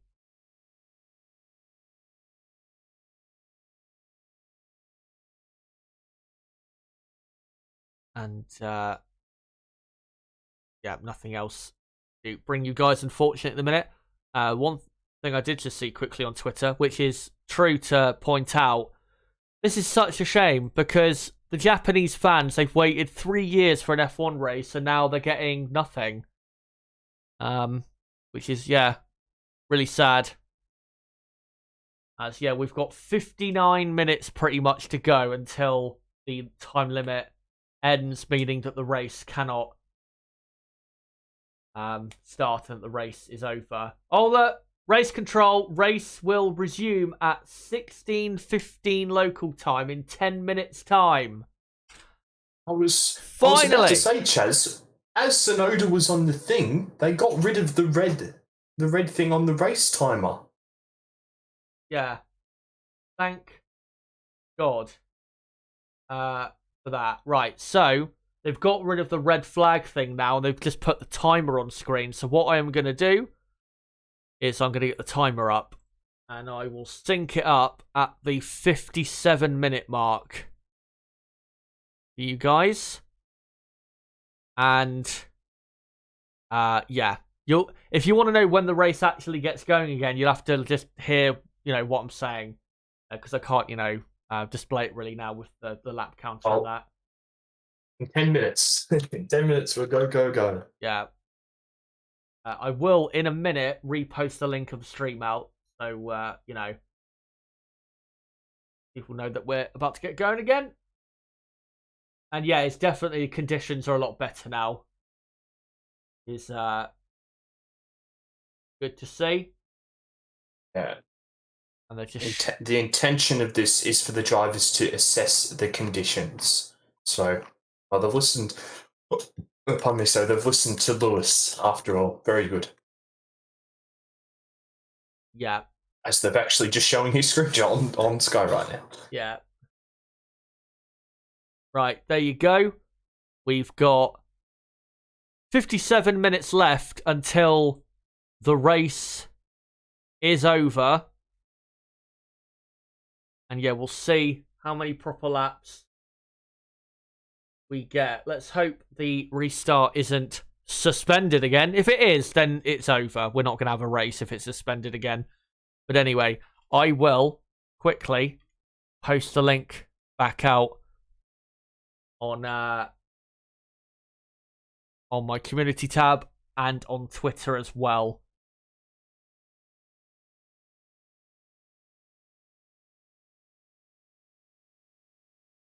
And yeah, conditions looking a lot better. Still raining, but not raining as bad.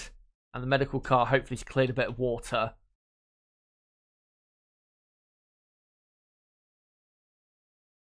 Hold on a minute. Let me just post. We hope this time. In brackets when I post this link back out. Come join us here for the restart. Brackets, we hope this time. For the Japanese Grand Prix.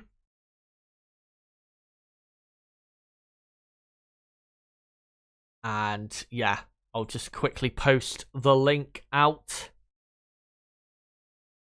on Twitter.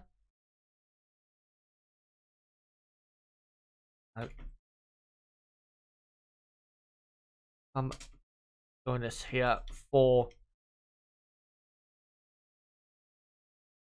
the restart. If we do get a proper race restarted here, Nib, what are you looking out for, looking at the order in terms of this restart? The fight for the victory, do you think there's anything going to happen there, or do you think it's really going to be in the midfield where the action is? more battles for survival, really. Yeah. Than anything else. I mean, even if we do get back underway, the conditions are still going to be pretty bad. So, Yeah. it's more so just about keeping it on track, trying not to make any mistakes. So yeah, we'll see. I mean, impossible to predict what's going to happen, really. Yeah. I mean, Christ, Verstappen could aquaplane off at turn 1 if we got back under green conditions. Like, we just don't know. Yeah, you are right. With these type of conditions, we do not really know. But let me just quickly post a link out. Twitter, there you go. So we are not yet, guys, underway for the restart of the race, but in 5 minutes time or 4.5 minutes time, we will be back underway, hopefully, for the Japanese Grand Prix. And yeah, 5 minutes now until the Grand Prix gets going. And let's hope that they actually restart the race and that they don't suspend the restart. As just unveiling a banner, the Alfa Romeo people there, about probably saying you are the best fans in the world. Well, hopefully we can get a camera shot. Like, well, what does the cameraman think he's going to be able to achieve? Yeah, all the fans waving the flags and clapping, so obviously they approve whatever that message was. But yeah, great to see them all still. Yeah, I think one of them, isn't it that girl, what's her name? Bernie, is it? She used to work for Force India, I think, as one of the engineers. I think that's one of the people holding the banner. As Esteban Ocon, we're looking at in his car.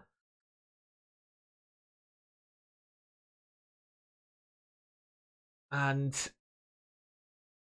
yeah, looking at the conditions now compared to the last time we were supposed to restart, I think we are definitely going to get going here, at least under the safety car for a few laps. There's Daniel Ricciardo, and he will be starting or restarting the race from 8th on the grid.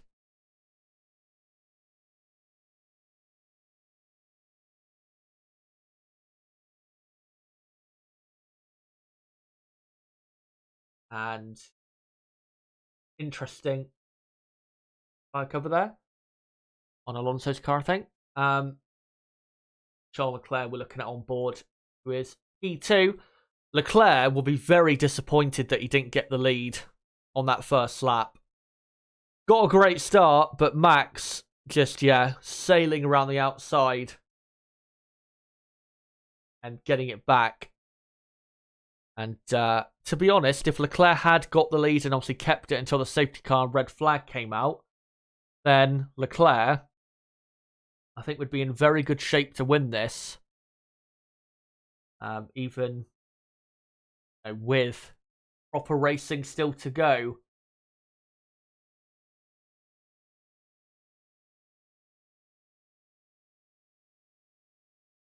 Now entering the final 2 minutes before the restart. And yeah. I'm seeing a lot of... Sorry, Chaz, once again. I'm seeing a lot of tweets from people saying they need to abolish the clock and whatnot. But, like, the sun sets in about an hour and 15 minutes in Japan. Yeah. Like, it wouldn't matter in this instance. Exactly.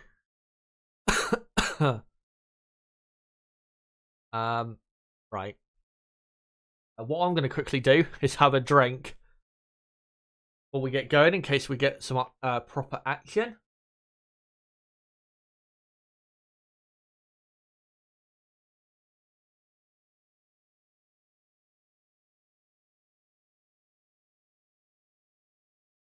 fans clapping there.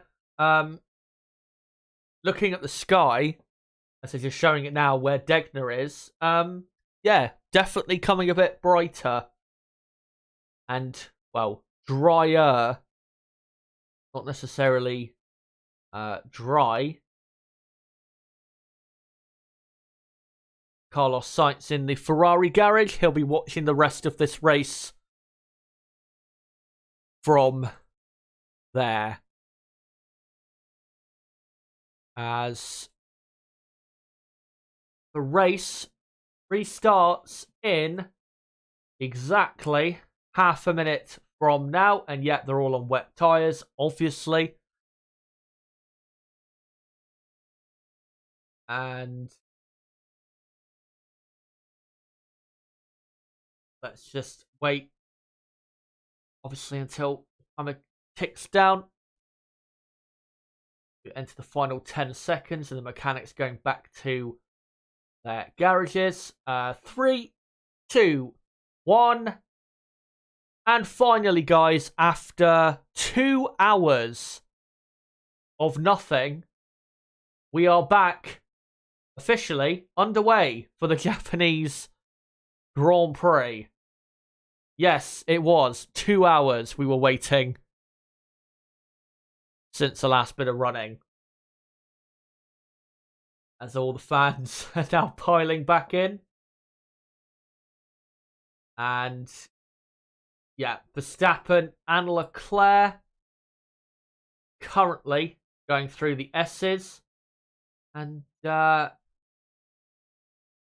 looking at the conditions in the S's so far, looks okay. There is a couple rivers, but yeah, it's that river on at turn 2 that's the major concern there, and also probably before the Dunlop as well, which they haven't shown. Also, there's one there, sadly, where I think Bianchi had his crash. As now they're just heading into the Degner corners. And through this part of the track, it looks a lot better than it did.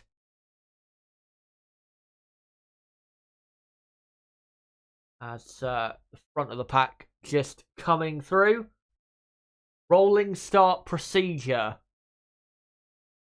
So what does that mean? Does that mean we're going to have the restart of the race in a minute? Or just that's what we're going to... That's how it's going to restart. If it does restart. Not sure. Verstappen passes where obviously Sainz had his crash.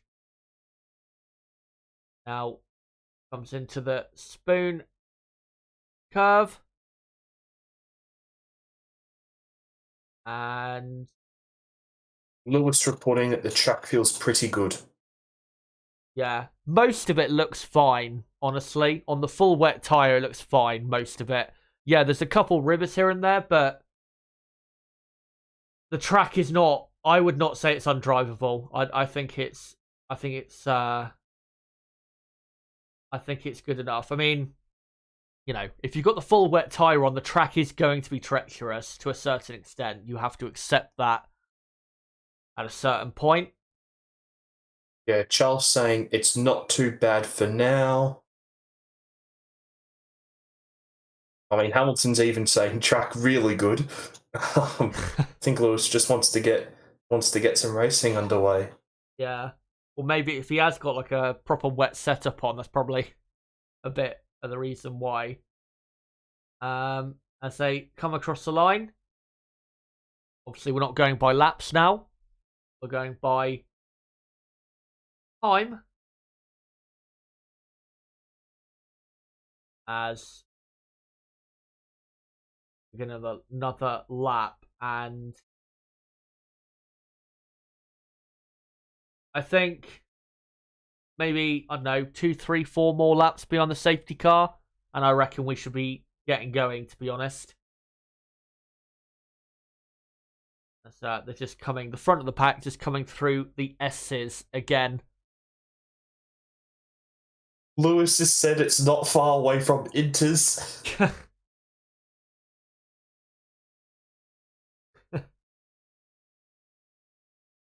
God. So just watching the pack now coming through that puddle. I mean, that puddle before the Dunlop, it's there, but the cars aren't. I know we're under safety car conditions, but they're not exactly like struggling through that part of the track now. You know what I mean? Once we're back under full racing conditions, that it's a major worry. As AlphaTauri mechanics keeping themselves warm with the tyre blankets.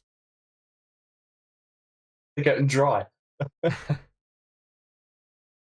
to be honest, after the first sector, the rest of the track, to me looks fine. Bottas on the radio saying still visibility is too poor.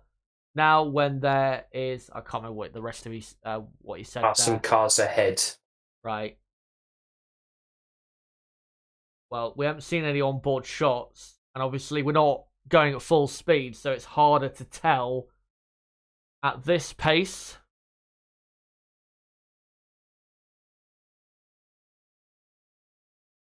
As they're just coming through 130R just about now. Front of the pack.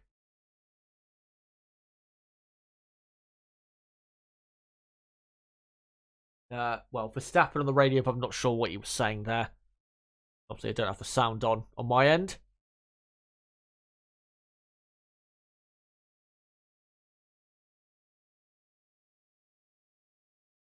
Matthew Tyrrell, has Leclerc been given 10-second penalty? I'm not quite sure what you're talking about there. Maybe you mean Gasly? Not sure. As they begin another lap, and we'll see when we get underway, if we do get underway. Here at Suzuka.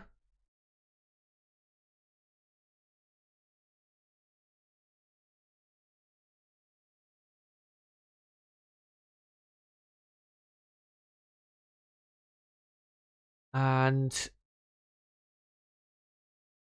I'll just have a look at Twitter to see if there's any news. Nothing. Yeah, Ricardo's saying that visibility is the main issue and not actually the track conditions. There's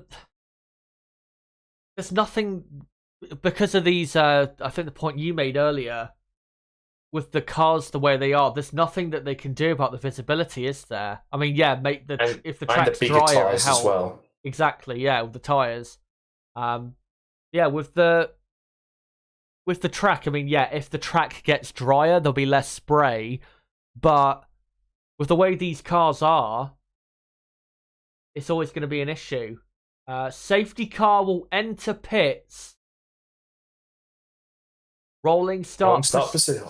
So we'll be getting underway. Yeah. So here we go, guys. 41.5 minutes to go in the Japanese Grand Prix, and the safety car will enter the pits at the end of this lap. Here we go, and let's hope that we have green flag racing the whole way through to the end, which I'd be surprised if we did, but let's hope anyway. As Verstappen is leading Leclerc in the front of the field through Spoon now. Obviously no overtaking until the start-finish line. So Verstappen doesn't have to get the race going really until the exit of the final chicane. Now starts to warm his tyres up going into approaching 130R. Verstappen keeps warming those tyres and is still backing off for the moment. As they now, the front of the field comes up to that final chicane. And Verstappen still hasn't gone for it. Now he does on the exit to the final chicane. Max Verstappen gets the Japanese Grand Prix finally back underway. Max Verstappen leads from Charles Leclerc in second. Perez third, Ocon fourth, Hamilton fifth, Alonso sixth, Russell seventh, Ricciardo eighth, Tsunoda ninth, and Schumacher 10th, as Latifi has been caught sleeping clearly at the start. He's already lost a couple of positions, and Sebastian Vettel has pitted for intermediate tyres. That is a gamble. It's a smart call as well, though, because you won't be in the spray, as Jenson Button was actually saying, and that's what Latifi's done as well. They've both pitted. Right, so Latifi and Vettel both onto the Inters, and Vettel has actually passed Latifi there. So Vettel up to 17th. And if those tyres switch on straight away, then Sebastian will be in a very good position here. As Max Verstappen coming to the end of this first flying lap. And he's leading by a second or so, just over a second from Charles Leclerc. As Kevin Magnussen has passed Lance Stroll for 11th. Another change in the order there. And pit lane incident noted for unsafe release, Vettel and Latifi. They were sort of side by side, weren't they? I didn't quite see it, but yeah, we'll see what happens with that. And I'll try and keep my eye on the timing of Sebastian Vettel and whether he is gaining time on the cars ahead.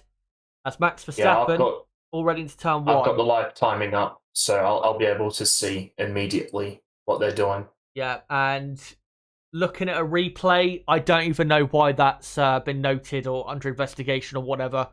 That was absolutely fine. As Norris and Bottas are coming into the pits, also for intermediate tyres. So Vettel did the same middle sector as Verstappen did. Yeah, it's time for the intermediates, I think.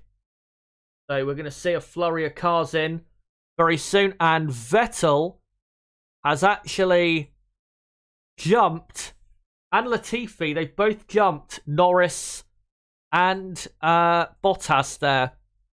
So let me just update that Vettel and Latifi are on the Inters. It'll be interesting to see who comes in next time around, as Max Verstappen leading by about 1.2 seconds from Charles Leclerc. Here's a replay of Magnussen down the inside of Degner 1. We know he's got very big cojones. And yeah, brilliant move by him. A Sebastian Vettel purple first sector, which I think you were about to say, weren't you? I literally was, yep. By 0.3 over Max. As Max Verstappen pits. And so does Charles Leclerc. And I'm expecting, to be honest, everyone to come in now.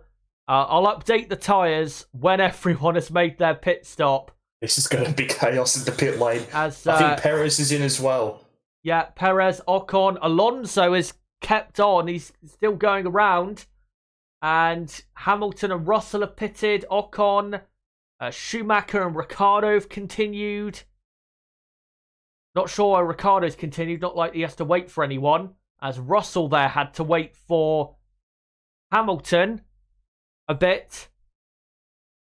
And that's perfect double stack by Red Bull. Yeah, Perez was about 6 seconds behind, I think. So that was... I'll tell you what, Vettel very well could be... Well, yeah, there you go. Vettel is flying. At the moment, he's just done a 48... a 148. And Alonso, who carried on the wets, did a 53. Yeah. So, yeah, Vettel's flying. And Vettel, because the top three, or 4 of the top 5 haven't pitted, Sebastian Vettel is in, I think, a net 6th place right now. So that is brilliant for him. And the top three is currently Alonso, Ricciardo, Schumacher, and then Verstappen and Zhou is up in 5th place. Let me just try and update that if I can. Zhou up to 5th. They are those 4 that have not pitted yet for Inters. They are going to come in surely at the end of this lap as Leclerc passes Zhou Guanyu for 5th. And Max Verstappen all over the back of Mick Schumacher. And yeah, Alonso pits, Ricciardo surely pits. Mick Schumacher stays out. No idea why. And Mick Schumacher briefly, very briefly, leads the Japanese Grand Prix. But Max Verstappen is now back into the lead of the Japanese Grand Prix. Ricciardo makes his pit stop. He has lost out incredibly badly as Ricciardo. Very poor decision by McLaren. No idea why they didn't pit him the lap before, as Lando Norris does the fastest lap of the race, a 48.1. And right, so we've got Verstappen in the lead, Schumacher second, and then Leclerc in 3rd, Zhou 4th, and then Perez, Ocon 5th and 6th. Here's a replay of Stroll and a Haas of Magnussen side by side. I think Lance Stroll has got that position back, as here is Charles Leclerc going around the outside of Mick Schumacher to go up to 2nd. Again, I have not updated the tyres yet. I will do so when everything has shaken out. But it is currently Verstappen, Leclerc, Schumacher, Perez up to 4th, Zhou 5th, and then Ocon 6th. Hamilton is 7th. Sebastian Vettel is all the way up to 8th place, as that's Magnussen passing Valtteri Bottas at the spoon curve. Good move from Magnussen, as Max Verstappen does the fastest lap of the race. Fernando Alonso has come out in 9th. Nicholas Latifi is in P10 in the Williams as Zhou pits. For some reason, Mick Schumacher has not pitted again. They must be expecting more rain to fall or something. Yeah. As, yeah, Zhou is pitted. So let's see where he comes out. He's going to come out at the very back of the field, I'm pretty sure, in 18th position. So Zhou all the way down to 18th. And just a little bit of an information. Verstappen was 9 seconds quicker than Schumacher on that previous lap. Oh my. Max Verstappen, by the way, 4 seconds now clear of Leclerc. So that pit stop phase worked really well for Red Bull to pull a gap. And Verstappen as well is about 11.5 seconds clear of Perez, his own teammate, in 3rd. As Ocon all over the back of Schumacher, but unable to find a way through. And he's got Lewis Hamilton crawling all over the back of him as well, looking for a way through. As Ocon gets the move done on the run now to 130R, but Schumacher, I think, is going to keep ahead into 130R. He is for now, as Charles Leclerc does the fastest lap of the race, a 144.4. And yes, Schumacher now down to P5. Does Mick come in this time? No, he does not. Again, they must be expecting rain or something, because it makes no sense to keep him out there. As Lewis Hamilton overtakes him now for P5. But your top 10 currently is Verstappen, Leclerc, Perez, Ocon, Hamilton, Schumacher, Vettel, Alonso, Latifi, Norris, and then you've got Tsunoda in P11. Russell has lost out badly with that double stack, and he's now in P12. Stroll is 13th. Ricciardo is 14th, with Magnussen 15th. Bottas is 16th, with Gasly 17th, and Zhou in 18th position. And everyone is on the Inters except for Mick Schumacher. Sebastian Vettel goes round the outside into the hairpin. And Chaz, I've got a conspiracy theory. What? I wonder if as Ocon, sorry, not Ocon, Alonso also gets past Mick Schumacher. Mick Schumacher's 10 seconds slower than the leaders. As now he's about to be overtaken by Goat Tiffy, who doesn't even know where he's going when there's no cars in front of him, let alone as Mick goes off wide at Spoon Curve, as now Lando Norris is about to overtake him as well. I wonder if this is punishment by Gunther Steiner after his crash on Friday. I'm just wondering, because he didn't speak to him the whole day, apparently. Yeah, that is... It's very confusing as to why he hasn't been pitted, because at this point, even if it's going to rain heavily now, he's lost too much time for it to actually work. Mick Schumacher is now pitted, thankfully, but he will come out all the way last in 18th place. And 3.2 second stop there. It's Max Verstappen, by the way, leading by 3... oh no, not 3 seconds. Now 4.7, now 4.8 seconds. So Max Verstappen has a comfortable lead out front. But now everyone is on Inters. Let me update that everyone is indeed on the Inter. As the closest fight on track right now is Russell and Tsunoda, the 10th, but also Ocon and Hamilton pretty close to each other in the battle for P4. Let me just update that everyone is on that intermediate tyre. And Vettel... That's a 5.7 now, by the way, so I don't know what Leclerc's done this lap. Yeah, Verstappen has a massive pace advantage. One thing that was said before the race nib is Ferrari apparently went for a bit lower downforce in qualifying to combat, Red Bull's great straight line speed. That might explain why they're losing time. We'll have to see. I think Charles just made a mistake because he lost a second to Max in the middle sector, but so did everyone except for Perez. So, not sure. Yeah, we'll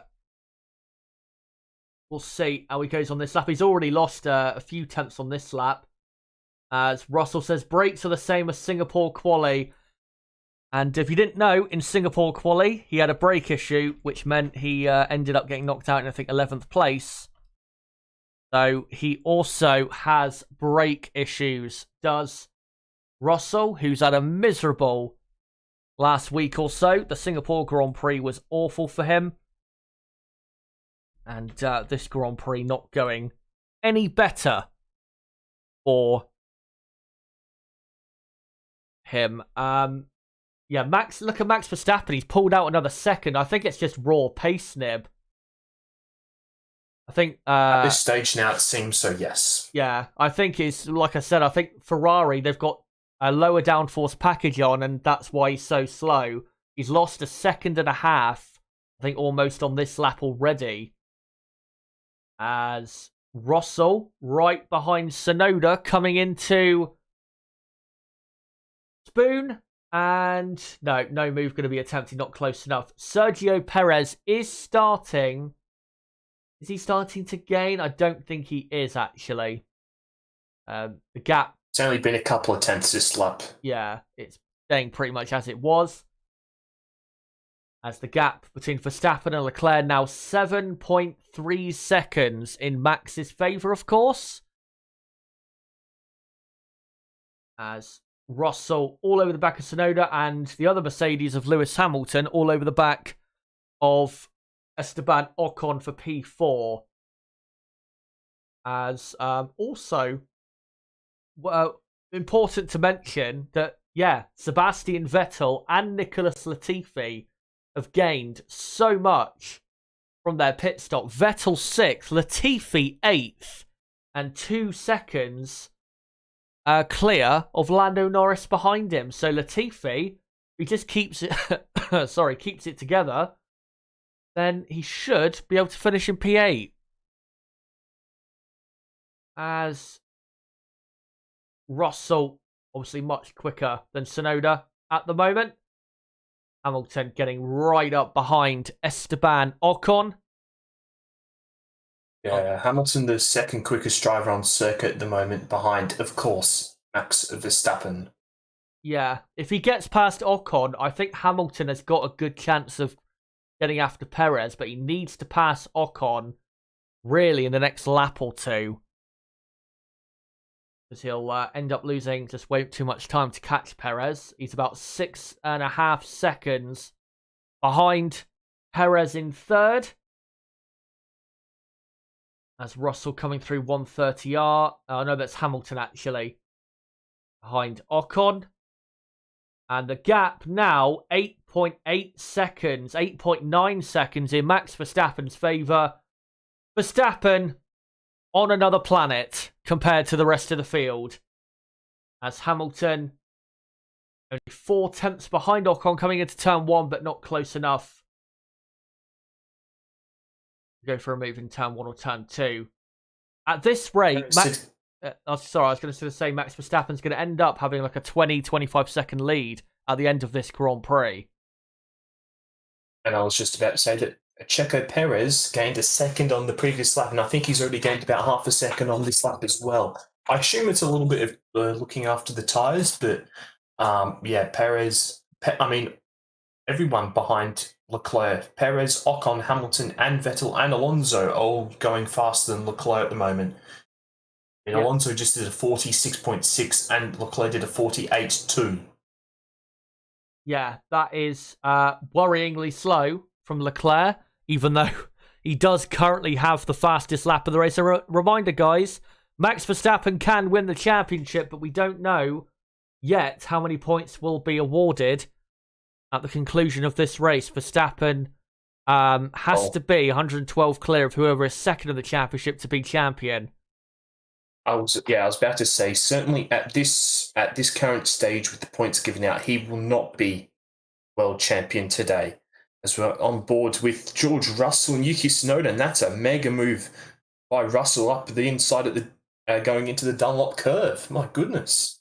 Yeah, that's a stunning move on taking the karting line. And Verstappen, 10.2 clear of Leclerc. And I think Perez has gained another second pretty much on Leclerc. So Leclerc, very soon, in the next 5 minutes or so, is going to be under siege by the second Red Bull. As George Russell very quickly passes Lando Norris as well. So Russell really motoring on and up to P9 as we enter almost the final 20 minutes of this Grand Prix. Reminder, guys, I will be sticking around for probably half an hour or so after the race is finished to react with you guys to the Grand Prix. So make sure to stick around for that. Leclerc, how many positions do we lose if we box? We'll lose 5 positions. We'll drop behind Alonso. That, to me, says his tyres have gone. Yeah. How, though? Yeah, that's why I said oh. That's why I said oh immediately. Yeah. On that previous lap, he lost 1.5 seconds, and he's lost another half a second in the first sector on this lap to Checo Perez. Yeah, it's probably a matter... it's a matter of time before Perez just comes cruising up to the back of him. As we're seeing a replay of George Russell at the final chicane, just place it up the inside of Lando Norris. Yeah, a good move there from Russell. Yeah, how have his tyres gone that quickly? After like, what, 6 laps? 5, 6 laps? That doesn't really make any sense. Yeah, I'm really not sure, Chaz. I mean, we've seen in the last few races, haven't we, Ferrari have really bad tyre stints and wear their tyres out too quickly, but that is horrendous. He's now 11.2 seconds off the lead. And at this rate, Max Verstappen, by the end, will be able to pit and come out in the lead. Not at this point, obviously, but by the end, he might have the gap. Pit, come out still in the lead, and go for a fastest lap point. As Lewis Hamilton still all over the back of Esteban Ocon. Sergio Perez now 4.5 seconds behind Charles Leclerc. Another battle to look out for 6th and 7th. Fernando Alonso is about a second behind Vettel. Yuki Tsunoda only 0.6 of a second behind Lando Norris.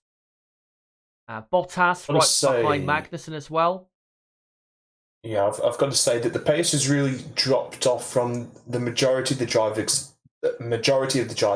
Apart from Verstappen and Perez, they're still going very quickly out there. They're still in the 47s. Everyone else is doing a 148 or higher. Yeah, Red Bull clearly just looking after those tyres better. As Hamilton getting closer to Ocon, but he just needs to get a really good exit from this corner, and he does on the exit Spoon. And will he be able to have a go into 130R? Would be brave stuff, but we know he's a brave boy, Lewis Hamilton. As he... No, he doesn't go for it in 130R. Ocon, though, does defend the inside line, but keeps the position. But now Lewis is starting to force Ocon offline. And can he get a good exit from the final chicane? He can. But is it good enough to get past Ocon into turn 1? I don't think it is. As Alonso is right behind Vettel as well. A few seconds behind that little battle. As Perez didn't gain that much on that lap. Or as much as he, has been previously on that lap compared to Charles Leclerc. But he is still closing the gap. Leclerc, who is now 12.5 seconds behind Max Verstappen. As, Vettel and Alonso continue on.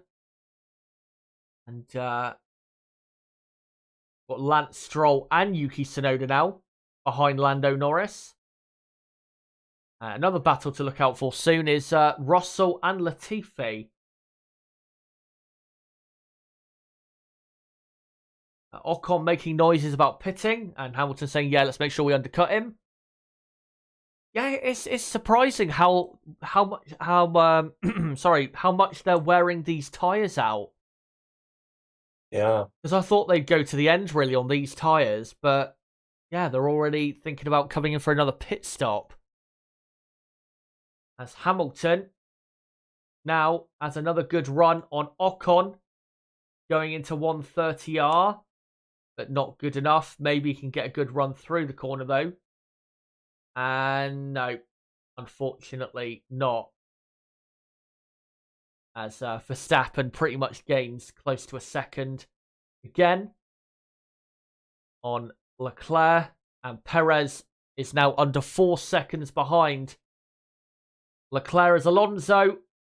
Oh, he was all over the back of Vettel on the exit, the final chicane, but then he lost the rear end a bit. And that keeps Vettel ahead for now. But you do feel as though Alonso, if he gets past Vettel, that he'll be able to get up to the back of that Ocon-Hamilton fight.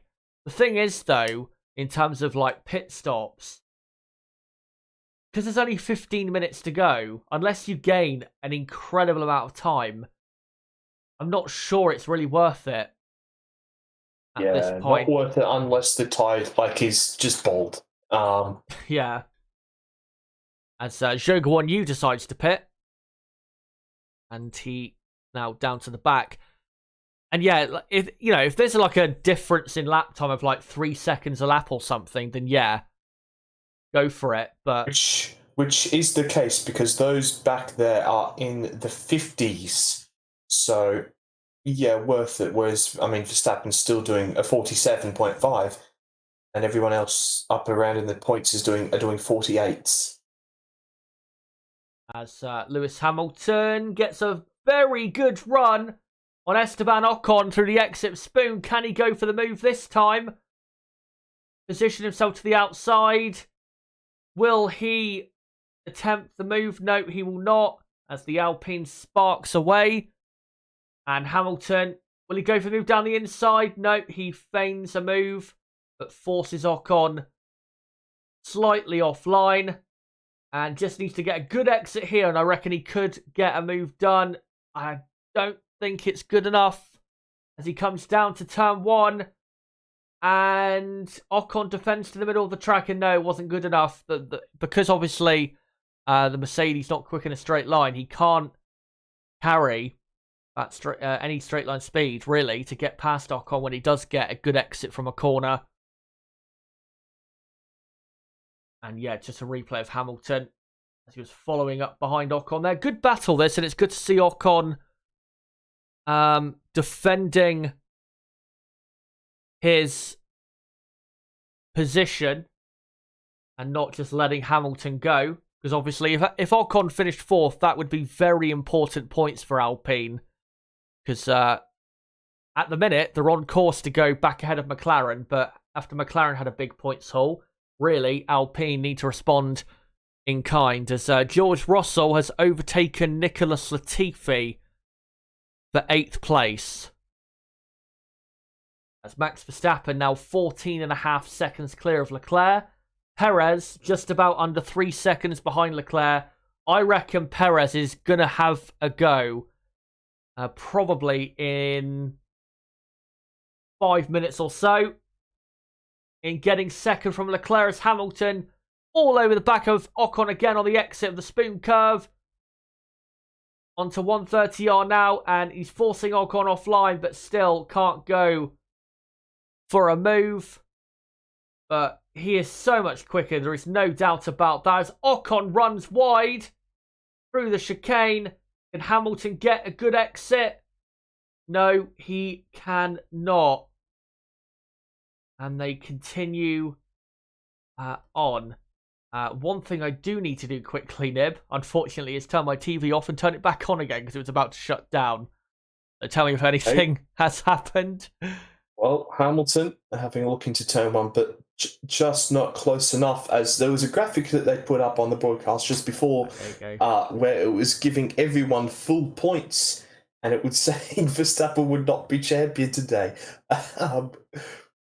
They were giving Verstappen 25 points for this race win, which of course would not be the case at this stage, as we're seeing a replay here of Russell and Goat Tiffy, as Russell's going to do the exact same move into Dunlop curve. It's a great move again by Russell. Yeah, that's a great move. As Tsunoda hits again, as Zhou Guanyu does the fastest lap of the race. Pierre Gasly has pitted as well for AlphaTauri. So Gasly now last, as Lewis Hamilton still all over the back of Ocon. Perez can now see Leclerc quite clearly ahead of him. And yes, Tsunoda now down to 16th place. But yeah, Zhou Guanyu, fastest lap, a 1:44.4, which I'm pretty sure is like 3 seconds quicker than Max Verstappen at the minute. As Perez asking his engineer, are you sleeping? And he's saying, you're just in the groove. Reel them in. As Perez, yeah, he's only, a couple seconds now behind Leclerc, as Leclerc now 16 seconds behind Max Verstappen. Verstappen, in probably 5 minutes from now, will have a pit stops gap. You pit, and then obviously go for a fastest lap attempt, which would put him closer to winning the championship, but I'm not sure it will actually do it for him. Depends, obviously, on where Leclerc where he does finish. As Hamilton still all over the back of Ocon, and Hamilton really, he doesn't get a podium out of this, which I don't think he will. This battle has cost him so much because he probably would have the pace to get after the top three. As Hamilton close on the entry to the hairpin. He's going to try and duck back underneath on Ocon. Does he get a good exit? He does. But what does Ocon do? He just maintains the line there. Good driving. And Hamilton just needs a super run out one of these corners, and I reckon he's got the move done. But he's not got a great run out of the spoon section, as Sergio Perez is now 1.3 seconds behind Leclerc, as Lance Stroll has also pitted, and Stroll is only 0.2 of a second. He's now actually ahead of Mick Schumacher. It's going to be interesting to see Stroll, Tsunoda, Zhou Gasly, what they do in these final 8.5 minutes and how far up the field they find themselves. As Hamilton, will he go for the move into turn one? No, not quite. As Fernando Alonso is pitting, so he's taking the risk. And Alonso will probably come out in 12th position, I think. Yeah. Something like that. And he'll come out in the 11th, I think. Yeah, well, let's see as he's just exiting the pit lane now. And Alonso has a look in the mirror, as you can see with the visor cam, and yeah, he's actually P10. So he's still at the minute in the where he needs to be in the points, as Max Verstappen 18.2 clear now of Leclerc, and Perez within a second of the Monegasque. And if those tyres are gone on the Ferrari, which they look to be, and yeah, Leclerc doing a wall of death there around the outside of that corner. My prediction here, Chaz, Perez will do exactly what George Russell has done to about two other drivers, going around the outside into the Dunlop curve, or just before the Dunlop curve through the S's, because I think that's where the Ferrari is struggling the most, is in the first sector. Yeah, and those front tyres, from what I just saw there, don't look good. And obviously, front tyre getting absolute pounding through the first sector. And Fernando Alonso is gaining a massive amount of time on Lando Norris. As Lance Stroll has gone up to 13th. And Yuki Tsunoda now all over the back of Mick Schumacher. And Alonso has passed Norris already for 9th. So Alonso is going to be flying through very quickly. Hamilton still, by the way, stuck behind Ocon, as Leclerc is about 20 seconds now behind Max Verstappen. And Tsunoda passes Schumacher for 15th place. And Perez coming up to the hairpin now. Will he go for a move? No. Oh, no, he does. He goes to the inside line. Leclerc obviously hanging around the outside. Obviously, Perez did pull off an amazing move there 10 years ago on Lewis Hamilton. But wasn't close enough to go for it that time around. But he is closer on this occasion as Alonso passes another car of Nicholas Latifi. 2 cars already overtaken for him. And Perez, can he get a good exit from the spoon curve? No, unfortunately not. I mean, the Red Bull has good straight line speed, but not sure he's going to get in position for the chicane.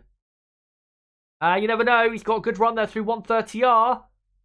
And he feigns for a move, but yeah, ultimately not close enough. You nearly arrested that, mate. As can he get a good exit from the final chicane? No, not quite.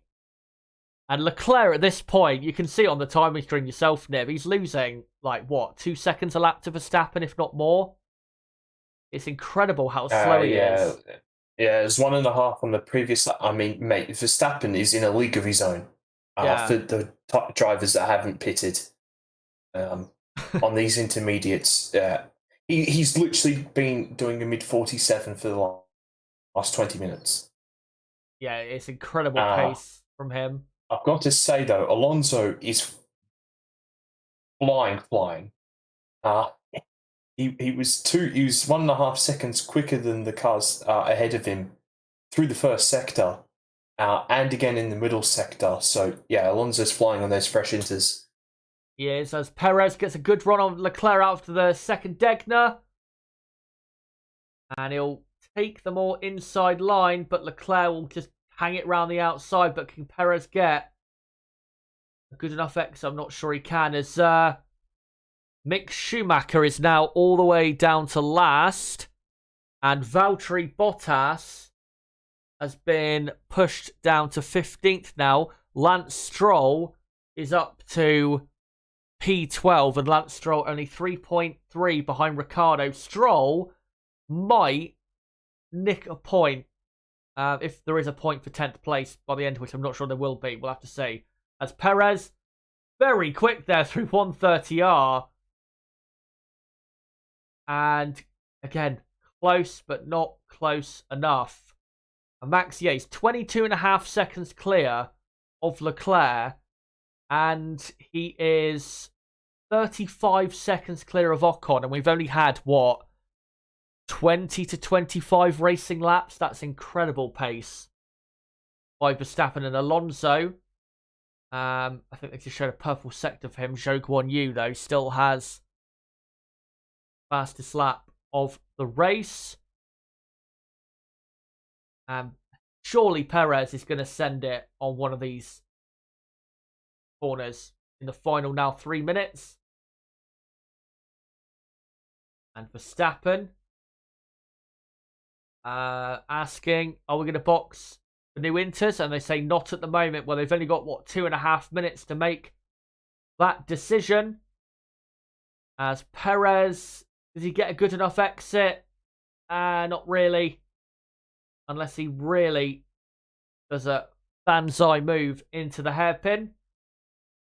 But, yeah, Leclerc, got to say, despite his tremendous lack of pace compared to the Red Bulls, he is driving very well to keep Perez at bay. As Hamilton is getting close, very close as well, to Esteban Ocon as we enter the final 2 minutes. And Perez has got a slightly better run on this occasion. Chaz, if Leclerc were to hold off Perez here and Max were to pit for the Inters and set the fastest lap, he would be world champion. Right. Well, surely they've got to do it. Pit him. Well, they've not pitted him on this occasion, but they've still got 1 minute and 30 seconds now. So we'll see. As Leclerc continues to hold position. And Fernando Alonso, by the way, is 2.3 seconds behind George Russell. So Alonso might get back up to P7 yet in this Grand Prix. And we're now into the final minute. Will Perez send it? As it getting quite clearly pretty dark at Suzuka, as sunset officially is in about 20 minutes time. As now we can't see the Degners, and yeah, Perez on this occasion I just don't think is close enough. Oh no, he's got a good exit there. Let's see what he does up to the hairpin. Does he send it? No. Not quite. And Leclerc just gets the better exit. I think Perez has got to try on the next time and just try and replicate Leclerc's line there. Because that inside line for him is not really working. As Hamilton is really close to Ocon on the exit of the hairpin, I think. And we're not seeing it right now, unfortunately. On the small, screen. as the timer is now ticked to 0. And I think we have now one final lap, don't we? And then the race will be over. Max Verstappen leading by 25 seconds. Now Leclerc desperately holding on to second. Yes, this is, guys, the final lap here at Suzuka. And can Perez grab second from Leclerc? Max Verstappen certainly is going to win this Grand Prix, as Fernando Alonso now right behind George Russell. And Russell closing in on Sebastian Vettel ahead. I hope they've told Perez it's the final lap so he knows that he's got to properly go for it now. And Alonso in 8th has overtaken George Russell. So at least he's claimed back the time lost. But he's got another 2.3 seconds to Sebastian Vettel. He might be able to grab 6th before the checkered flag, as Perez now forces Leclerc, and there's going to be contact on the exit of the hairpin. Is there? No, not quite, but he forced Leclerc there into a different position on the exit of the hairpin, and now Perez into the spoon corner. Will he go for it down the inside? No, he cannot, and I think may have lost the momentum and the opportunity. And he has. And Max Verstappen has won the Japanese Grand Prix. They didn't quite show it then, but guys, Max Verstappen has won the Japanese Grand Prix of 2022. Charles Leclerc has gone straight on, has he? Yes, he has. Leclerc straight on at the final chicane. Will Perez get second? No, Leclerc closes the door, and Leclerc finishes in second, with Perez just behind in third. And then in fourth, it will be Esteban Ocon, and fifth, Lewis Hamilton. Here's a replay of Leclerc going deep at the chicane. Perez will complain that he gained an advantage by keeping the position. But Perez wasn't really going for a move there, to be honest. And let's cut away from this replay, please. There's still a race going on, for fuck's sake. We don't need to see this. And Esteban Ocon finishes 4th. Hamilton 5th. Vettel finishes 6th. What a drive for Vettel here. Wait, apparently Vettel and Alonso finished on the same time. I'm seeing on the live timing. Wow. The exact same timing there. And then Alonso finishes 7th with Russell 8th, Latifi 9th, Norris 10th. And then Ricciardo, Stroll, Tsunoda, Magnussen, Bottas, Zhou, Gasly, Schumacher. The rest of the field finishing this Grand Prix. And your 2 retirements, Alex Albon and Carlos Sainz. Go on, Nib. I mean, Max is an alien. What a drive! If the upstart Red Bull didn't pit him, yeah, it's going to be half. It's going to be 50%. We completed 50% of the race, I believe. So it'll be 50% of the. It'll be the 50% points bracket, which I think is 19 points for the win. Hang on, let me get it up. I just had it just before. Now I can't find it. I think Chris Medland tweeted it out as I'm just waffling to find it. Yeah, so 19 points for first, 14 for second, third will get 12 points, fourth 10 points, and yada yada yada.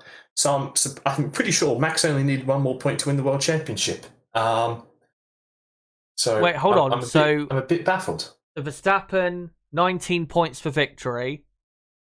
Yeah, and then Leclerc, how many points for second? 14. So and Perez 12. If Max had got the fastest lap, he would have been world champion. No, I don't think he would have been, because he needed 8 points over Leclerc, and that's only 5, isn't it? Yeah. No, it was 6 over. Wasn't it 6 over Leclerc and 8 over Perez? No, because the gap was As they noted the Leclerc-Perez thing. So the gap coming in here was 104 points, and he needed to be 112 clear of Leclerc. So, yeah, 8 points over Leclerc. I think 6 over Perez. Other way around, yeah. Sorry, I've bugged that up again. I swear I did that earlier as well. Sorry, I did see a tweet where it's... Well, I've just confused myself somehow. But, yeah, so Max Verstappen, guys, just to confirm, he is not world champion officially. Well, let's see what happens with the... Well, even if Perez gets promoted up to second, I still don't think it'll be over. Because he needs 6 points over Perez. And if Perez gets promoted to second, then... Yeah, he won't win. Yeah, he can't win the world championship now unless they both get demoted, down, which won't happen. Yeah, so Max Verstappen, just to confirm, guys, is not the world champion. But let me just quickly read out the top 10 for this Japanese Grand Prix. Well, what a day it's been. Max Verstappen wins the Japanese Grand Prix for the first time in his career. Charles Leclerc finishes second, with Perez in third, Ocon fourth, Hamilton fifth, Vettel sixth, Alonso seventh, Russell eighth, Latifi ninth, the GOAT getting in the points, and Lando Norris finishing in P10. So yeah, that is your Japanese Grand Prix. Took long enough to get going properly. But yeah, it was a decent race when it actually got going. But the waiting around and the whole tractor incident earlier was pretty bad. But yeah, finally it is done. And now, guys, for the next, I don't know, half an hour or so in this reaction, I'm going to react with you guys to the events of the Japanese Grand Prix. I assume, Nib, that you're going to head off because it's been a long stream and a long day. I'll head around for a little bit. 5-second penalty for Leclerc. 5-second penalty for Leclerc. So Perez up to second, and yeah, so the championship's still not officially won because he needed 6 points over Perez and 8 over Leclerc. And he only gained 5 over Perez, and he gained, 9 over Leclerc. So Leclerc is officially out of title contention. So as long as Max Verstappen, I think, beats Sergio Perez in the Austin United States Grand Prix in 2 weeks, then he will be officially world champion. And I'll just have a look at the tweet you quickly shared. Well, I'm looking at it, right? And the gap between Vettel and Alonso is 46.3 for both of them. They finished on the same time. Yeah, and that tweet, these fuckers in charge of TV direction need to be dragged out into the street and beaten. Yeah. I was going to read it out. No, I'll read it out because they are absolutely correct. I'm saying at the time, like, why are you showing a slow-mo replay of this? There's still a race happening. Fuck's sake. Jesus Christ. How do these people get these, these jobs? Like, if you're directing a race, you've got to know what's, the battles and all going on. It's just such a poor knowledge of, what's going on. Anyway, let me know, guys, in the chat, what your rating out of 10 for the races, and let me know who your driver of the day is today at Suzuka. Would you like to give your Snib driver of the day and rating out of 10 for the race? They're saying that Verstappen is world champion. What? He's not world champion. The graphic come up on the screen at the bottom saying he's world champion. But... Yeah, I'm pretty sure he's not, though. For fuck's sake. This has been such a fuck up today. He's not world champion.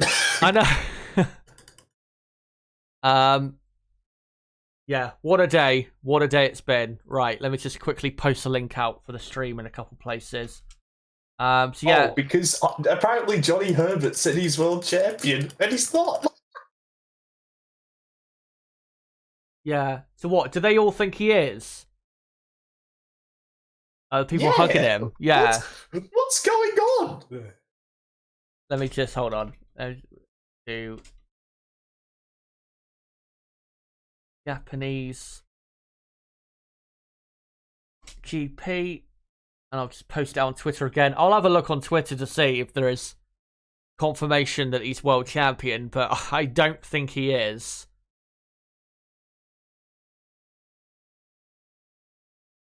Chris Medlin says, "Don't do it, Johnny." Yeah, I'm not seeing anything about Verstappen being world champion. I think they've just got it wrong. Well, I'm sure Liberty Media are happy that it's going down to the US Grand Prix for the title to be decided. Right. Even Medlin has an idea what's going on.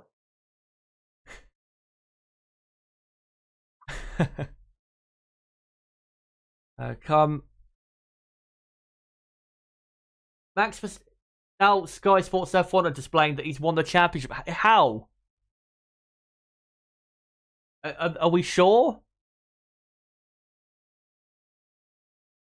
I have no idea what's going on. No one does. Not even on Twitter.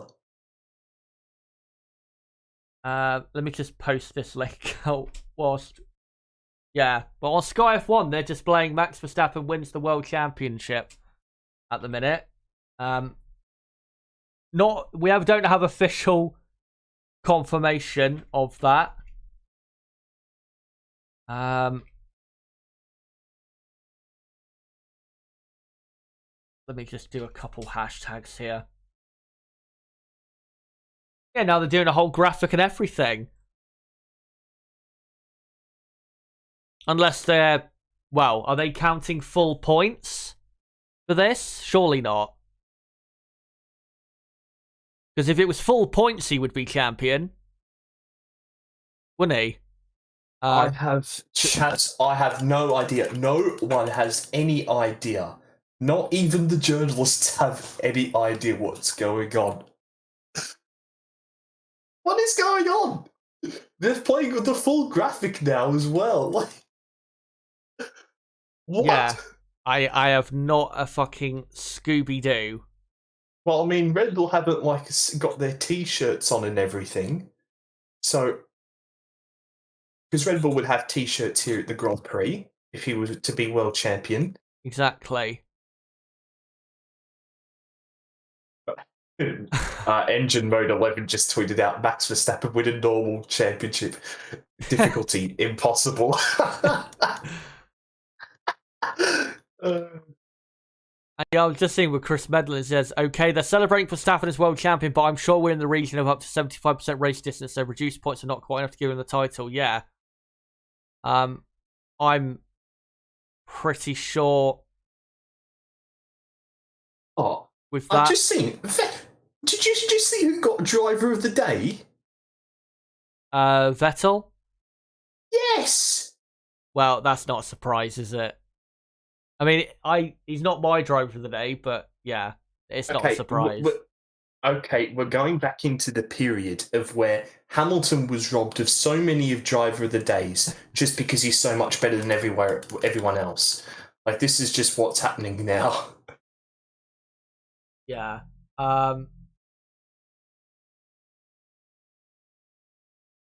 Did they just tell Max Verstappen that he's not world champion? I'm not sure. What was I gonna say? Yeah. He just did. They just did tell him he's not world champion. Yeah. Yeah. Leclerc is 111 points behind. Well, no, he's been relegated to third, so he's further behind than that. It'd be 100. Even Max says he isn't world champion. What's going on? Honestly, what a mockery this day has been of Formula One. What an absolute shit show from start to finishes. There's Jenson Button in the cool-down room, and he'll be doing the interviews on the podium by the looks of it. But that was what I was going to ask, or I did ask, but I think we got caught up with is Verstappen world champion? What was I going to say? Yeah, who is your driver of the day? I mean, it's pretty clear who it's going to be. And what would you rate the race out of 10 for? Well, yeah, the driver of the day is obviously Max Verstappen. I mean, K-Mag pulled off some good moves. Shout out to him. Lance Stroll for his start at the initial start of the Grand Prix. Fantastic. Well, I'd give that race maybe a 6. But we're going to give a special FIA rating for this race, and that is -1 trillion for the FIA because they're a bunch of clowns. As Max has asked, I'm not. Max doesn't even know if he's world champion. This is a shambles. Yeah, Chris Medland's just tweeted.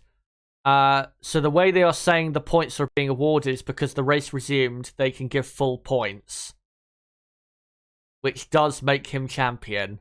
How does that make any sense? So what, we're just going to award him full points now because fuck it? Like... Well... This seals the deal. I am... I was just doing one of those copy pasta thingos. Where it's... I'm not a freaking fan of the sport. Like, this is... What's going on? I don't understand.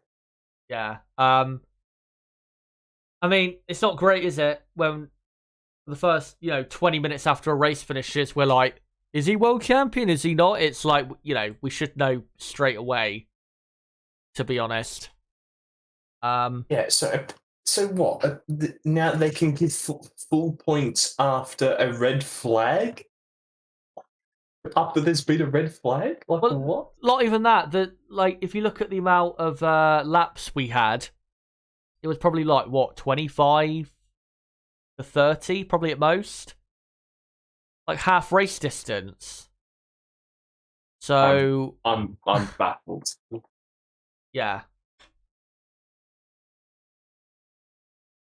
Truly what?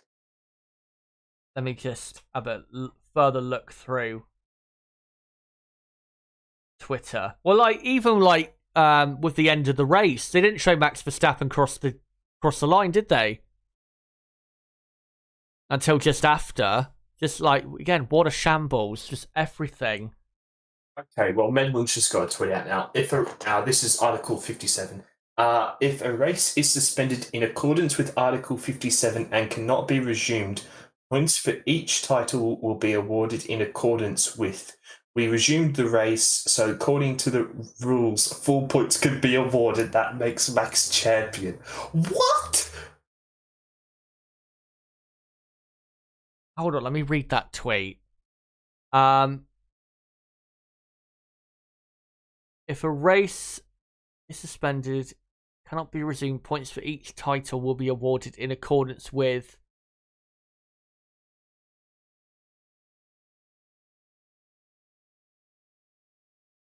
That doesn't make any sense.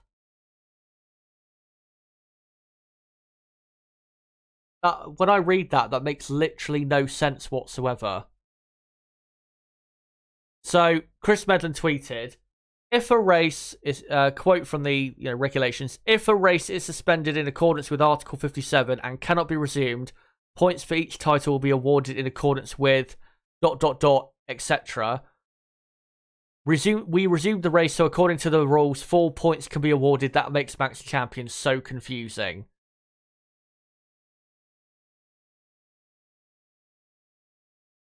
Right, well, what would you say, Nib? Would you say he's champion or not? Hang on, just give me a moment.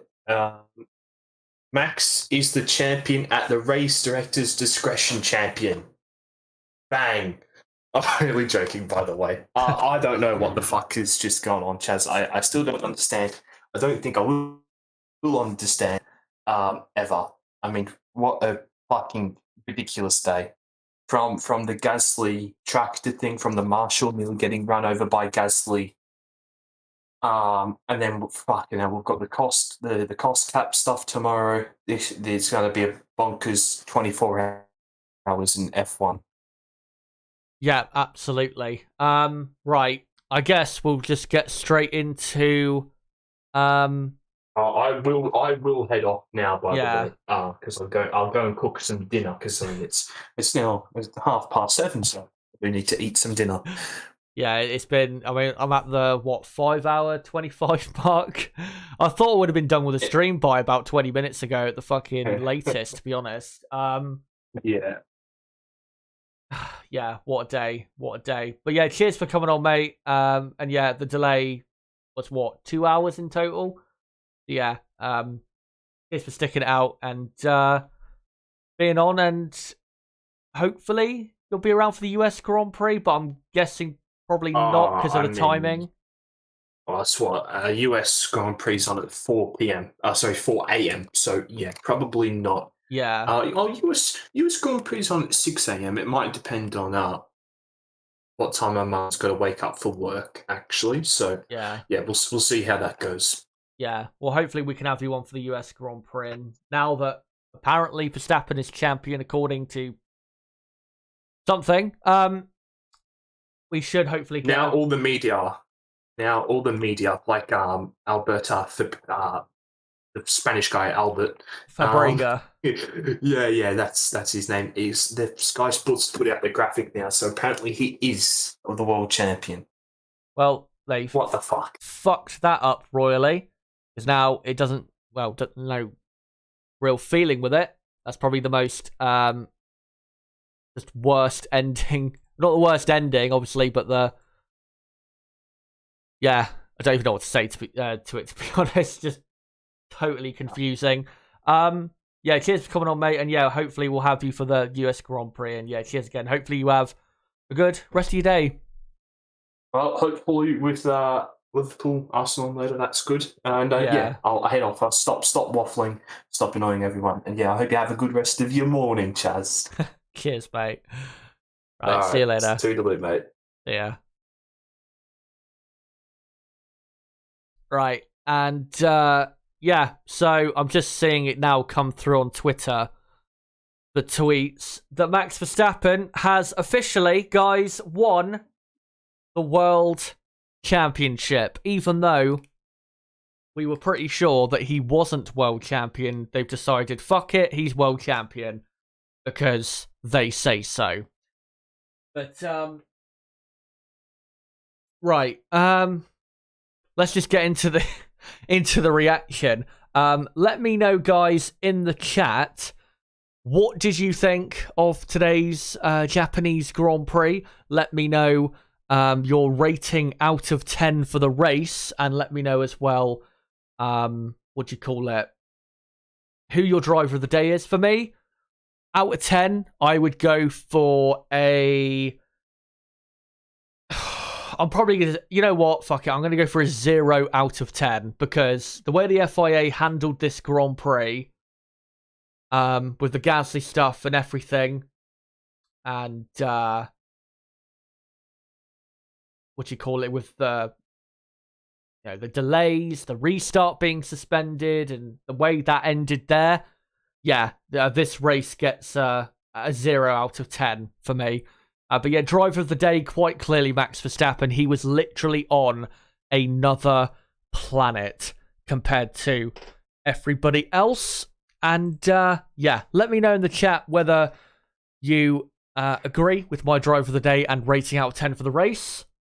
And or just put, in the chat your thoughts there. But what I'm going to do now is I'm going to get into...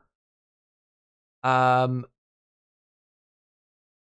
just seeing a quote, sorry, from Hamilton on the radio. Apparently he asked, are you sure this race is over? These guys are still pushing. Oh my god, that's funny. what do you call it? Yeah, what I'm going to do now is I'm going to go through all the teams and get into how they did in today's Japanese Grand Prix. So I think we will just go straight into it.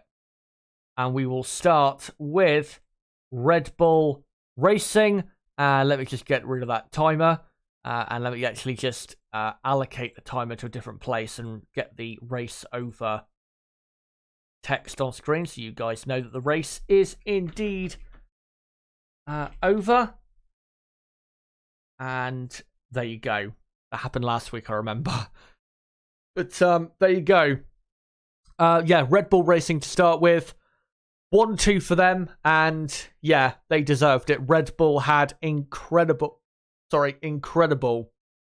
pace compared to everybody else. Max Verstappen out front compared to Charles Leclerc, who on track was second for the whole Grand Prix, but got relegated to third because he kept his position of second by going off at the final chicane on the final lap. Yeah, Verstappen was 2 seconds a lap most of the time, or not 2 seconds a lap, about 1.5 seconds a lap most of the time, quicker than Charles Leclerc. He was in a different race to everybody else, but it wasn't just down to Max Verstappen, it was also down to Red Bull, because that's what helped Sergio Perez close the gap on the Monegasque, and then, be able to have a go at Leclerc into the final chicane and keep him under pressure. And because of Leclerc's penalty, Sergio Perez promoted up to second. Red Bull 1-2 at Suzuka. Great for them at what is another home Grand Prix because of Honda's involvement still in Red Bull. So great for them and great for Honda as well. And a 1-2 for Red Bull yet again in 2022. I think that's their 4th or 5th 1-2 this season. So, good there for Red Bull. But Max Verstappen, and I'll just have another quick look, make sure. So Max Verstappen is officially Drivers' World Champion. And he deserves it. Absolutely deserves it. He's been, in terms of the people fighting at the front of the field for the championship, he's been clearly the best driver. I will admit, and I think if you're going to be fair, you have to admit that Max and Red Bull have been helped a lot by the incompetence of the Ferrari team and a couple errors from Charles Leclerc as well. But Max Verstappen is definitely the deserving winner of this year's championship, unless with possible cost cap violations I am proven otherwise. Max Verstappen, as of now, is the deserving winner of the 2022 World Championship. He's now a 2-time world champion, and he joins Michael Schumacher, Damon Hill, Mika Hakkinen, Sebastian Vettel, Ayrton Senna, Alain Prost as drivers, and Nelson Piquet as well as drivers who have won a world championship at Suzuka. So great job by Max today. And he is the 2-time world champion. And the Max Verstappen era is definitely well underway. And he could dominate Formula One for quite a few years. We'll see whether he does or not. But I'm just going to quickly look at my Twitter. Right, so full points were awarded. I've just been notified by Nib through DM. So Max Verstappen is, if you're wondering, officially the world champion of 2022. And like I said, fully deserves it. Let me know in the chat, guys. What do you think of Verstappen's year? And what did you think of, Verstappen and how he won the world championship this year? Let me know your thoughts in the chat. But now, let's go into the rest of the teams, and we'll now go into Ferrari. And what a bad day for Ferrari. Second and third on the grid. When the race started normally, Carlos Sainz had a big crash on the exit of the hairpin. and was lucky not to get hit by another car. And then for Charles Leclerc on finally the restart of the race, had no pace whatsoever when they got onto the intermediate tyres. He was, 1.5 seconds per lap, pretty much, and sometimes 2 seconds a lap slower than Verstappen. And just had no pace whatsoever. And my guess is two things. One, and when I say that, I'm talking about in regards to why did Leclerc lack so much pace today. My guess is two things. One, lower downforce setup that they carried in qualifying, we think. But secondly, because of that lower downforce setup, really just excessive tyre wear compared to what you would expect for the running we had in those tougher conditions. So Ferrari, because they didn't get pole position, ultimately got it wrong. If they had got pole and Leclerc had been in the lead on the proper restart of the race, then I think Leclerc would have stood a good chance at winning this race, even with Max Verstappen having that type of pace advantage, because we saw how hard it was for Perez to make his way past the Ferrari there. So, Ferrari really blew it in qualifying, and yet another Grand Prix where Ferrari fail to win, and that's now also for Red Bull. Just touching back with them, Red Bull have now won 7 consecutive Grand Prix ever since the French Grand Prix up to now. That's 7 wins in a row. And for Ferrari, just not good enough in the end. But now let's go on to the other teams. To be honest, I'm probably going to whiz through the other teams because not much happened for the other teams on the grid. Mercedes next up. They ended up 5th and 8th. And this weekend, hugely disappointing. And they are pretty much now out of the fight for second in the championship. So they will finish in 3rd. That's the lowest position in the championship, if they do finish there, that they would have finished since, I think, 2012, where they finished in P5. So, just shows exactly how poor of a season it's been for Mercedes-Benz. And, Lewis Hamilton had good pace today, but just couldn't pass Esteban Ocon, who did a great job in holding back Hamilton.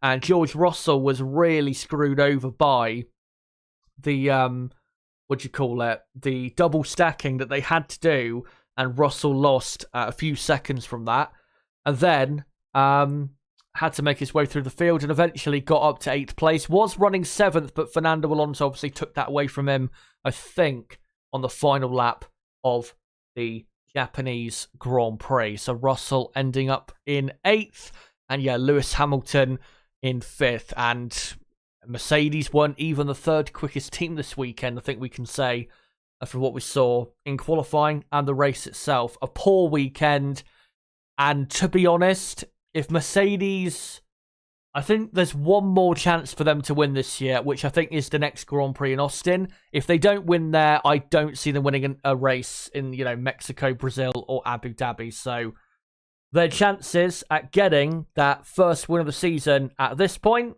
it is very, very slim. And we'll now go into the midfield teams, starting off with McLaren. Poor day for McLaren. 10th and 11th, that's where they started. And Lando Norris finishing in P10. And after what happened with, with Alpine, having such a good result from this Grand Prix, it means that the great work getting the 4th and 5th place in Singapore has been completely undone straight away because of a poor result here. And ultimately, the reason they had a poor result is because they were just simply too slow in the in the race, and also they didn't have the best grid position for this Japanese Grand Prix either. And Lando Norris, of course, had a bad start. We'll say though, Daniel Ricciardo was screwed over by his team with a very poor strategy by McLaren. No idea why they left him out an extra lap to continue on the wet tyres, it didn't make any sense considering he wasn't having to wait behind his teammate if he did pit a lap earlier.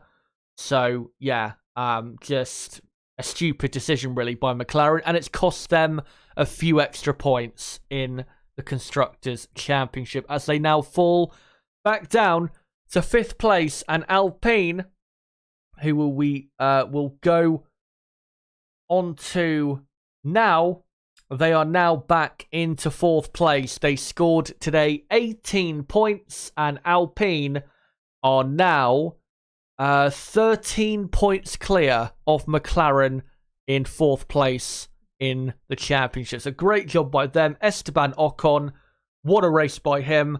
Brilliant driving to hold off Lewis Hamilton. This was one of the best weekends, really, I think Ocon has had in his entire career. 5th in qualifying, 4th in the race. What a weekend for the French driver. Fernando Alonso, really, I think, well, I wouldn't really say it was the start of the race that cost him, but really qualifying is what cost him, because if Fernando Alonso had been ahead of Ocon in qualifying, then, then Fernando probably could have finished 4th himself, and that would have meant a few extra points for the Alpine team rather than what they got. But still, great result for Alpine.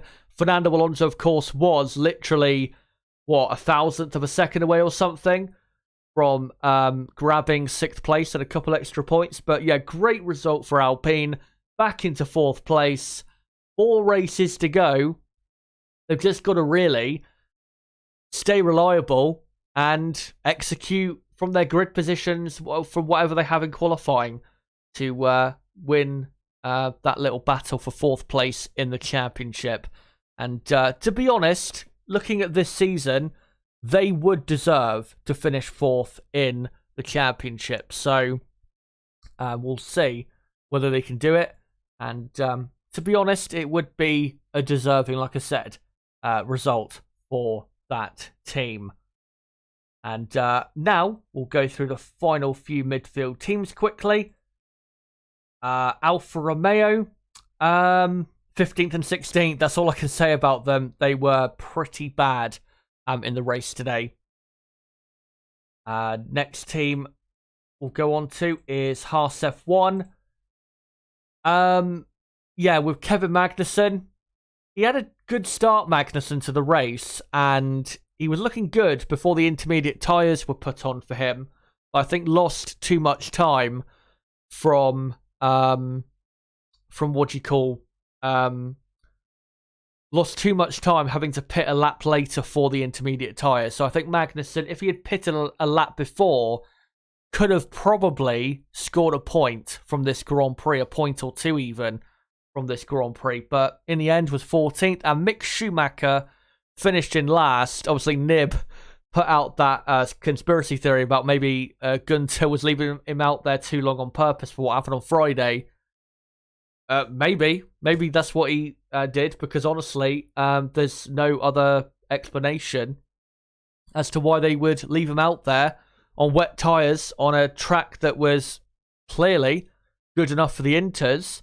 And he was, 10 seconds a lap, I think Nib said at one point, off the pace of Max Verstappen. So, yeah, I don't understand that at all from Haas F1. But there you go.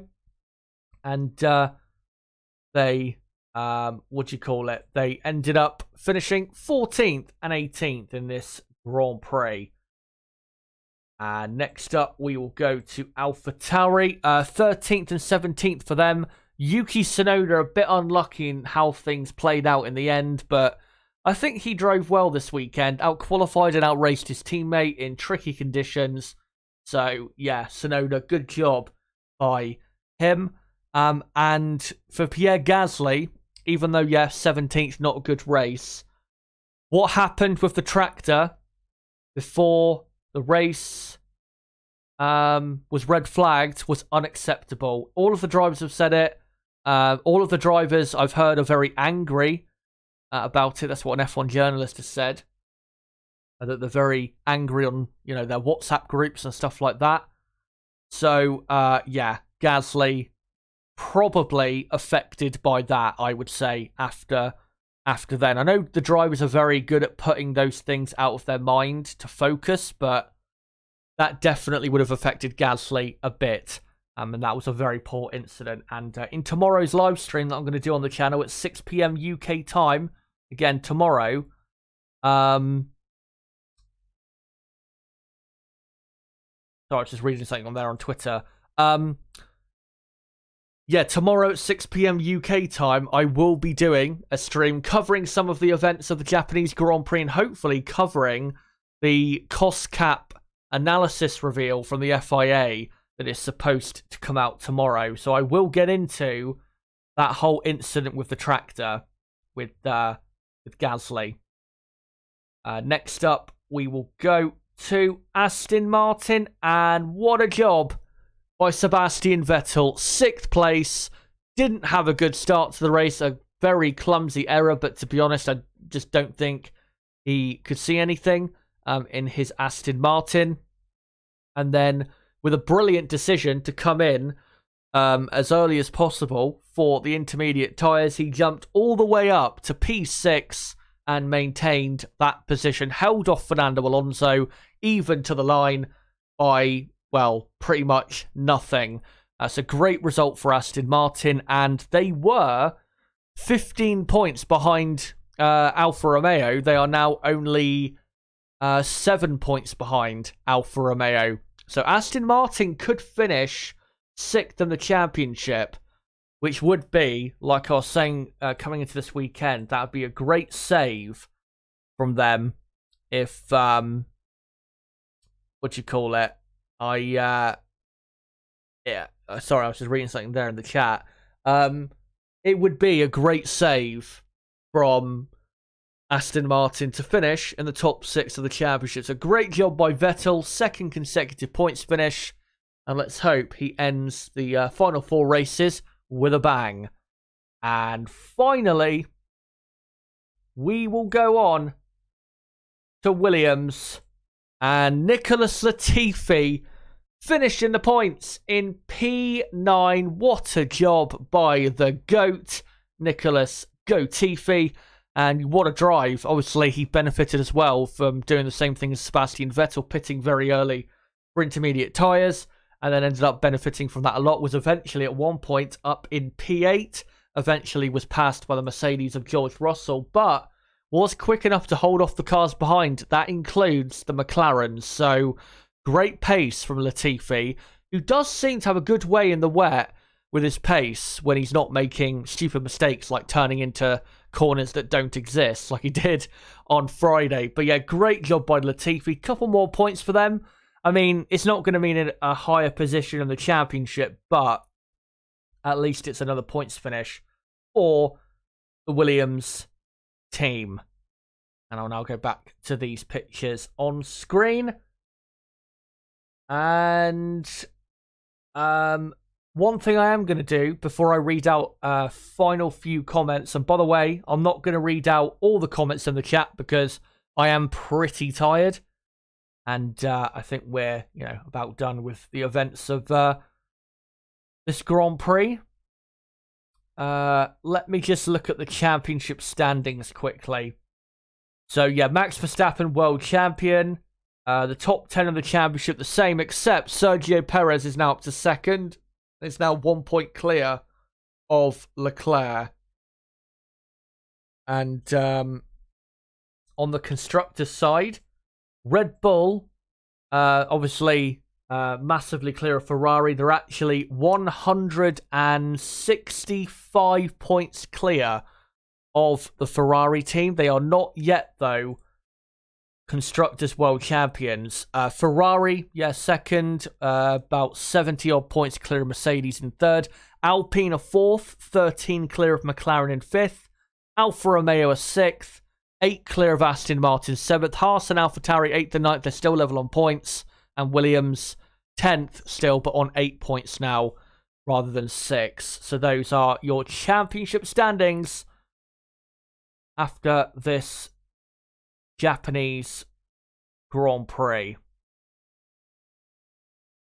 And let me quickly read out some final comments. Robert says, I came to see Max win the title. I stayed to hear Chazza HD call all of it. For fuck's sake, Chazza HD is the best. Thank you very much for that. I really do appreciate it. Marco says 4 out of 10. For the rating out of 10 for the race. Matthew says 3 out of 10 and driver of the day, Vettel. Astro Steva says Vettel given his car. Driver of the day, Latifi, says Marco Catania. Miss Marquise says the indecision just made is bogey. Yeah, it wasn't great the way it ended there. Alan says, simply jealous of Gotifi's ability to drive in wet conditions. Yeah, everyone is in envy of quality he possesses in these conditions. Patrick says, I'm so proud of Max as a Dutchman watching F1 since the mid-80s. Next year, 2 Dutch drivers. Yeah, that hasn't ever happened before. I mean, obviously, we had Jos Verstappen, we had Christian Albers, but they never raced at the same time. Those drivers. Let's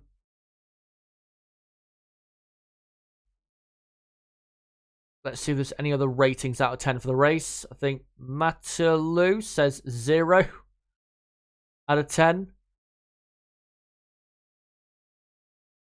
Driver of the day is Seb, says VXT. And I think I've read out pretty much all of those. Let me see if there's any final ones as I scroll to the live chat. Did Max win the world title? Yes, Xavier, he did. Eventually. Patrick says, yes, Albon and... not Albon, Albers and Dawn Boss. Yeah, I was thinking maybe there was.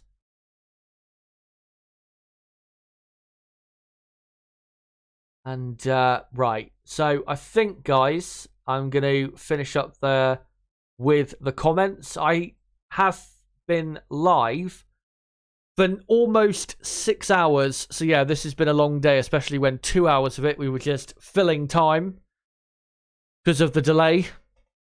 But, one thing I want to say is, yeah, if you are new to the channel and you've newly subscribed, thank you very much and welcome to the channel. And also thank you guys so much for 12,000 subscribers. You know, great to have you guys a part of the community. And again, especially if you are new, great to have you along. And, you know, been great. The support I've had this weekend, some good views, plenty of likes, all of that. A couple super chats as well. So yeah, cheers for that, guys, this weekend. I massively appreciate it. And Nib, obviously, does as well. So you may be asking, what is the plan for the gap, the 2-week gap between now and the US Grand Prix and the US Grand Prix itself? Well, like I said, tomorrow night at 6 p.m. UK time on Monday evening, I will be going live to cover a few talking points, such as Pierre Gasly and the incident with the tractor before, obviously, the race was officially red flagged, or just as it was red flagged. We'll be going over probably the cost cap analysis once the findings hopefully are finally revealed tomorrow. We'll be going into just probably why Max Verstappen's world title was confirmed in a confusing way. Yeah, we'll be going into a few talking points in that stream, and yeah, that'll be live tomorrow at 6 p.m. UK time. And then I am probably going to upload a couple of videos after that stream that I'll record from that stream itself, you know, like stream highlights or something like that. And yeah, upload them to the channel separately on certain days. Probably a couple of those videos coming out later next week. There's also another video that I recorded about 2 weeks ago, which is a video of me. And I did it as a part of a stream 2 weeks ago on an off weekend for F1, where I predicted the future of Formula 1 for the drivers.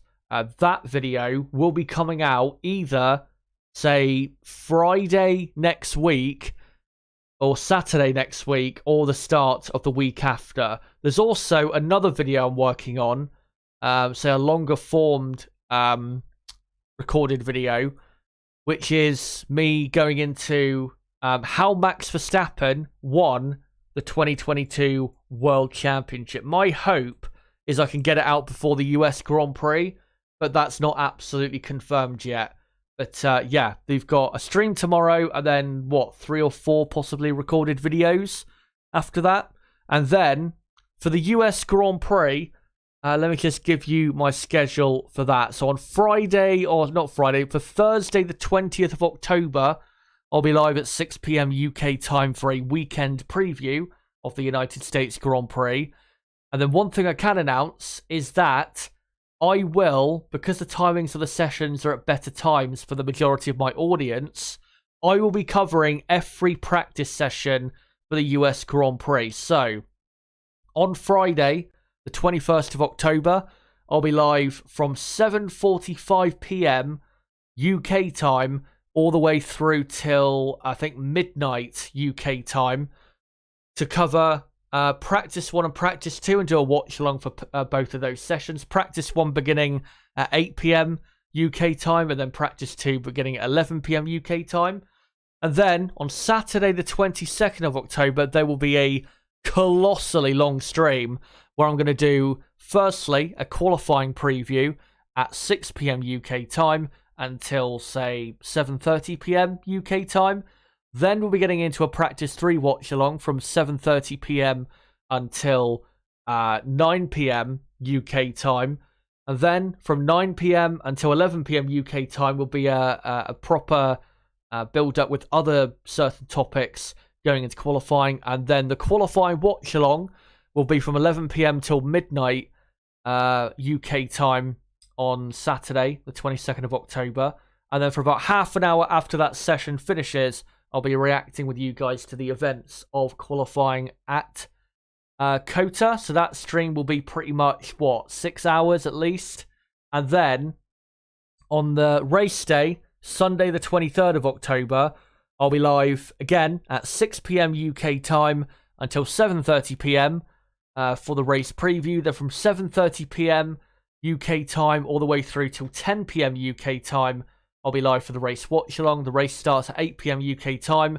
We'll see if I'm joined by Niblo.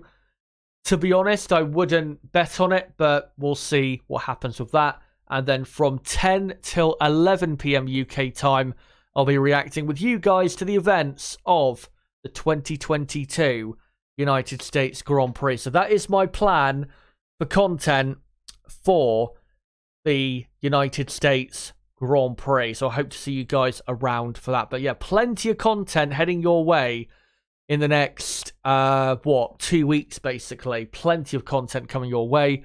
And yeah, make sure to join me firstly tomorrow, again Monday night 6 p.m. UK time, for my review of the Japanese Grand Prix more in depth, and also the cost cap situation once we hopefully get a proper announcement of what's happened with that. But one thing I want to quickly say, obviously, is if you are new to the channel, don't forget to subscribe for more content like this, such as us doing Practice 3 and qualifying and race watch-alongs for every Grand Prix in 2022. For everyone watching right now, if you have not already, don't forget to smash that like button to help the channel grow. And as well, don't forget to follow me on Twitter at ChazHD5 and join our Discord server. Link below in the description. Oh, but guys, at the, pretty much the 5 hour and 59 minute mark, that's me for the 2022 Japanese Grand Prix weekend. Thank you guys so much for coming around for this Grand Prix, even though it was a very frustrating one. And until my review of the Japanese Grand Prix, I guess, and review of certain talking points tomorrow, again, Monday night, 6 p.m. UK time. Until then, guys, it has been me, Chazza HD. Goodbye.